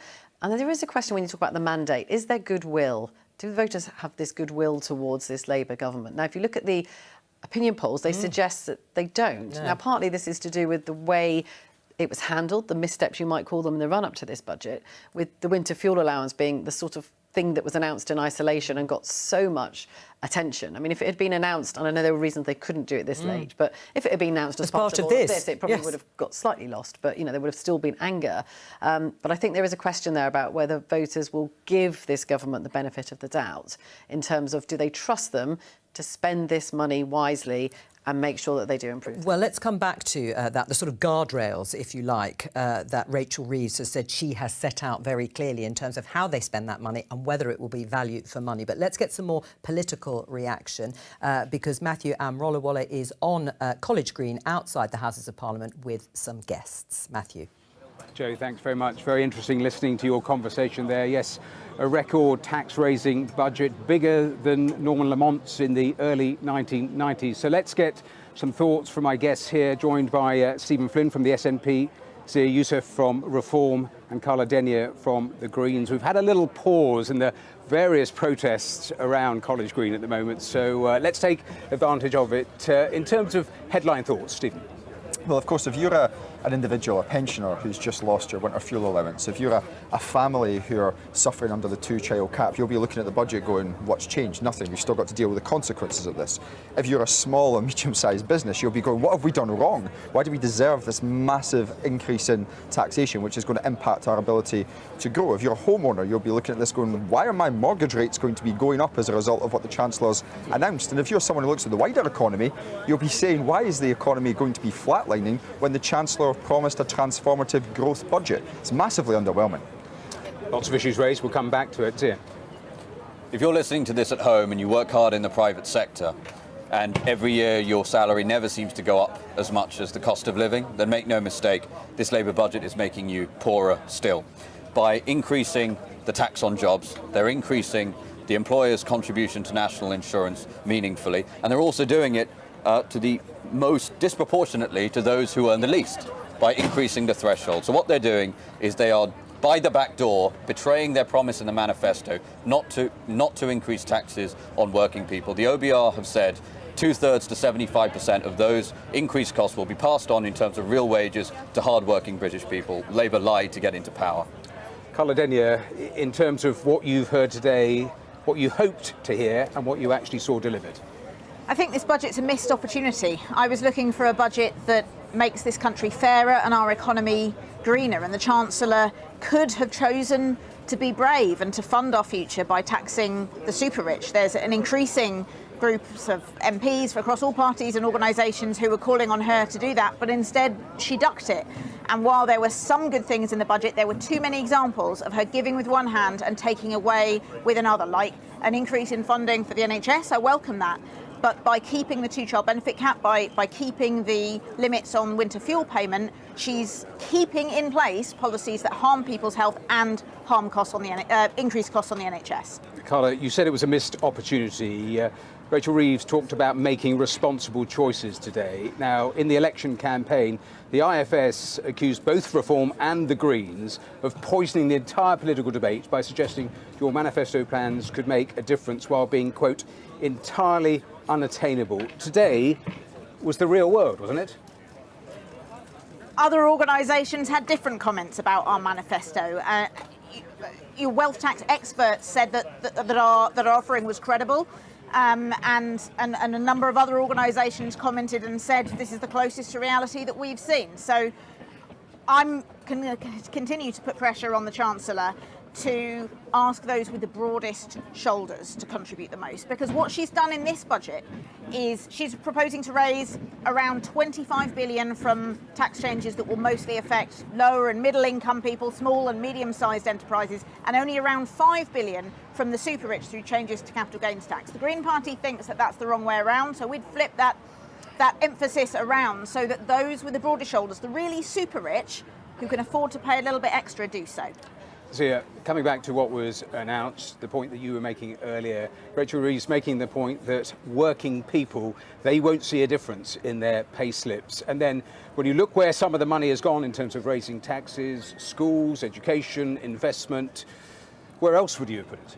Well, firstly, Rachel Reeves, that is dishonest. It's lying by omission because, yes, you're not going to explicitly see it itemised in your payslip, but because you are increasing the cost of employing people and increasing disproportionately in this budget the cost of paying and employing the lowest paid people in this country, of course that's going to affect people's paycheck. You're talking about employers, aren't you? The employers are paying that tax, but the reality is it will hit the hard-working British people in their paycheck. The OBR have said that themselves. So that's just simply dishonest. They've done it in a very sneaky way. They've absolutely betrayed their manifesto commitment. And in terms of difficult choices, so often we're told in this country we have to make difficult choices. How about we make some difficult choices in service of the British people? We spend 12.8 billion. Well, I told you what the IF said about your plans in the election. One of our plans was saying, look, we would halve our foreign aid budget, £12.8 billion per year. If you cut that in half, we can spend that on better schools, a better NHS. We can do so many things with that money. You also look, we spend more than £4.5 billion on asylum claims. And by the way, the winter fuel allowance that was just mentioned a moment ago, we shouldn't forget the 10 million odd pensioners in this country who have contributed to the system their whole lives, who are having their pension, their winter fuel allowance taken from them. That was apparently to save just 1.5 billion. So we have government after government that puts foreign citizens ahead of the interests of British people. Stephen Flynn, coming to the winter fuel payments, you were making the point how vital it was for pensioners in Scotland. Scotland has received significantly more money today from the Chancellor. You have the power to spend it in the way you want. So will you reintroduce those payments to those vulnerable pensioners you've been talking about? Well, of course, what we're talking about here is two slightly different things. From what the Chancellor said today, we still need to look at the detail of it because it's only just happened. There is going to be significantly more money as it happens coming to Scotland, but that money is going to be for the likes of the NHS and for education, the things we have responsibility for. It doesn't have to be though, does it? When we're looking at the winter fuel allowance, it doesn't have to be though, does it? When we're looking at the winter fuel allowance, the UK government reduced Scotland's budget by £160 million, which would have paid for that benefit to be delivered. The point I'm making to you but that money is not being you provided. have said it is so vital. You have extra money. You have the capacity to spend it any way you want to. You could reinstate it if you wanted to. I'm afraid the argument that you're actually making there is that the money we're receiving for our NHS we should divert into the winter fuel allowance to mitigate against the Labour Party. That's not the purpose of the Scottish Parliament. The purpose of the Scottish Parliament is to deal with devolved competencies based upon the money that we have in the best interest of the people of Scotland. If the Labour Party, and I didn't hear Rachel Reeves say this, if they want to give us £160 million to plug the black hole they created on the winter fuel allowance, we'll take it and we'll make sure that pensioners can get it. But Rachel Reeves said nothing on this today, and as a result, nearly 900,000 pensioners in Scotland are going to have a cold winter this year, and that's simply not good enough for a Labour Party that supposedly cares. Carla Denyer, £22 billion extra for the NHS. That is what the public want. I do welcome the announcement on the increase in day-to-day funding for the NHS. That is also something that the Green Party was pushing for in the general election. However, so many of the policies that Rachel Reeves has put forward in this bill, they just don't make sense. So giving with one hand with NHS funding and taking away with the other by cutting funding for things that help people's health. There's also the situation with transport is another one that doesn't make any sense to me. So she's freezing fuel duty until 2028-29. But she's increasing buses outside of London by 50% for the single fare cap. Yeah, so we're travelling by public transport by bus is already more expensive than driving. I'm nearly out of time, so let me just whiz down 20 seconds each, if you would, in terms of the change to the fiscal rules, investment in key things, hospitals, schools, transport, energy. Aren't those the areas where we need desperate investment, desperate growth. Well, look, we spent the entire general election campaign telling the Labour Party that their conspiracy to silence with the Tories on the economy would result in this. We told them that they needed to invest. They've done So you welcome it? They've done something in terms of investment, but the impact upon real people in everyday life is not going to be there in the way that it should. See it. This budget is also an assault on ambition and an assault on growth. The OBR downgrading. You don't welcome any of those announcements I just talked about investment in those areas? Of course, we need to invest in things like the NHS, but we also have an exploding population that is causing our NHS to buckle under pressure. So you have to address the population explosion, or we're never going to solve the problem. Carla, just a final 20 seconds. The Chancellor's self-imposed fiscal straitjacket never made any sense, so I'm glad that she's loosened that. I hope she'll use it to do things like bringing the water companies back into public ownership to end the sewage scandal. Well, look, we've run out of time, but thanks all of you for your time. Carla Denny, Zia Youssef and Stephen Flynn joining me here on the Green at Westminster. Joe, it's back to you there in the studio. Thank you very much, Matthew. Let's go straight over to the BBC's business editor, Simon Jack. As, of course, business very much at the heart of this budget in those tax increases on national insurance contributions. What's been the reaction, Simon? Well, a telegraphed bombshell is still a bombshell. And as you say, they were handed the lion's share of the bill for this £40 billion budget, with £25 billion on national insurance alone for employers. Now, the gasp that came out from the business community was not so much the 1.2%, taking it from 13.8 to 15, but lowering the threshold at which you start paying it to salaries of £5,000 and above from 9,100. That was unexpected and would bring a lot more businesses into scope. So you've got, for example, the Institute of Directors saying it's a painful budget for business, the British Chambers of Commerce saying a tough budget for business to swallow, but they say the Chancellor has looked to ease the pain by holding out a promise of better days ahead.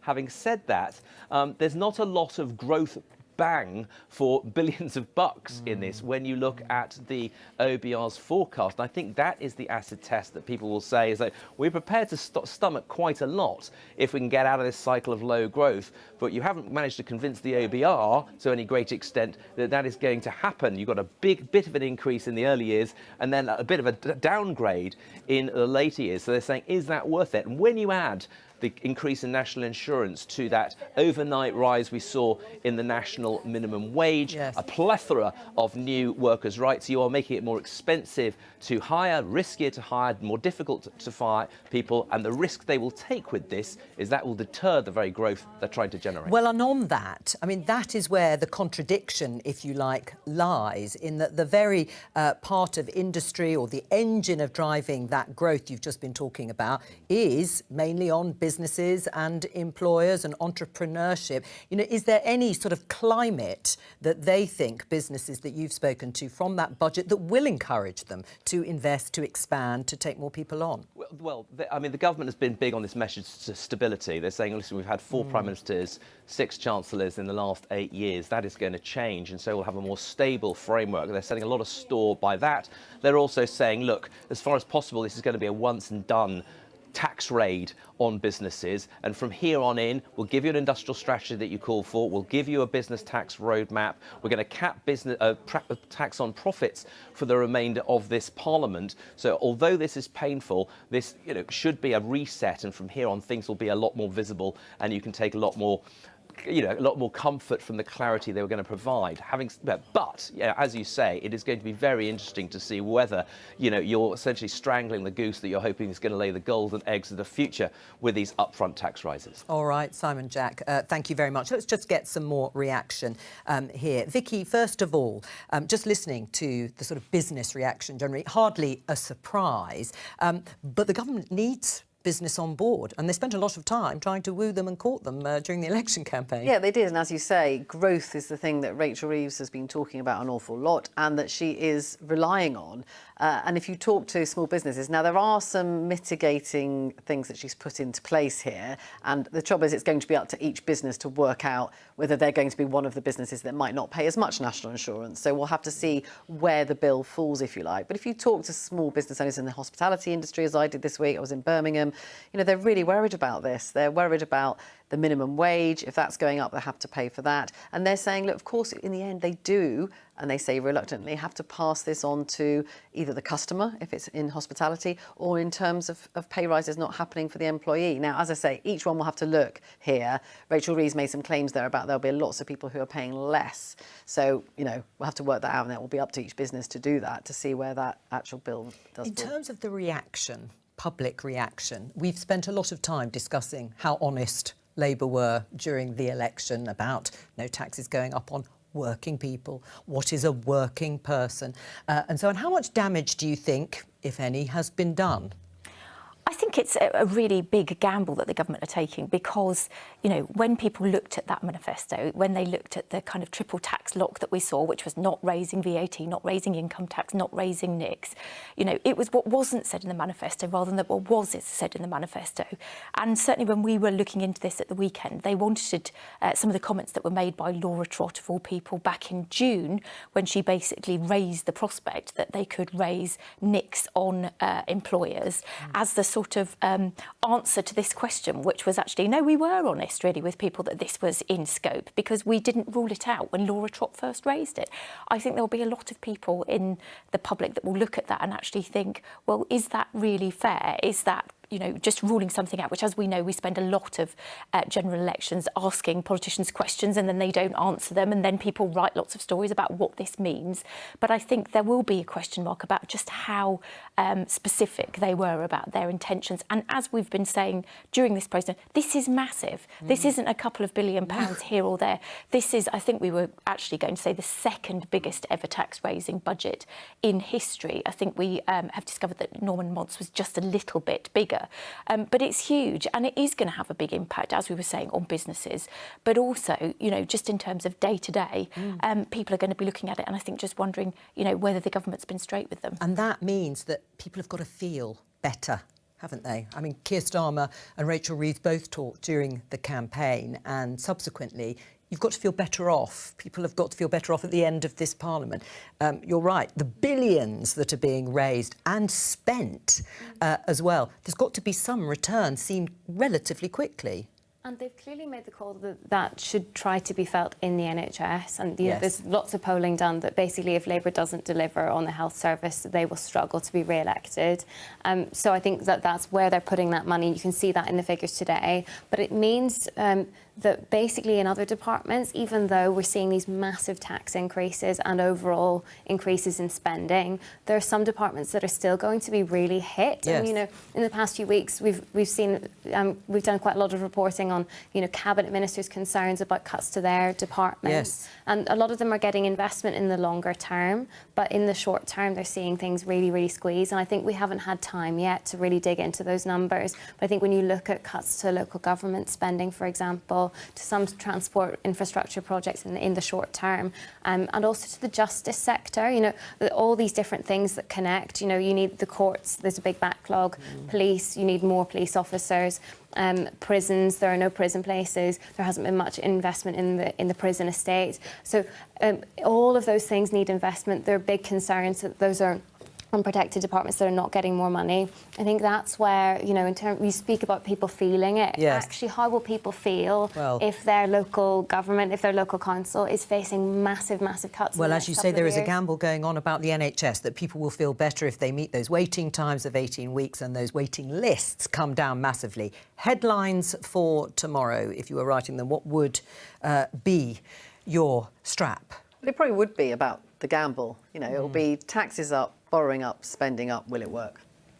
Yeah, I think exactly the same, but also the question mark about growth. And also, you know, it's very clear when you look at the OBR report that they're also expecting it to have an impact on inflation, rising to 2.6%. Well, yes, because it goes up, doesn't it? Because it goes up, exactly. And I think that's something that when you're talking about how people feel it in their pockets, that's not going to help us in terms of our mortgage repayments, which obviously have already taken hit after Liz Truss's mini-budget. And before your headline, just a little bit also about Rachel Reeves, Alva, Ray, because she obviously lent into the fact she is the first female Chancellor of the Exchequer ever, and it was a commanding performance by her.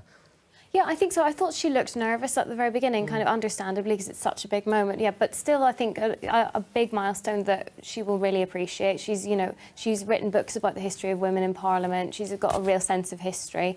But I still think if I was being punchy, writing the front page of a tabloid, I think it would be something like, did we vote for this? Or where's your mandate? I think that question just about honesty is a really, really massive one. And just briefly before we go, because we're almost out of time, market reaction. There has been a little bit since Faisal Islam was sitting here. It went down, but I think the market reaction has gone up in terms of bond yields a little bit. But we will bring you that and any other updates, of course, in tomorrow's programme. Politics Live will be back here at 12:15. But from all of us here, thank you to my guests. Bye-bye.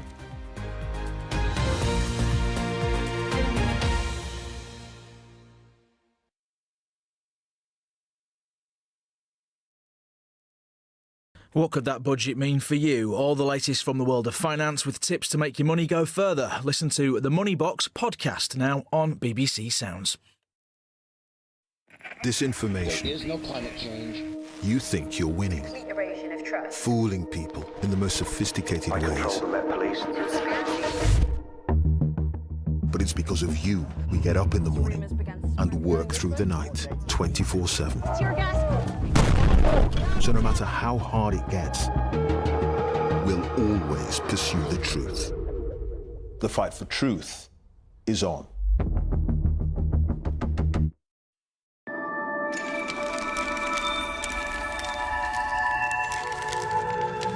It's Hump Day in the House of Games tonight at 6. Now, later than build, down to quizziness, and this is how Rick rolls. Hello, thanks for joining us. This is Impossible.